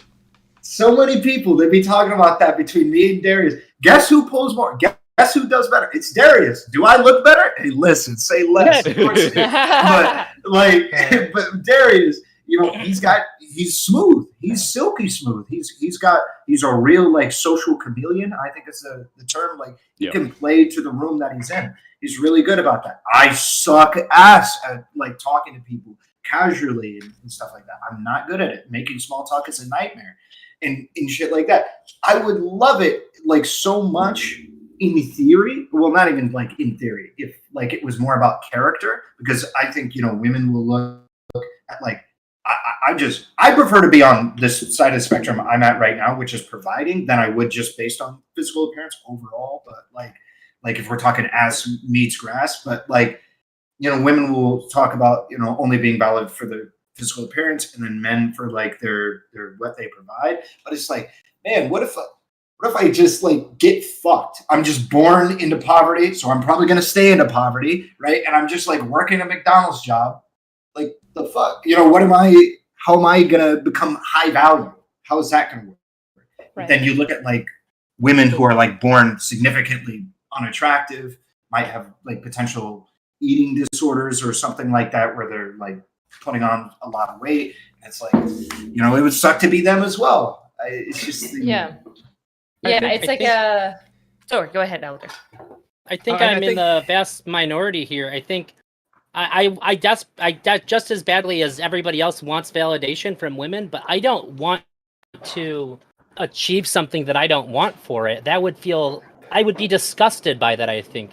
I like it when I find a connection with a woman who likes me for me. And if it's not that, I'm like, I don't want it. I think that I get like paranoid about it. I would get creeped out by it. Like, what are you really after? Like, what's this about?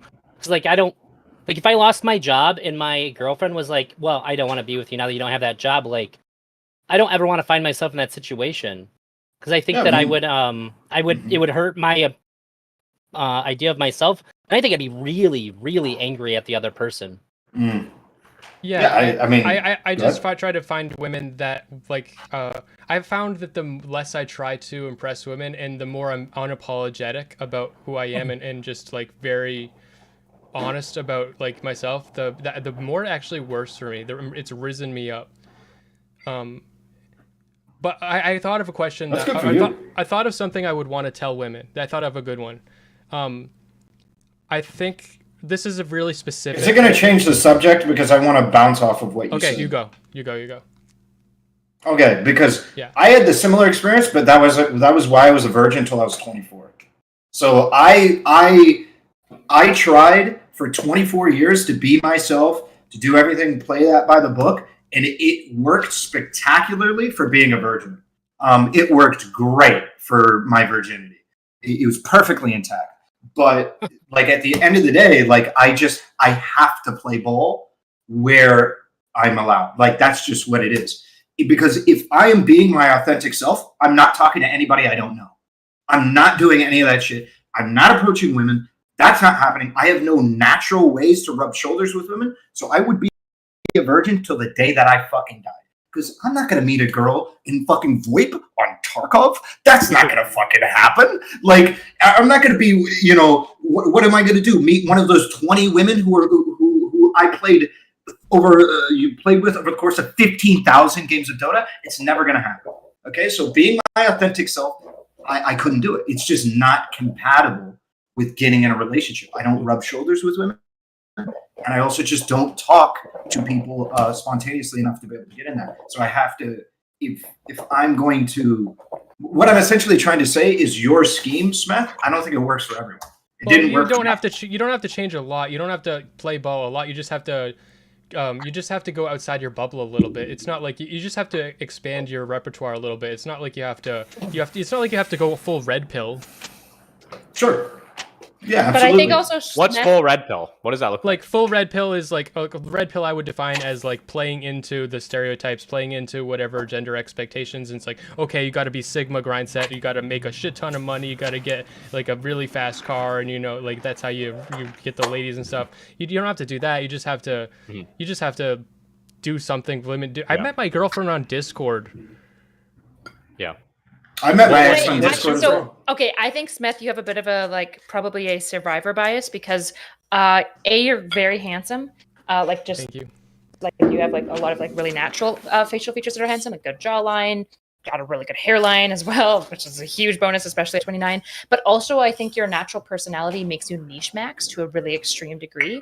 And so I suspect that the girls, like I would guess like if you pull like the average girl, she might not be super into you, but the girls that are into your archetype are super fucking into your archetype, like very, very into it, which I like rallies into like propulsion and like Tarkov. And there's just like, there isn't a niche maxing that exists that like, it's like, oh, those propulsion guys, gotta love them. Whereas like you're kind of artistic. Not that I know you super well, but what I've gleaned from at least your you're right. channels and stuff is that you're very artistic and stuff like that. Yeah. I am absolutely. I think you're right. That's a really good way. That's really good. I absolutely am niche maxing. I should be more. I think, yeah, that's really changing my perspective. It's interesting. We were talking about that in regard to Smeth specifically on Tinder earlier, and Kyla wasn't even watching the conversation. No, I wasn't watching. Yeah, but the way she said it, now I'm really analyzing myself again. Like the advice or the way that I think other people could just do what I'm doing, maybe that wouldn't apply. So Yeah. Because I- that Yeah, way, I mean, couldn't. I couldn't do what you're doing. I don't have the social skills to do it. yeah, like I where just straight up don't have it. where What you I told are you to say is on like Tinder is fucking not way social out of skills. my bubble. What I told you, No, I'm not. I told I'm you. not I even would talking never about like say what you what you told me to say. say.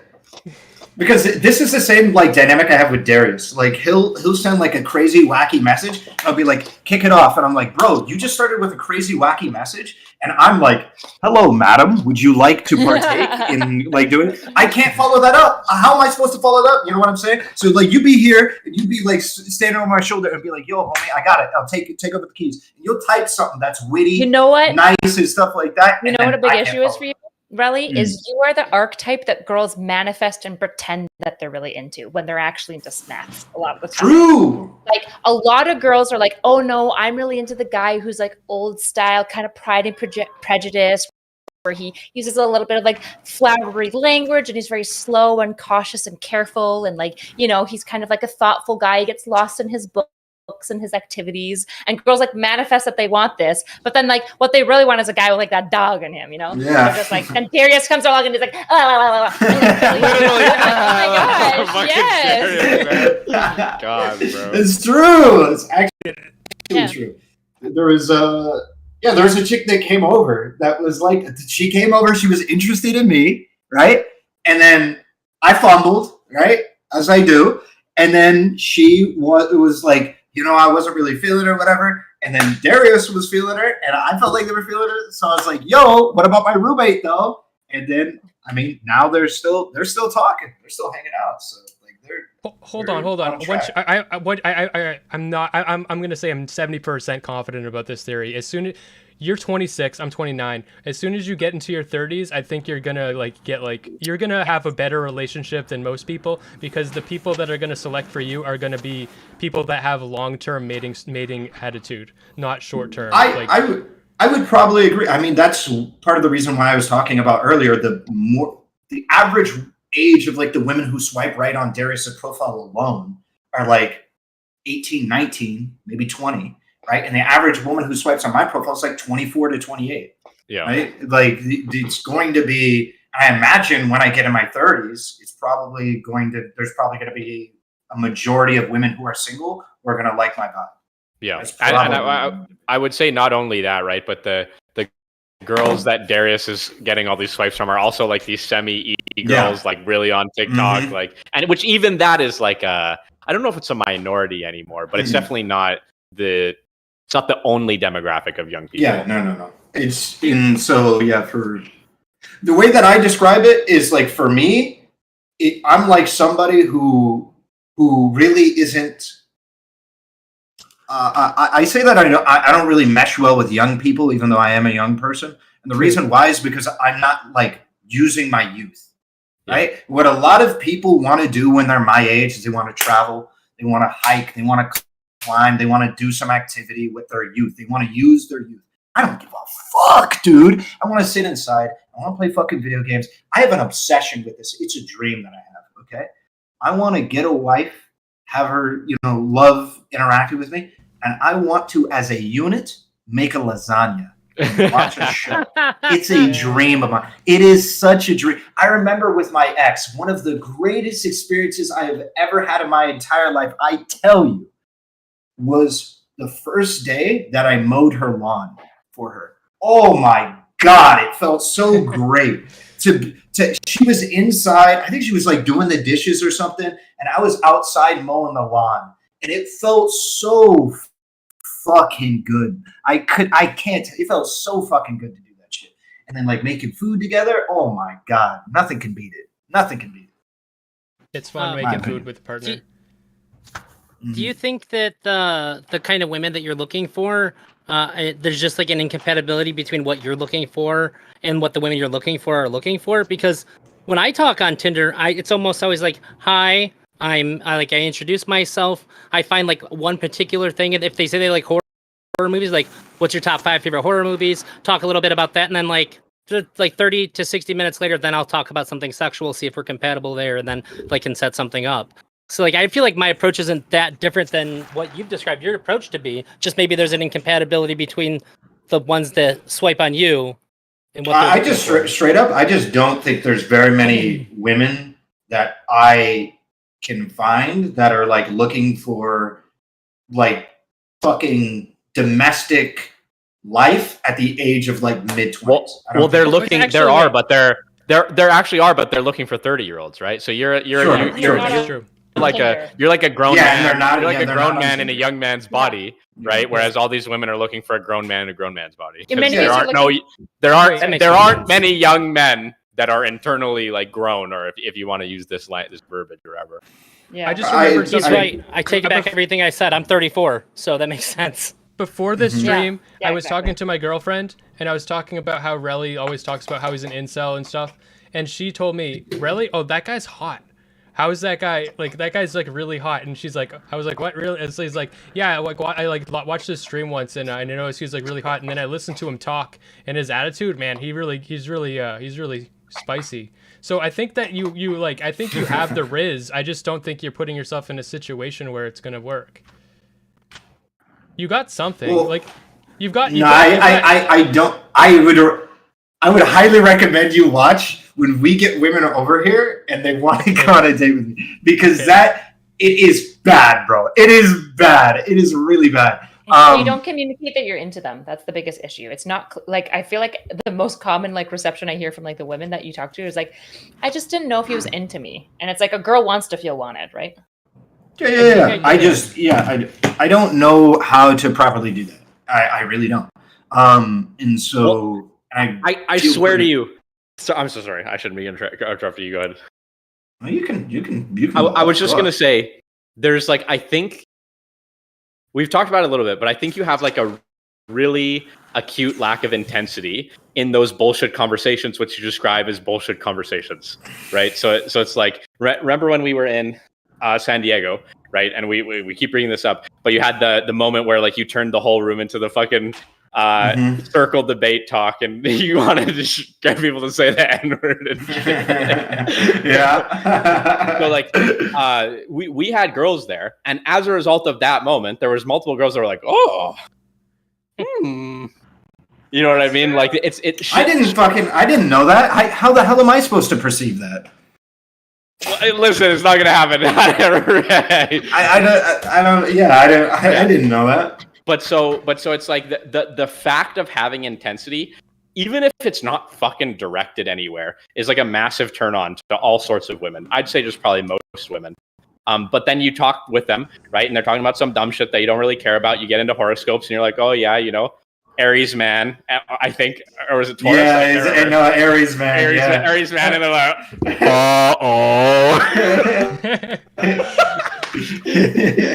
I don't know. Yeah, I think that's literally the biggest thing. The one biggest thing is just the chronic lack of intensity when you're interacting one-on-one with these women. And you kind of, I think you gave the answer about that, which is that you don't want to do it. You don't want to fake it. You don't want to pump it. Yeah, that's because you don't give a shit about anything that you're talking about. Are you swiping right on baddies, or are you just swiping right on like everyone? I'm swiping right on just about everyone. Who are you Got the hitting auto up? clicker going? Who am I hitting up? Yeah. I think I remember my biggest frustration as a single woman growing up was that like guys were like, "Oh, you have it so easy. All these guys like want to fuck you," and I'm like, "Yeah, but they want to fuck like the thick airhead more always because she's thick, right?" I mean, I won't deny I have a type and I want to fuck a specific type more, but half of the, I don't know, it's kind of difficult because I could go through my matches, but I also have my range set to like 100 miles because it's more for like content shit. So like half of these people aren't even in range to be able to like date. Okay, like this person's 98 miles away. Really, a woman in my chat there's no way that's happening. A woman in my chat just said something. She said you probably all you need to like if you're lacking intensity, all it takes from what you're doing is just eye contact. If you just give a lot of eye contact, and I give a lot of eye contact. You do? Oh you, yeah, like, stare her down. Be like, I'm an Aries man. It's not eye contact. He does. I when we were watching, I've only watched one of your guys' Riz ups or whatever with the girl that said the Aries man thing, and I was actually really impressed with the eye contact because you were making eye contact like basically the whole time. Right. Yeah, Well, so I want to it's say something to you nobody says to you. I get okay. it. It clicked when you were talking. I had a friend. Women would fawn over him. Like I was eating at a Taco Bell with him. This chick met us at she seen us at Walmart, started talking to him. She went to Taco Bell with us. That's how into him she was. She was like, I'm just gonna go with you guys. And I was like, yeah, sure. And I knew why she was going. He didn't. We're talking, and she was about to try and kiss him, and he didn't even notice it to where like he looked over and said something because he wasn't trying to avoid it. He just didn't get it. And then she said something, and he turned around and goes, oh, you kind of remind me of my mom. And I was like, Elias, oh my God, bro. What are you doing? Like, could be, like this chick was so into him, like he could have had sex in the Taco Bell bathroom. That's the degree in which she was flinging herself at him. And I'm not going to sit here and, like, everybody's trying to say, like, no, you can just, I get it. Because I would tell my buddy all the time, like, Elias, just do this. Just do this. It got to the point where his first girlfriend, I texted her for the first 3 days for him. All right, buddy, you read what I wrote. You're on your own. You got this. And then that's when he finally lost his virginity to that girl. Because he just doesn't, it's just something's just not clicking there.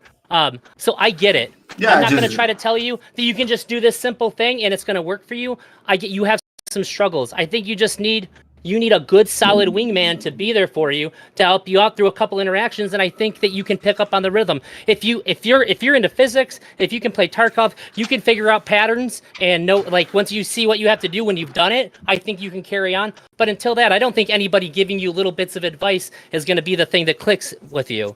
I think you have to have a homie really being a homie for you and just looking out for you for a period of time. Well, that in itself is a little bit of advice. Well, yeah, I mean, there's little bits of advice. True. It's definitely going to chip away at it. Like, I've gotten some little bits of advice that are better. But, like, something that I do want to address is, like, for instance, Smeth, what you talked about, like, and with, what was it, your girlfriend saying that it was attractive or something? Is what she said you're hot. Right? Yeah. She said you're hot, and when you're on your stream, you have intensity. You have it in you. The intensity that ElderDrazi was talking about. Yeah, the problem is the intensity is not something that you can talk about on a first date, because this intensity is about male sexuality, it's about politics, it's about physics, it's about Tarkov. And like this, to me, like, for instance, I went on a date yesterday. She didn't care about politics. She didn't give a fuck about physics. And she didn't play video games. I'm out. Like, there's, like, the fuck, what can I do? Like, what can I do? You know what I'm saying? Like, I can't bring any intensity to anything because that's my whole shtick. I'm done. But anyway, part of the reason why I wanted to address that is because I think that there's a massive misconception with men versus women's ability to, like, get inside of relationships or, like, get sex. I think for the most part, if you're, like, doing online dating and you're an attractive woman, you can pretty much fuck whenever you want. Like, I mean, I think in general, you say this to a woman. I have. Okay. Yeah, there's a woman here. He's saying it. Yeah. Oh, yeah, but he's not trying. He's not trying to riz her, you know. Oh, I see. So true. But So I'm gonna be honest. So I used to work with horses and kids a lot because it's super good. I'm gonna use the word energy because I don't know how else to describe it, even though I know it sounds woo-woo and crystally. I don't mean it in a crystally way. I just mean it in a, we don't know what energy is, but it's something tangible and you can feel the difference. And it's super cool to put a kid in a round pen with a horse because you can immediately, it's the best way to train energy with kids specifically about, like, intentionality and stuff, because horses will only move based on that. So I remember I put a kid, he's a really tough kid, flat affect, very low energy, and he couldn't get that horse to walk. He couldn't get it to move. He couldn't do anything. I could walk into the ring, horse I'd never worked with, and get that thing, like, fucking moving around the ring because I carry, like, within my body, like, this presence. So one question I have for you, I'm super curious how you answer this. When you move into the world, do you make space for yourself or do you occupy space? Do I make space for myself or do I occupy space? Yeah, which statement feels more true? Depends entirely on the circumstance. So, like, for instance, when you're with women, Do I make space or occupy space? With women? I don't even know what either would look like. What feels more true? I'd probably say I occupy space because I don't even know how this would. I feel like I don't. So one of the things that ElderDrazi said earlier, and things that I've even recently got in heated debates with my chat about, is how much I am unwilling to compromise my happiness to be able to do things I know would get me women. I know ways I could be successful with women, and I can do them. I just don't want to do them because that shit is fucking lame. That shit is just so lame to me to do. So I would say I occupy space, but I feel like the more right answer is I make space because there's not a right answer. It's like a Rorschach. It's like a Rorschach. Okay, because so for me, I'm just like, okay, fuck it. I don't really care that much. I'm just going to kind of do my own thing and like be about my own business. If somebody doesn't seem like interesting to me, I'm just going to do my own shit. And that, like, I just fumble every time with that.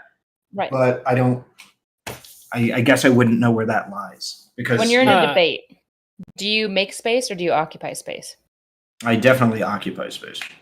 You think so? Like, so when we were doing the round robin in the house, you were just occupying space? Wait, when you say make space, are you talking about making space for myself or other people? Just however I can give an example. Okay, then I occupy space. You can I give you an example? So when you're in a debate, to be clear, when you're in a debate, you make space. Like in the house with us, you made space. Whereas with women, you occupy space. I guess I don't know the difference then. That's fair. I have an example for you. When I was younger, and I feel very awkward in social situations and not know how to deal with a lot of people, I would make a really vulgar or like uncomfortable joke so that everybody else felt just as uncomfortable as I did. And then I was able to just sort of flow. Like that was me making space for myself. When I felt like I was just like this tiny slice of the room, I would make everybody look at me and get a little bit uncomfortable. And maybe some of them would have fun with what I did. And if the other ones didn't, at least now we're all on the same playing field. Like it's more or less like I forced what I had going on inside of me on everybody else, and now like I could interact. That would be me making space for myself. I have another I have another heuristic to use to say I think the same thing. I don't recommend doing it like that. The same thing Erudite's saying, and it goes back to something Nick said. Earlier, like one of the first things that stuck out to me because it reminded me of something I say all the time. But he said he's totally comfortable embarrassing himself. But if he makes a woman uncomfortable, then that's a no-go. Like that's like the end of the world. Like it's a horrible feeling. I often just tell people like, just be willing to make a fool of yourself. Like don't make a fool of someone else. Like if you're gonna do something, like you're gonna make a move, you just make a fool of yourself. And be willing to make a fool of yourself. Don't embarrass them. Embarrass yourself. If you're willing to embarrass yourself, you're gonna come out on top. Because even if you embarrass you and Darius would get along really well because that's his whole riz. That's his whole riz is just doing over the top wacky stuff that embarrasses himself in order to do it. So like that's his riz. Want to know something funny? So when I was asking you those questions, all of the women in my chat immediately knew the answer for whether you occupied or made space in different situations, which is super frustrating because that means it's woman advice, which means it's not going to be super helpful to you. Woman advice. I mean, it's accurate. It's just like it's like feminine, like it's feminine in nature. That like a lot of women were like, I understand what she's describing here. Like I can feel this, whereas like that's not something that's mapping onto you. All I can offer at this point is being like, if I move to Florida, which is a likely chance that we're moving to Florida, I'll have access to horses, and I'm going to put you in a round pen with them so that you can see the difference, because horses are great for this, especially with young men, because they just immediately mirror the energy level. Okay. I mean, that'd super be cool. Yeah. That'd be cool. I'm so excited to move to Florida. Are you guys like confirmed? 90%. I just got my like deferral and stuff confirmed and whatnot, so school is not on for next year, so yeah. Nice. You'll be Americans properly. Yeah. Hey, Yeah, let's own some obviously. guns. Shoot let's own some guns. But the part of the reason why I addressed the thing that Smeth said earlier about your girlfriend and the attractiveness thing is I feel like there's an unfortunate amount of people that are like a little bit black-pilled without realizing it. You can be a very hot guy, but if you're as socially stunted as me, it doesn't fucking matter. Like your absolute social competence is so important for men. It's incredibly important. What my girlfriend said was that she watched your stream, and after watching your stream, it made her want to message you and hit on you. Okay, and she would have done it, and then okay. So I'm gonna expose myself. Okay, so there's a chick who had messaged me at one point, and she was like, "Hey, Riley, I would love to see one of your streams." And she had her profile picture was of a woman, and without even thinking about it, I said, or she was like, "I would love to see you stream more. Like, please go live right now." And I literally just typed, "Nah, I don't know you. I don't know you. Better luck next time. Go watch someone else." And then I didn't even think about it. I was like, maybe this person is trying to put a move. I was like, God damn it. And then I was like, yeah. So it's like, that's what it is. That's what's going to fucking happen. Okay? Wait, I want to ask, what was going through your head when you sent that? I thought it was funny. I just thought that shit was funny.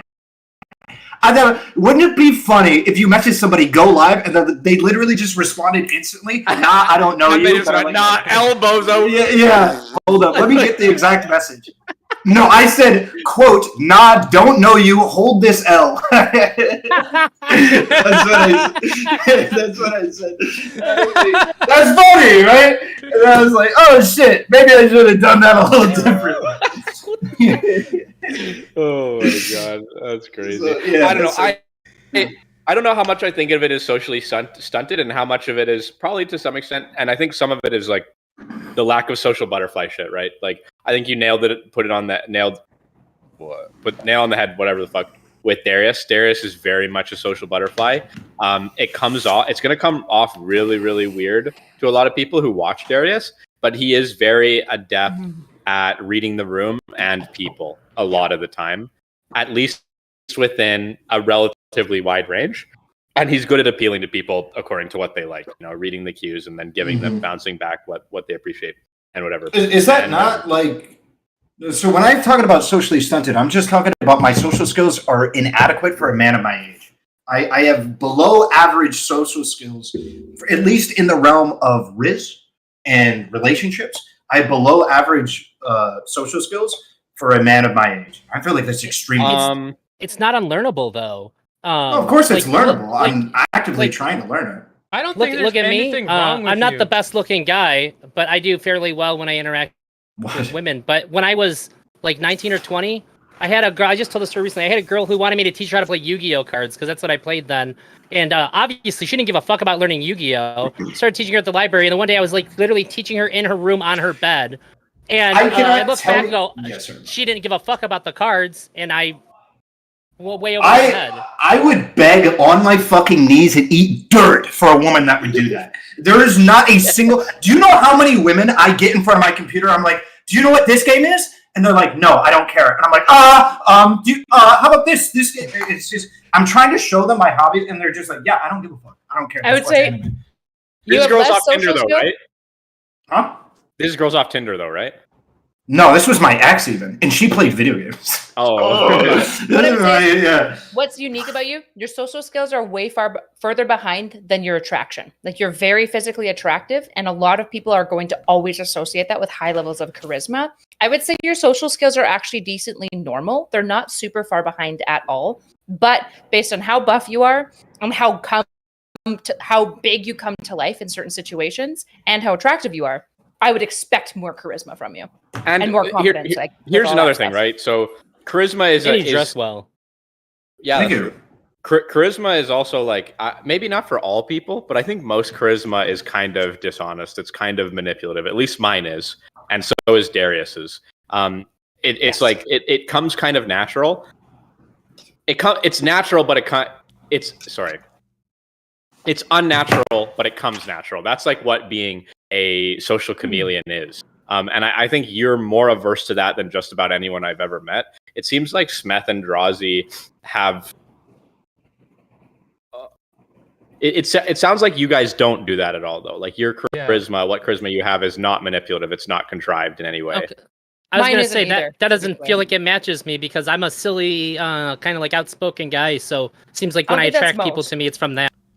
I'm So, the same okay, as you. I'm glad My we're in charisma is not manipulative at all. But the issue for me is because mine is completely self-personality garnered. I'm less of a chameleon. So in some spaces, like internet spaces and certain circles, I'm the fucking queen of charisma. But in other circles, people don't like me, and I can't really like adjust my shit to fit what they like. And I'm kind of like, right, I don't fucking want it. Fuck you. All right. I'm not gonna make dumbass fucking cringe jokes. Fuck you if you don't like me. Right. So like I feel that. yeah. So like mine's really authentic, but because of that, it's a little bit more hit or miss sometimes. Whereas Nick, I've never gone into a social setting where people don't immediately love Nick, adore Nick, but he's a slightly different person in all these spaces. Like he knows how to like cater to what they're interested in. And it's not like an inauthentic thing. It's just like he's willing to like shift and mold I think himself in a way that manipulative. I'm not willing.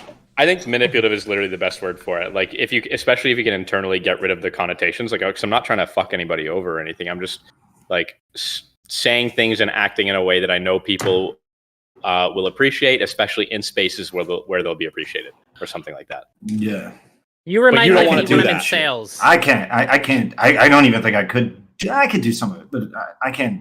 I think if you made a concerted effort to try, you could. It's just like it's overtly against your mission statement, right? Like you said, you don't want to compromise your happiness to achieve blah blah blah blah. And I don't think you'd be happy thinking about and micromanaging all of your little interactions and like kind of puppet mastering yourself in all of these scenarios to build up the skill. I have no problem doing it in like for the debates or like conversations, changing up my conversation style and stuff like that. But I think it might just kind of really stem back to the idea. I don't care about like what. Okay. I'm just so hesitant giving you advice because I think that I don't think there's anything wrong with you, and like we've already just demonstrated, there's multiple ways to have the Riz, and so like if we tell you how to be us, it's like we're taking away what is you. But have you?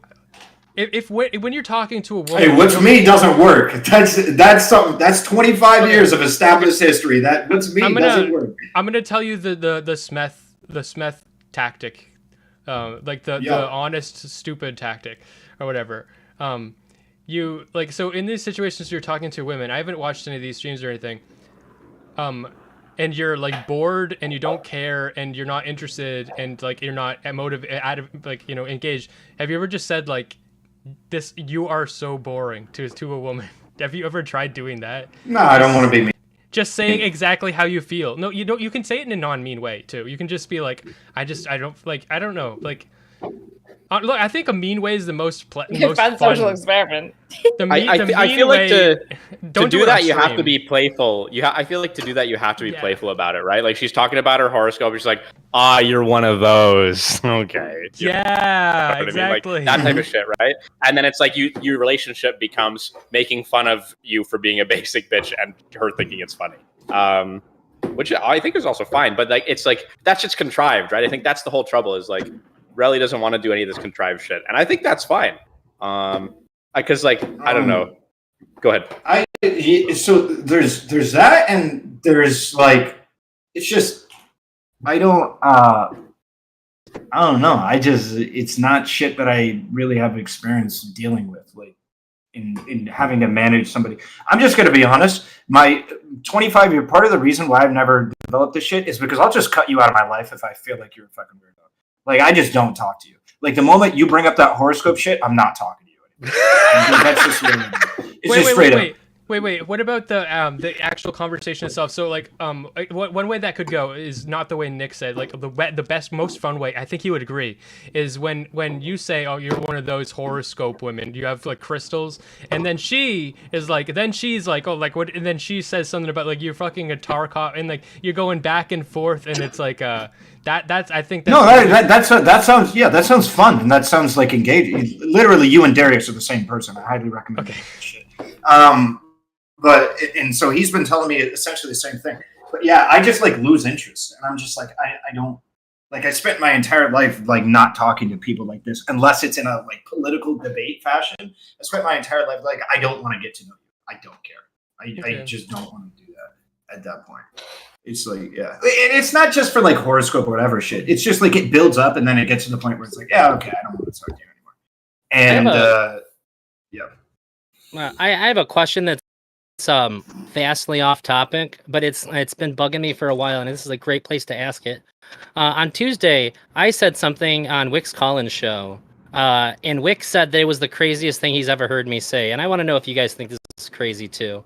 I said they're talking about like where a centaur's dick is located or something, and it devolved into a thing where I said I would rather have sex with a man than kiss and cuddle with a man, like especially if it was like shirt off cuddling. That would freak me the fuck out to the highest degree. Like I don't want to have sex with a guy, but I would rather have sex with a man than kiss and cuddle. Like if my mustache touched another dude's mustache, I think that I would be out of my skin uncomfortable. Depends what kind of man. If it, if it's Smeth from 5 years ago, it could go either way. Yeah. I feel like there's this like weird kind of like homophobia where I'm just not gay, and I feel like being intimate is just like out of my comfort zone. But like sex could theoretically still just be sex, and like I could get over that, but I don't think I could get over having like a physical closeness with a man. I think I'm in the opposite direction. I'd rather kiss a homie than fuck a homie. Yeah, like make out with your best friend for 5 minutes. I would make out with Darius for 5 minutes for sure. Making out is like handshakes. Just for fun or what? Hey, listen, we're on Kick for money. You feel me? I feel like sex is so much more intimate. Like it can be. I would make out with pretty much anyone unless I'm grossed out by you. But then I'm not making out with you because I'm like actively averse. To me, kissing people is like handshakes. It's super fun to do. I enjoy teaching people how to kiss. It's very fun. It's like a social engagement. Whereas like sex is like, there's a lot going on with sex. I did try to add like the like skin to skin, like shirtless touching too, to try to add more to like the intimacy part of it. I just think that sex doesn't have to be intimate. It can be, and when it is, it's nice. But like having like a physical intimacy with somebody is just I couldn't do that. So you guys think that's wild too? No, I think sex is very intimate for like 90% of the population. I don't think it's that wild. I can see it. I can understand it. Yeah, I think I'd still understand rather. Yeah, I think I'd still rather kiss up on, make out with, and fucking glide around with my homie than fuck him or get fucked. I'd kiss a homie for sure. Yeah. I agree with that, but I've had a similar hypothesis or similar like thought experiment. I would because I think about going to jail like in you're like someone's bitch. I would rather get fucked than fuck another man. I think that's really gay. Really? But yeah. Oh, that's the opposite for me. I'd still rather be the one doing the fucking than getting fucked, but I'd rather do either than like kiss and cuddle shirtless. I'm really protective of my asshole. Okay, so I'd be doing a fucking. Well, no, get it. My safe word is get out of my asshole. To get fucked, you have to like you can just kind of dissociate, or you can just like imagine something else. You could just focus on yourself or your body. You maybe find a way to enjoy it, but to fuck another man, you have to be actively like fixated on him. You know? No, I mean, just close your eyes. You could wait for sure. Yeah, exactly. Wait, what if I'm fucking another guy in the ass? Why can't I not just imagine I'm fucking a chick in the ass? Because there's all that hair, Relly. What do you mean? That hair. Yeah, there's all that hair. She just don't take care. She just don't groom herself well. That's all. I got a good imagination. It's very vivid. Like, you know what I'm saying? My first thought was hairy buttholes as well. I was like, I don't know. I feel like we have to like limit this hypothetical with assume the butthole's not a fucking forest. Yeah. Well, what if she? The chick you're imagining just don't take care of herself. She's like hyper mega feminist and won't shave her legs, doesn't shave her butthole, doesn't wax nothing. I think I could do the same thing as like, if I was fucking a dude, is like close my eyes, imagine something else. It might be a little weird if he's all like, like, bro, can you shut the fuck up? my god. I think. Damn. Okay, I thought of something I wanted to tell women. So this is a very specific thing, but cuddling men. There are like quite a decent amount of women that if they're like cuddling their boyfriend, and he gets a boner, they'll feel like there's a pressure for sex, or they'll feel uncomfortable because he's made the situation sexual and she didn't want it to be sexual. I think it's gonna happen. Men cuddling. He made it sexual? Yeah, what? Boners are just like fucking they're just like sneezes. They just kind of happen. Yeah, exactly. Yeah, totally. That's 'cause They just women- happen all the time. Sorry, Totally. If you have That wasn't a shot at us at all, Rel. If you had no, I agree. Well, if you have like if you're cuddling, it's a sneeze because you're literally like physically embracing, you're physically close and shit. And it doesn't mean that you actually want to fuck. I think it's just honestly like closeness and love and intimacy, and you don't need to fuck. It's not a pressure to fuck. Guys don't. When a guy gets a boner, he's I don't cuddling know. you. I love boners when I'm cuddling. Feeling like a boner push against you while you're cuddling is I just love it. I think it's so hot and so fun. Some Are you- people, I some cannot people I tell have if you're met. joking. No, I'm not joking. I actually love one of my favorite things is if Nick and I snuggle and then he gets a boner. I'm just like, I think My maybe friend Rel here- feels this. If I get a boner, it's like I better not waste this. It's time to go right now. We can foreplay after, but like it's good right now. Let's go. Do you think guys ever get insecure about like sorry to just derail us with like ejaculation? That's something I think about a lot. Like if you're like a dribbler versus like something Yo, I'm a else, is that, fucking like, dribbler, embarrassing? bro. I'm a fucking dribbler. A dribbler? Yeah. What does that Like mean? I don't shoot no hot steamy ropes most of the time. It's just little. It's like That's such a Really? weird question because like I have a lot. It's usually a lot, but then it's like I've never been in a situation where a chick was like, "Oh, I love how much cum there is now." I had a Like, is I had a there woman any- say could that. Could I you had a wait woman- next time so there's even more cum? I want to spend longer cleaning up. I had a That's never woman. happened. I had a woman look me in the face and just like, I just got slimed. No way. Yeah. I think I don't know. I've met some. I've met women who like more or like less, and I want to hear about the dribbling thing though. How does that work? Wait, so wait, when you Like come, bubbler. do you shoot a really hard? it's like this. Do you shoot like a really Oh hard? my god! Oh my god! We invite a Yeah, woman but- on here, and now we get the most sexually explicit True. all stream. So if that's how it works, like, does it just come out slowly? So it depends, right? So if I like save up for a week, it'll be like crazy, like right. Oh, but okay. most of the time, like, Oh so if my I- if god! It's like a squirt and then a dribble. Yeah, exactly like that. Most days it'll be like a couple little like blee blee blee, and then it's just like glug glug glug glug. Like I don't know. Mm. I feel like that has an advantage though. So like, because I have usually a lot, it's very hard to get head and then like have there not to be like a pause to deal with it. So like if you just have a little bit, they can just keep going. You don't have to worry about. There's a fair Like, bit, it just she's not doesn't figure go what she's gonna do anywhere. with it. So for the dribbler, you Dribblers anonymous. dribblers enough. You get an initial projection and then it dribbles out. Sometimes, yeah, sometimes, bro. Sometimes it'll all just dribble out, basically. All Sometimes just dribble out. sometimes, or sometimes Someone it'll be a hate whole bunch you, Nick of is gonna really. clip the fuck out of this. I think the term the FBI profilers use is a secretor. Yeah, sometimes Secretor. a bunch of like really short projections. So it's like if it's like right here, right, it'll be like blue, blue, blue. Mm. So I guess I haven't even really thought about it. For me, like what it always is it's like one beamer just fucking beams the shit, and then and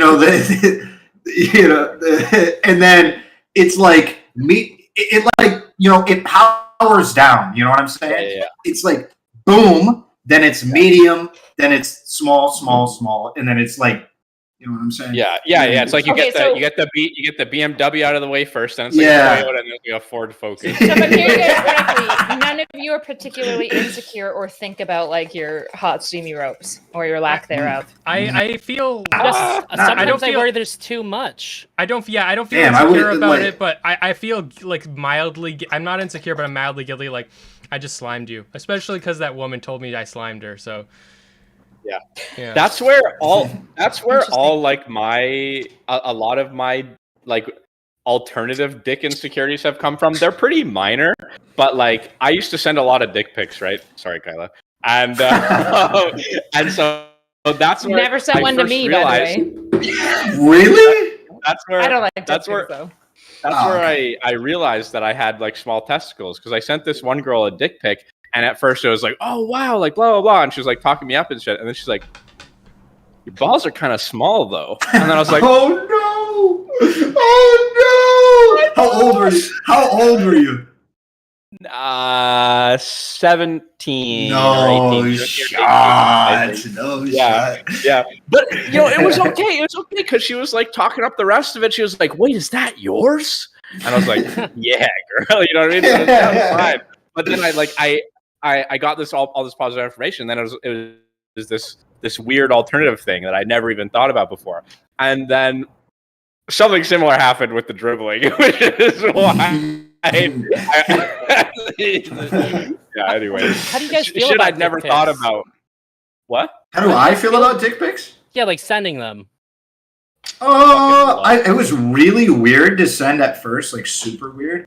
I felt like a fucking sexual predator, even though they asked for it. But like after like you get used to it, you kind of get used to it, and then it's like cool, I guess. It's like fun to see people's reaction.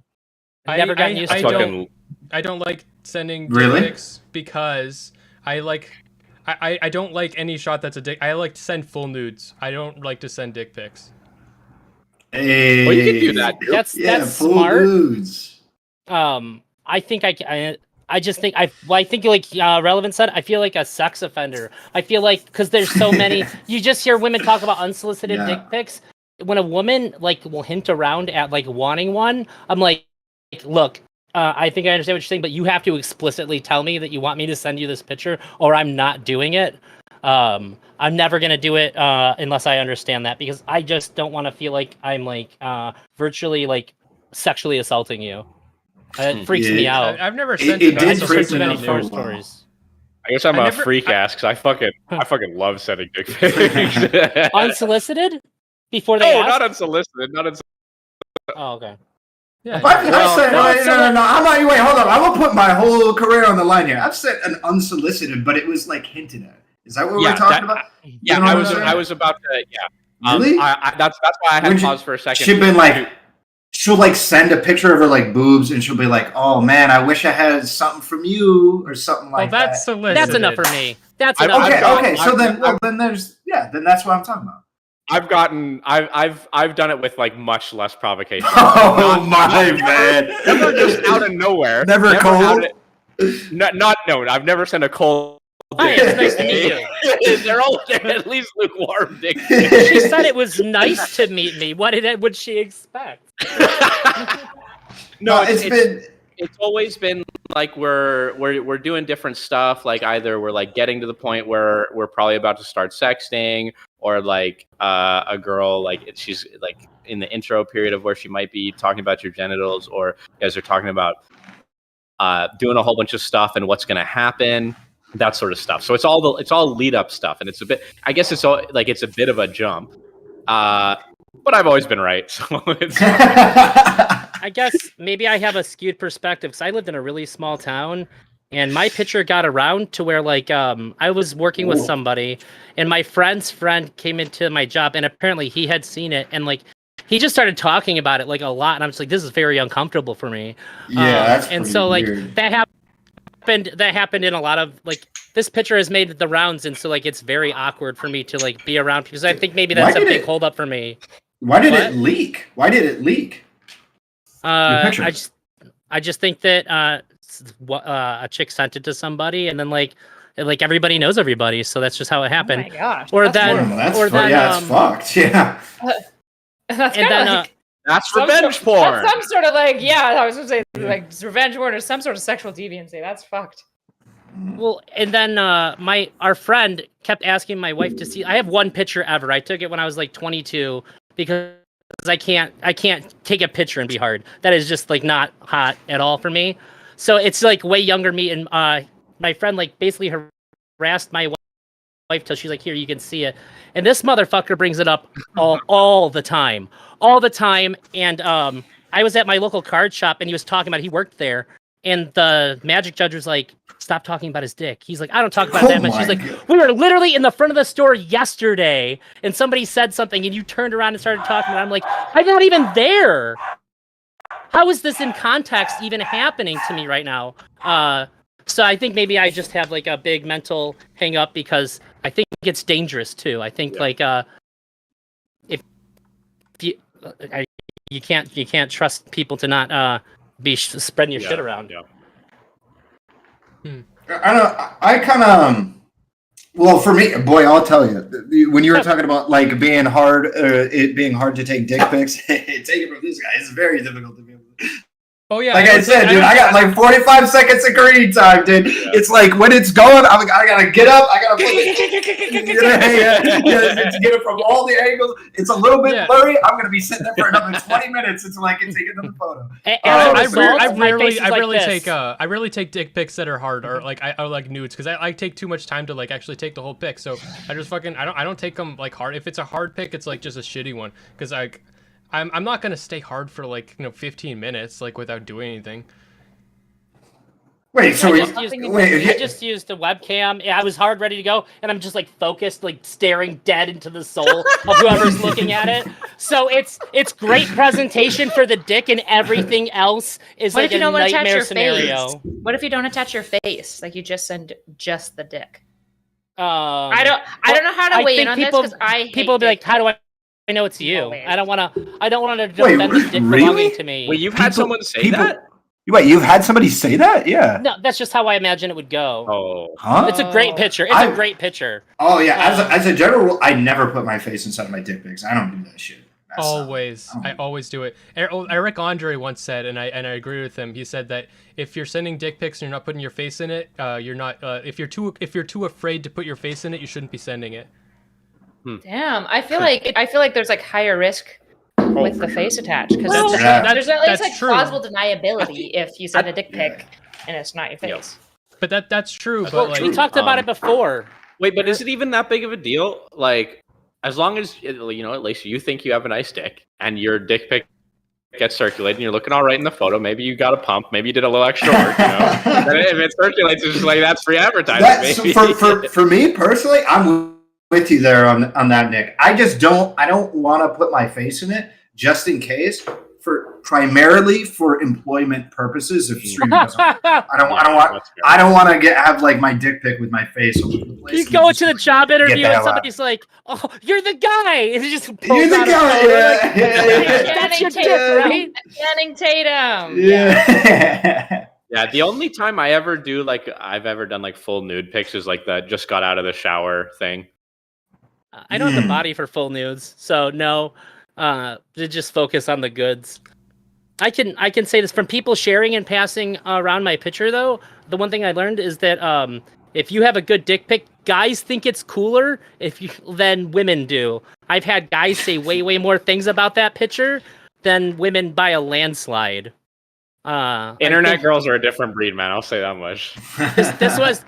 This was before it would have been like an internet thing, unless one of those people put it on the internet. Yeah, somebody in my chat just said, "Yeah, always." Wait, so hold on, Smeth. This shit has been invading my mind. Okay, Smeth, it has to. If you said you don't take pics when you're, feel free to not answer this, but you're Smeth, so you're probably going to answer it. When you said you don't take pics when you're hard, you're a shower. Then you're not a grower, right?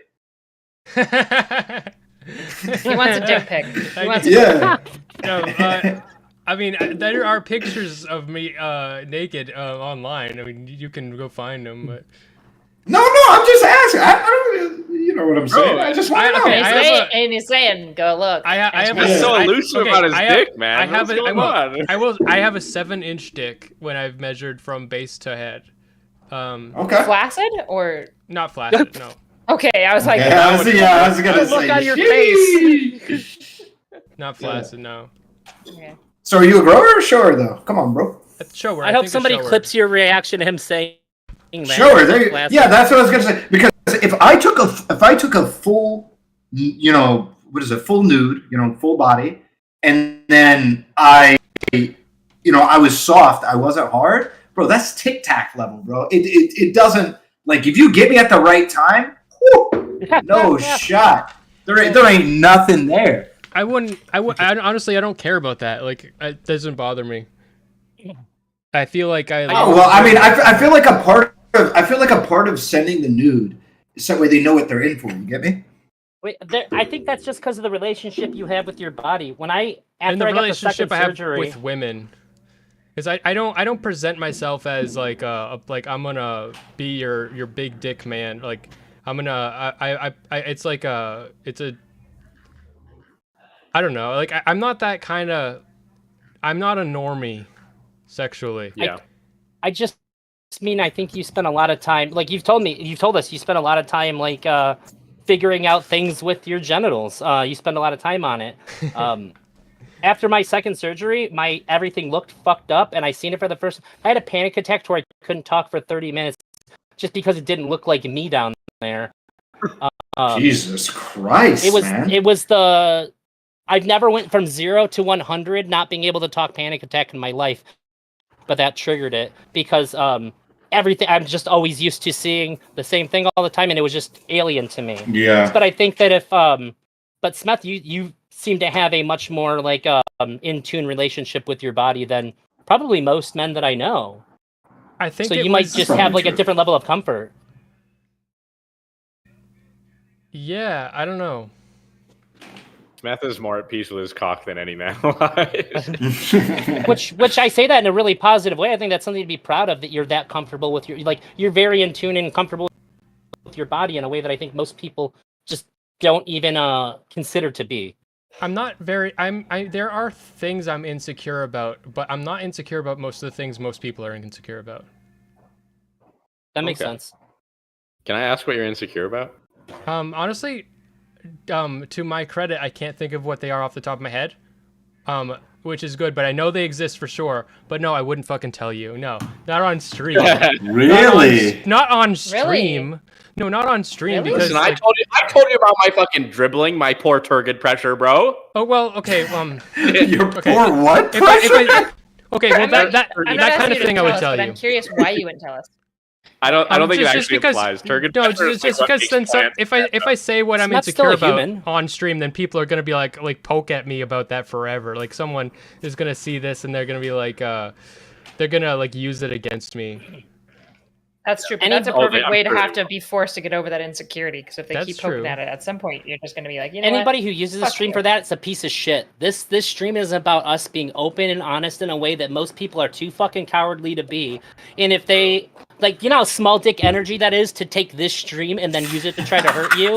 You know this motherfucker definitely lives in their mother's basement if they're doing that kind of shit. I think it's funny that you pick small dick energy for to word out of this. Okay, you know what? Okay, I'll tell you. That's I'll kind tell of you. a funny one to pick. I will take the wound of publicly saying something that I'm insecure about. I feel like I'm getting Okay. fat. Huh? Yeah, Wait, I have been what? gaining weight. I have been gaining Wait. weight, and You what? Wait, hold on. Can you tell me how You? much you weigh? last time I weighed myself, I was 155, but I think I gained some. But I just have it's just I have some flub on my stomach that I'd never had before. That's all. You're Bro, gonna homie, you already you're- have you just triggered my whole chat, bro. Yeah, I was gonna say what? Bastard. Wait, you said you're 5'11", Your chat right? getting triggered by somebody's 5'10". insecurity is cringe. Okay, somebody can be skinnier than you and still be insecure about their body, and it's not an offense to you. Okay. Oh, I understand this. Wait, Sorry, you I'm said a professional at fighting chatters. That's You why said I you're- made a joke and held up a burger when he said that. Like Yeah, I I saw get that. it, but I know Comedy that a gold. lot of people are gonna feel like bro, you're like half my size. If you're getting fat, then I'm just a fucking blob. Yeah, I agree with you though. One person's perspective about their own body should have nothing to do with how you feel about yours. Well, no, it's like having been like a femboy, and I was like, I indulged in quasi anorexia, and and now I'm getting a little bit of flab on my stomach, and I wanna curb it. I don't know. You and Darius would get along very well. Darius has like a single. Oh my god! It's not a lot. You too. I can resonate with that though, Smeth, because like I'm in really good shape. I'm relatively low body fat, but as soon as I get like I'm bulking right now, and as soon as I tip past a certain point, I like keep a 6-pack, but my abs get very distended. It turns into like a little bit of a muscle gut, and it's like the same thing. It's like it's stupid when I look at it. I'm like, okay, I'm not getting fat.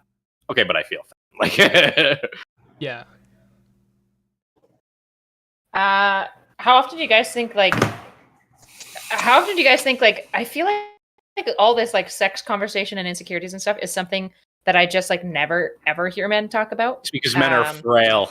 They are frail, and even like reading the comments, like the moment you guys get like more vulnerable, some of the chatters like. I won't say names yet, but I love calling out chatters. So if they keep, because I feel that chatters are humans and humans need to get confronted for their behavior. But seeing like some of the chat response, like whenever you guys like start talking about like more like vulnerable stuff, like dribbling or like anything like that, to see like the men, like all the women in my chat are like super empathetic and like gentle, and all the men are like fucking. Some of them are just like fucking assholes about it. It's like wild. Women are just better. Well, they say, wait, hold on. If any of them said anything about me, what'd they say? What'd they say? I don't know, man. I want to review. Hey, man, I want some reviews. You feel me? Chatters are people, but that doesn't mean I respect their opinion. Okay, it doesn't mean that I'm actually listening to what they're saying. I'm trying to get some Discord That's why this bands. stream is important. This stream is important because we need to normalize this, so that way that doesn't seem like an opportunity to take a shot at somebody. So that way people feel like they can actually talk about these things. I think when men don't talk about their sexuality, it causes sexual frustrations between men and their partners and themselves. And I think that I have a really weird perspective on this, because I know like a lot of normie guys who like either like sit on 4chan all day or are total normies, where they just don't do whatever. They like will sit on 4chan and like watch anime and do whatever, that kind of new age weird online normie. Versus the like total normie who's like not even online at all. I just talked to them about this shit like 100%. Like, and they talked to me about that. They talked to me about like fucking everything and like how they might be a little gay and shit like that. How they've seen a dude and been like, yeah, you know what, I'd suck his dick and shit like that. And it's like, it's whatever. It's totally whatever. We don't give a fuck. Yeah. And so it's kind of foreign to. Because I know dudes that aren't like that exist, but it's weird having like such a broad spectrum of guys, like totally offline guys and terminally like online 4chan guys, and then like political guys or whatever that just don't care. They'll just talk about it. Right. Yeah, I have my best friend. I told him one day, I was like, I've made a ton of jokes about it, and I had to stop and consider, like, I actually do think that Freddie Mercury's attractive. He's the only guy that I've ever looked at and thought, that's an attractive guy. Like if I was ever going to be gay, Freddie Mercury, for sure. And he started getting so weird on me. I'm like, you're like my best friend. If you can't handle me telling you this shit, like, you need to that's on you. You need to figure this out. Because, like, if anything, I'm saying something kind of profound here. I'm saying I've never found a man attractive, but, like, Freddie Mercury's pretty fucking hot. Granted, he's dead. And then he devolved into just going, like, he'd never have you. And just, like, being, like, super, so uncomfortable. And he's just like, just stop talking, please. And I'm like, what is wrong with you? He didn't say exactly those words, did he? He said he'd never have you. Damn. Are you still friends with this guy? He's like my best friend, yeah. He came over on Friday. Yeah. He sold me a bunch of Magic cards. Okay. Listen, that's just the gayest thing I've ever heard somebody say about another person being gay. It's like, no, he'd never have you. What the fuck? Holy shit. That's actually big true. That's a really weird response, right? It is weird. You know what, manly man? Like I'm not attracted to most men, but there's like one man that like looks like a man that has made me I think is hot. Matt Walsh. Actually, Matt Serious? Yes. Ain't no way! Oh my Is god! that the what's a woman guy? Yes, yes. The way he talks. Yeah, what's a woman? The way he talks Yes. so bluntly is like, yeah, like, what are you even talking about? Like, yeah. Yeah. That's so That's crazy. I love that Gosh. for you. That's so funny. That's amazing. Yeah, Smith. Well, he'd never have you. He would never have you. He's. I'm not laughing at you. gay. I was laughing at Erudite's laugh. That was fucking bonkers. I'm not laughing at you. I'm laughing with you. You knew that was a funny person to mention. Ain't nobody. If anybody is laughing, you knew that was a funny person to It mention. is, but it's true. It's just that's that's.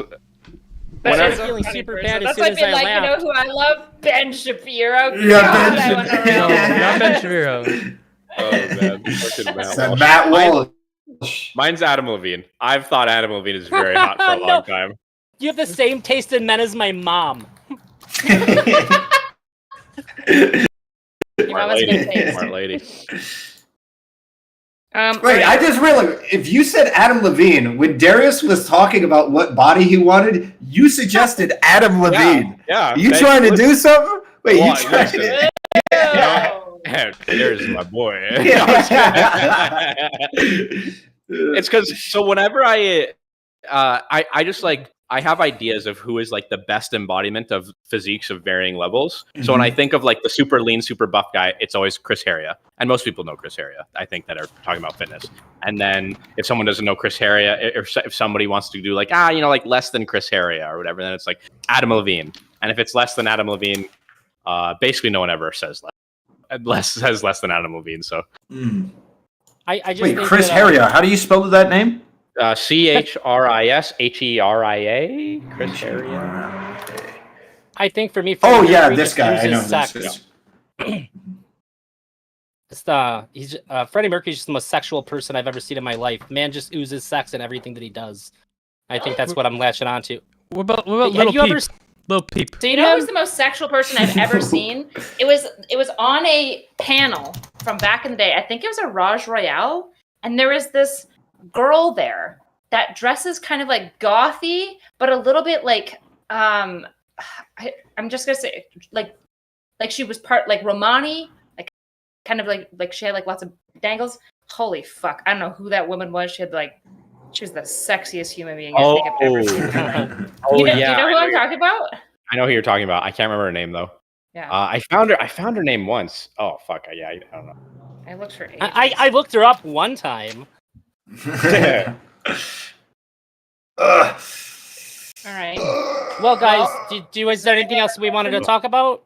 Yeah, I was gonna say, Smith, you should tell me what questions you have for women, and then I'll just turn it into questions for men, because you might make me think of questions that I didn't know I had. Okay. So I'm just so baffled by the more I learn and discuss Evo Psych. I really enjoy having arguments with people where they come at me from an Evo Psych perspective, and I argue with them and fight them tooth and nail, and then I agree with them on some things. But just the more I learn about female sexuality, I'm just so baffled because we just like I don't even think women understand their sexuality.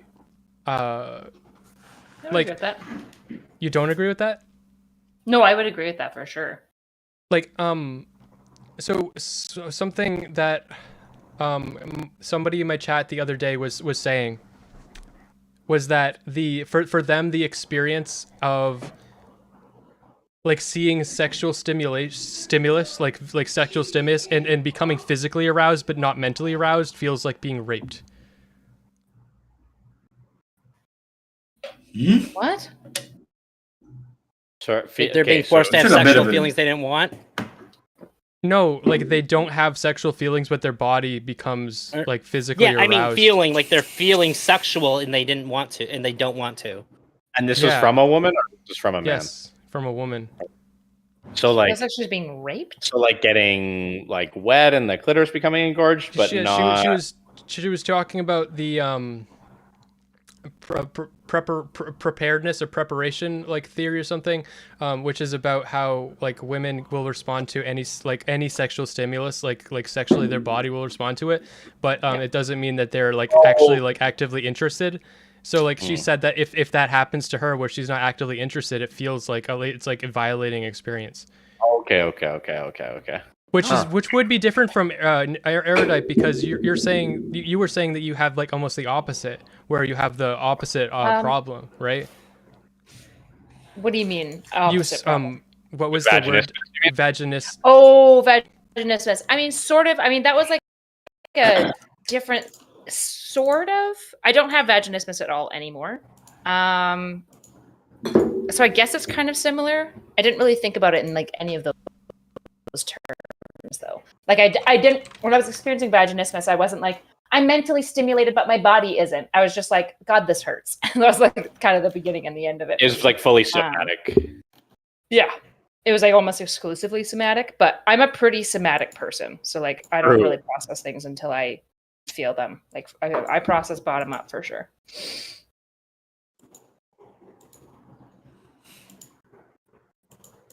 If that makes sense. I don't know if that's answering your statement, so I apologize if it's not. It's not exactly, but I didn't really expect it to. I don't know, because if you're not in the mood, Kyla, and I like try to turn you on physically, would you say that feels like a weird experience or like a No, they're just like, oh, okay. I wasn't, and now I'm getting there, or whatever, or like I wasn't, and I'm still not. Yeah, either basically, if you start trying to turn me on and my body does get aroused, I'm like, okay, I guess I'm getting aroused. And if my body doesn't get aroused, I'm like, meh, I'm not really into this. And I communicate that, and then we stop. Do you guys ever have the experience where you really don't want to have sex, but then when your partner's like, you're like, yeah, I guess I'll try, but then like it takes like no time, and all of a sudden you're like, I have no idea how I wasn't like automatically into this. I think we all kind of like push past. That happens. Yeah, that shit happens. Yeah, for sure. All the time. I would say that's the main way I get turned on is I'm like, I could go without, and then we like start getting into it, and I'm like, God, fuck, I always forget that I enjoyed this so much, you know. But I have like a super low libido. Like for me, like sexual arousal is very separate from like sexual libido or like sexual desire necessarily. This is that's confusing. This kind of. Yeah, like I can sexually desire. Like I would say anytime I look at Nick, I would say I sexually desire him. And I feel that way about like lots of people. Like Tough Taj is another person. Like anytime I see like pictures of Tough Taj, I'm like, oh God, she's so fucking hot. Right? True. But I don't really want to fuck them necessarily. I just think that they're hot and I like looking at it. But I can be basically convinced a lot of the time to be sexually, like to have libido, to be sexually aroused and stuff like that. But it doesn't. It's not like a negative experience to be stimulated when I'm not necessarily like wanting, like thinking about it. I think it's negative for me up until that transition happens. Like if my wife is like, I really want to have sex, and I'm just like, all right. And then like if she starts like doing stuff to me, that in between of waiting for like my body to be fully responsive, so that way it like affects my brain, it's just like a really weird and awful time period. And then all of a sudden it's like, yeah, let's fucking do this. I guess that's what I was asking, and I didn't really know how to say it. Yeah. Do you guys get that like really weird intermediate part where it's just like extraordinarily uncomfortable until that switch flips? Or is that like a me thing? It's obviously something I'm willing to like forego, but why is it like distinctly negative? Because it's like I'm doing something sexual when I just like quite don't want to, and then like things are happening to my body and that switch hasn't flipped yet, so it's just like this is just like it's almost like having like an unwilling doctor's appointment or something at that point until like everything kind of changes over. Yeah, I think this is kind of interesting. It relates to something that I feel like Drazi and Smeth, you guys will massively disagree with me on, and maybe irrelevant, I'm not sure. I think we get way too attached to like our current whims and feelings, or even like to a broader extent our perception of who we are as a person. Like I have very little of like super fixed finite idea of like who is Nick as a person, or like what are my authentic feelings like right now in this moment. It's kind of like Nick is a guy and he does what needs to be done or something like that. Like a big Sound like a part- hitman. what I mean is like, how do I explain this? I think I know what you're saying. You're just saying that you're versatile. You're open to doing whatever the situation calls for. Yeah. Yeah, and like if my predispositions preclude me from doing something that I really need to do, it's like over time I'm gonna shift my predispositions, and I'm not gonna hold on to those and be like, no, this would be cheating myself. You know, it's like, no, those are stupid things for now. They're dumb things to worry about, and I'm just gonna give that up and change. I think I have I think I have a pretty strong tie to who I think I am as a person now, because when I was younger, like when I was in my early 20s, I was not a good person. I wouldn't consider myself a good person. I was a pretty shitty guy, especially when it came to like relationships. In fact, like when I would meet a woman, I just kind of had like a system in my head because I was like poor and homeless a lot. Yeah. Like they would invite me over, they'd have me stay the night, and I would just absolutely not have sex with them. And then the next night I would. And on the third day, they're like, you can just stay here. And that worked. And I think that's terrible, gross, awful thing to do. And just like a lot of my other behaviors were really toxic and bad. And when I kind of like found myself and figured out what kind of person I wanted to be and was happy with the way that I treated and interacted with people, I feel like that was very important to preserve like that me as a person. So I think I have a hard time of like being as fluid as like you are, because I know that I could, maybe me being fluid leads to me being a shitty person who doesn't care about other people as much. So would you say it's out of fear of reverting to that same self, or just losing the good self that you are now? I think if there's a fear of it, I think it's definitely subconscious. Like I hadn't really considered it until like you kind of posed that to Smeth and I. But I think that maybe in the initial phase of like trying to build upon like when I say like I found myself, it was something like I felt really comfortable being, and it didn't feel like I never really felt like I hated myself or interacting with people afterwards. I think I did a lot of work to like build that up. And now that just seems like such a strong foundation that it's hard for me to divert from it. Yeah. Does that make more sense? Yeah, that makes perfect sense. I just wanted to say, man, it's weird though. Like the way I think that this became cemented in me was like of being very fluid and not holding too firmly to like an identity.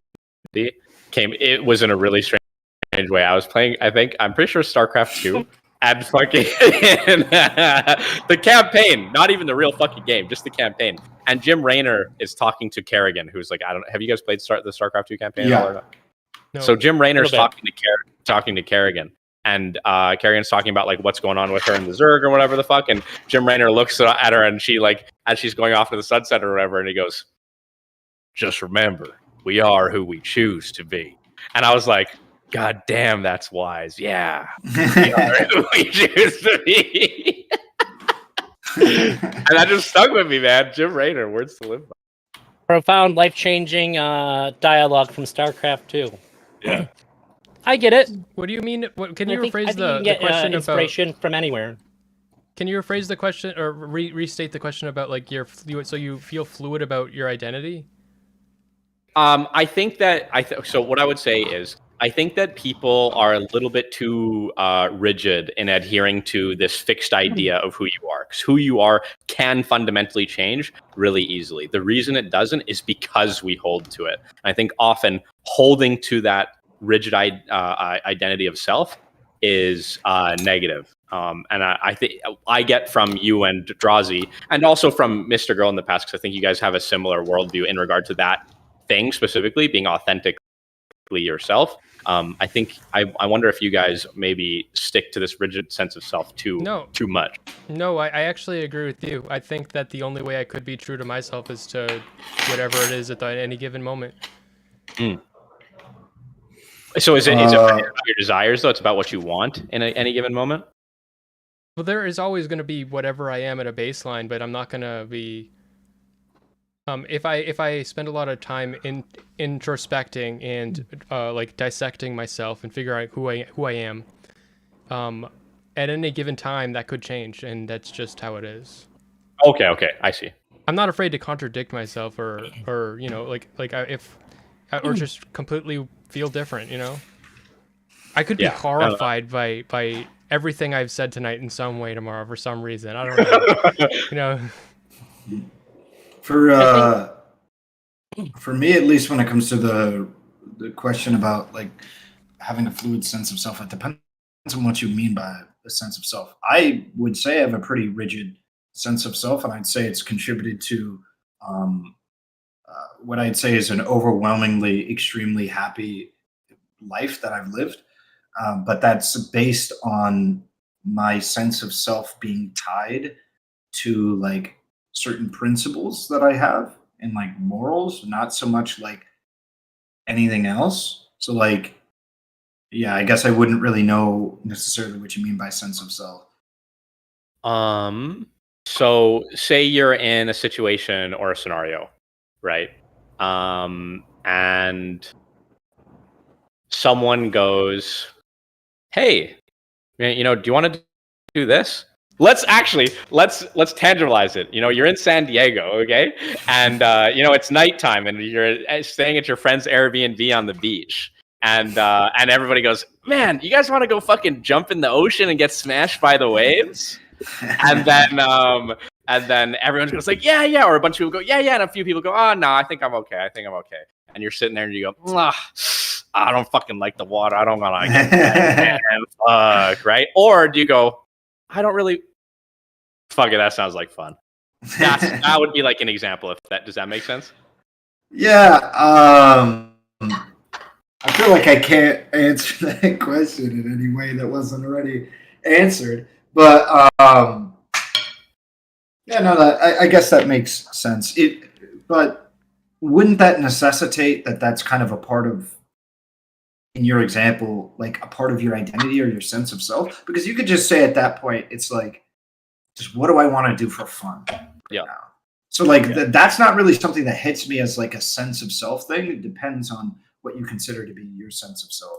So like, yeah, my sense of self is pretty much just attached to morals. That's pretty much it.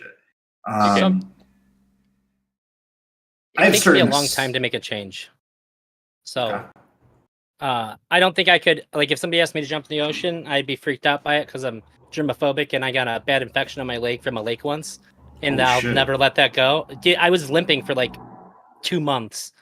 But I think like if I think about something, you keep getting fucked up. Well, those things come up a lot, at least. I feel like ElderDrazi is just a big ball of scar tissue. You'd be surprised, yeah. I think we remember the bad things a lot more than the good things. Like I couldn't tell you how many orgasms I had, but I know how many times people punched me in the fucking face. Sure. Yeah. It's probably about novelty though, as well, right? Yeah. And sure. I was actually bringing that up as an example, really, because I don't actually know if you ever wanted to, like, if you actually wanted to jump in the ocean, or if you were just like, oh, okay, I'll go with the flow. You know what I mean? I don't actually know. Oh, so that's what you're saying. Am I going with the flow, or am I doing? Are you like leaning into it, or are you just like, fine? Like, you know what I mean? I don't think I ever do anything I don't want to do. Okay. Like, really. I love, which is kind of then, because you didn't want to go initially. Yeah. Wicked Supreme gave me some words of wisdom. Oh, okay. And so did IRA. They give me one of my favorite things to do on a date is to let the other person or order food for me or order what they have. Like, say we're going to a restaurant they've been to before. I'm not gonna, if I just pick what I know, or like I'd rather just like, what do you think is good, and then eat it. And I love that. Oh wow! I do the same thing every time. That shit. Yeah, I would. Hey, you me, Drazi, you and me. I've tried being like, tried stuff like that, Smeth. It's just choice paralysis every time. I feel like, in my experience, not only been told explicitly, but also it just seems like this is like, if I don't pick and choose as the man, like, I'm taking an L. That's literally how it seems like the relationships and shit that I've gone. Another way I like that is if I'm looking at the menu and I see something I have no idea what it is, and it just like I want that. I always do the like, look at the waiter and be like, okay, never been here before. What's the best thing on the menu? Or like, what's your favorite on the menu or whatever? And then usually either the waiter either goes, waiter/waitress either goes, they have something right off top. If in which case it's always going to be the best thing on the menu because it's the favorite of all the regulars, or they do the thing where it's like, oh, I don't know, like blah blah blah blah blah, and then it gives you like an opportunity, especially if it's a female waiter, to do the thing where like, okay, yeah, but what's your favorite? Which is kind of like being assertive in a different way. Yeah. Okay. But you're risen up waiters now, or waitresses?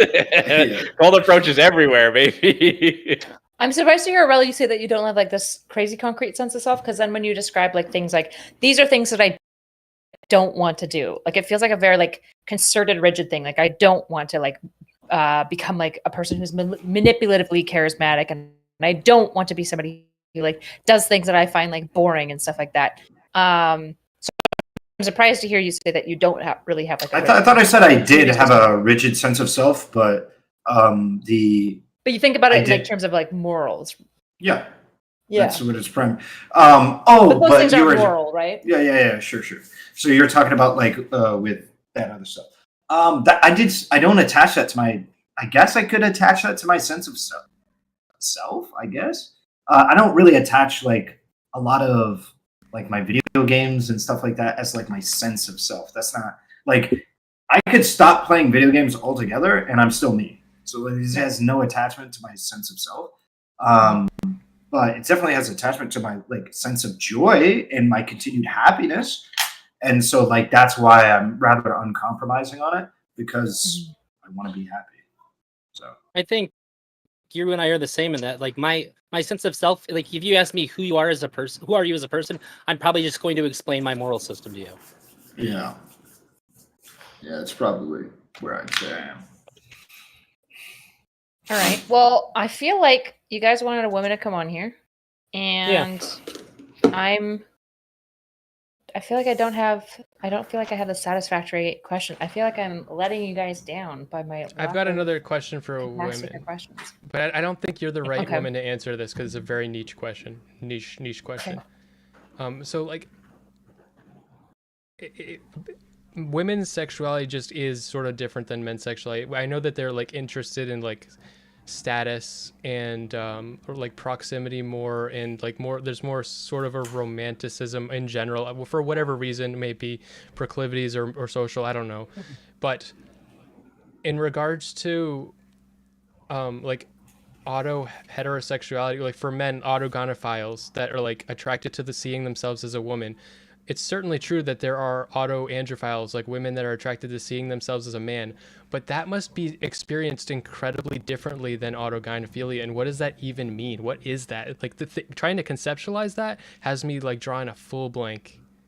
And when that I actually don't know how to conceptualize autogynephilia. Like it seems like that one seems like self-descriptive to you, but I have a really hard. It's where a guy is attracted to seeing himself dressed as a woman. Like he finds. Oh yeah, we were talking about that earlier. Sorry, I forgot. I don't understand that at all, actually. Like when I think about that, I'm like, yeah. Do you know what I'm saying? Probably the same as why you have a hard time picturing why it would be like attractive to like a woman. Right. But like so like for a man to be an autogynephile, you're kind of like, for a man's sexuality, it's very like the object of the woman is what I like. I love women so much. I'm so attracted to women. I want to like have a personal, it's like target misattribution error, I think is the term. So you're taking the sexual target and you're attributing it to yourself, and it's like just a different way to objectify the woman. But if women are less so upfront objectifying, then like, and it's more like status or whatever, then like the relationships, like how does that target misattribution even function in an autoandrophile? It's just very like there's so many more female to male transitioning now. Okay, that's going in. Do you think that autogynephilia has much to do with like transitioning? The researcher that I talked to last night said that he goes by the two type model, and his research says heavily suggests that most trans people are autogynephilic, but he's autogynephilic and he's advocating like that shouldn't be a like bad thing.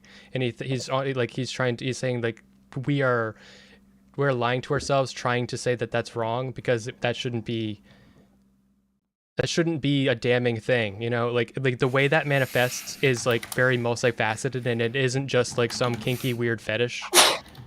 Right. Interesting. What's the researcher's name? So is Phil, so the thesis is that it's like normal standard and everyone feels that way? His research says that 2% of men have autogynephilia to the extent where it could be actually, to the extent where it actually could be called that. Most men have like we'll say like if I was a woman, oh, that would be hot, but like just a brief like, okay, that, you know, like on the Scooby-Doo movie where like Fred looks, he's like, I can look at myself. Do you guys remember that scene? Oh yeah. And he like wakes up and he's in like Vilma's body or whatever, and he's like, I can look at myself. But that's not like a persistent thing for most men. 2% is a lot though, and 1% women are autoandrophilic. And his name's Phil Illy. Phil Illy? Yeah. I'm gonna keep it $1.50. That sounds like a fake. That's not like a fake name. Yeah, I mean, I suspect probably what's happening in women is probably similar to men, right? Because like when we're talking about like what mate selection occurs amongst like women versus men, we're like talking about normative things, but normatives fall apart really profoundly at the individual level, right? So like, yeah, by and large, most women are going to select for like stability markers, but at an individual level, that doesn't mean that like basically women don't exist that like dominantly select for looks or dominantly select exclusively and only for money and not other stability factors. So I wouldn't be surprised to find out that like there are some women that are like highly visually stimulated, they're highly visuosexual, and I suspect in that population you might start also seeing like the same whatever it's called for women dressing as men. Maybe being a man feels stable, and that feels, I don't know. Maybe the stability factor. Wait, do you guys okay? Did Darius bring a date over? Darius is breaking something. I'm so sorry. Darius is breaking something. Does he break things often? Not too often. Enough to keep things interesting. Darius is collar training in the other room. Let's give him some space. No kidding. Holy shit. I said everything I really have to say. Does anybody else have anything else? If not, I'm okay wrapping it. This has been a really good stream. We had I've had more chat interaction with this than anything else I've done by a long shot. Nice. Also, I wanted to point out, I just wanted to say, Erudite, some people in my chat got super freaked out when you were waving the cucumber around. They kept mentioning it in there. Like, can you tell her to stop? I wasn't gonna say it until like after the fact. Because we're talking about dicks and you're about to chop up a cucumber and you're like waving it in your hand. Oh. That sounds like your stuff. I don't know. That's some fucking soy requests. All right. Get over it. Yeah. Listen, this is a panel about masculinity. You can't be calling us all soy. Sure you can. You can be highly masculine and also soy, right? No. Yeah, there's I think F-Bombs is going to have a panel about that in the near future. I'm going to be on talking about how like there was the attempted Chud Logic stream about like the age of the Giga Chat. I think F-Bomb's going to take a more sincere approach to it about how it's not appropriate to be seen as soy, which I just got to say as a vegan, I hate that that's the word we fucking picked. It always feels like they're saying like you don't want to be like Drazi. Yeah, you're drinking that fucking rice milk. I drink almond milk and it's the bomb. I like almond milk. Yes. I just think pure life. It's okay to be masculine and feminine at the same time, but it's not okay to be toxically masculine and toxically feminine at the same time. Okay, and being soy is like one form of being toxically feminine, and we shouldn't do it. Not because I think women are soy, but because I think women at its worst can be proverbially soy. I think in the sensitivity at all is seen as soy, and if you're sensitive to another person or to yourself at all, like you're just gonna get shit on, and I think that's weird.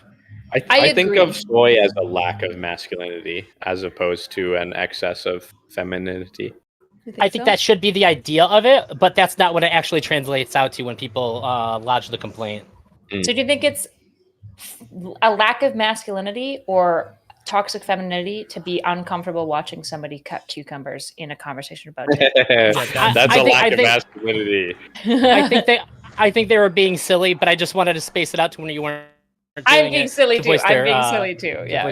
I'm not. No. I thought that was hilarious. I don't know if you did that on purpose, but I was like, this is brilliant. This is brilliant content. We're talking about dicks and she's chopping a cucumber. It's just like, Yeah. Yeah. Just gotta, get my misandry out too. I'm just kidding. All right. We should have brought Lav on. That was Smeth did throw it out there when we were talking about having a woman come on to ask questions. I was like, isn't Lav and Ahrelevant like mortal enemies at this point? She would have come out. She would have come out swinging like. She got weird on me at one point. She's very misandrous, so she would have come out swinging about what we had to say probably.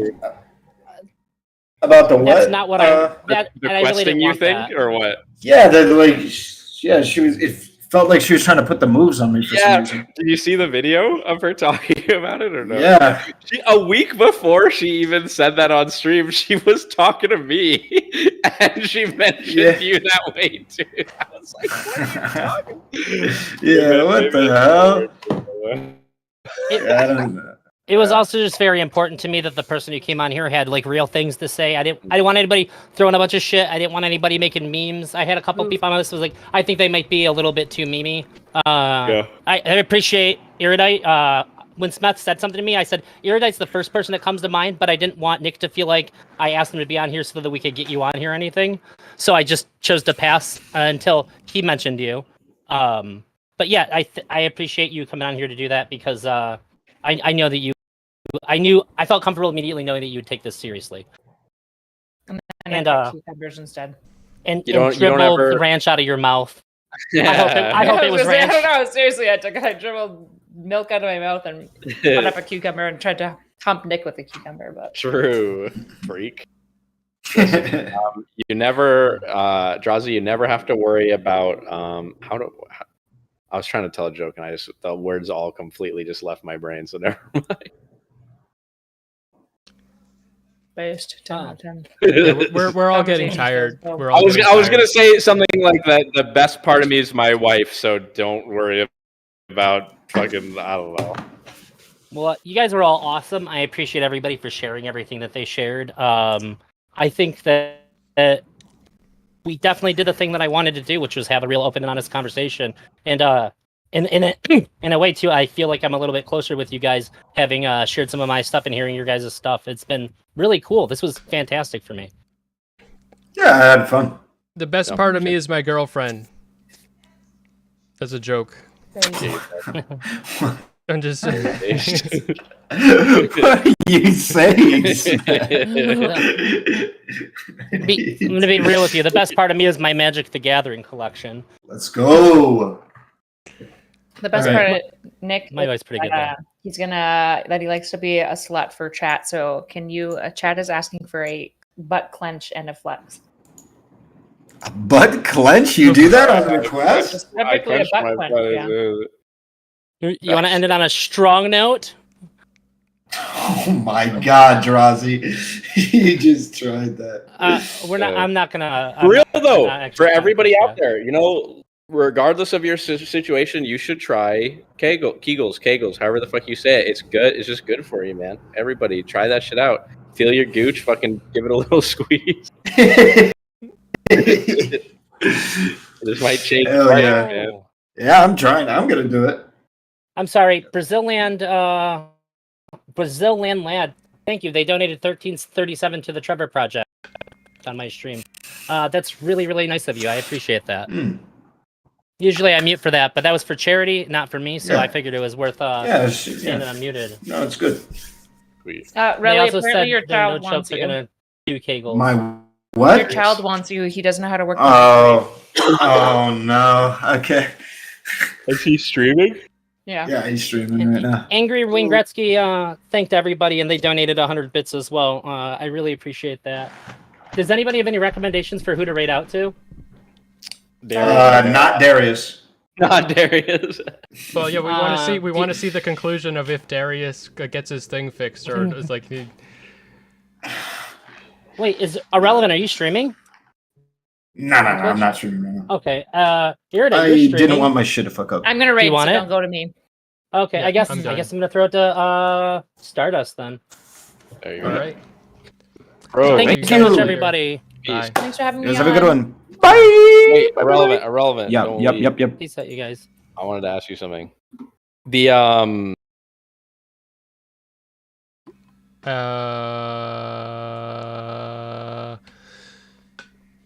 Good night. I don't have another stream lined up immediately, but I have some things in the works. I've been talking to some people. I need to finish my video that I'm working on, and yeah, I will just, if you want to stay updated, just follow me wherever I scream all this crap out. Twitter, my Discord, and I will see you soon. Good night, Smeth heads. I am tired. I'm ready to go to bed.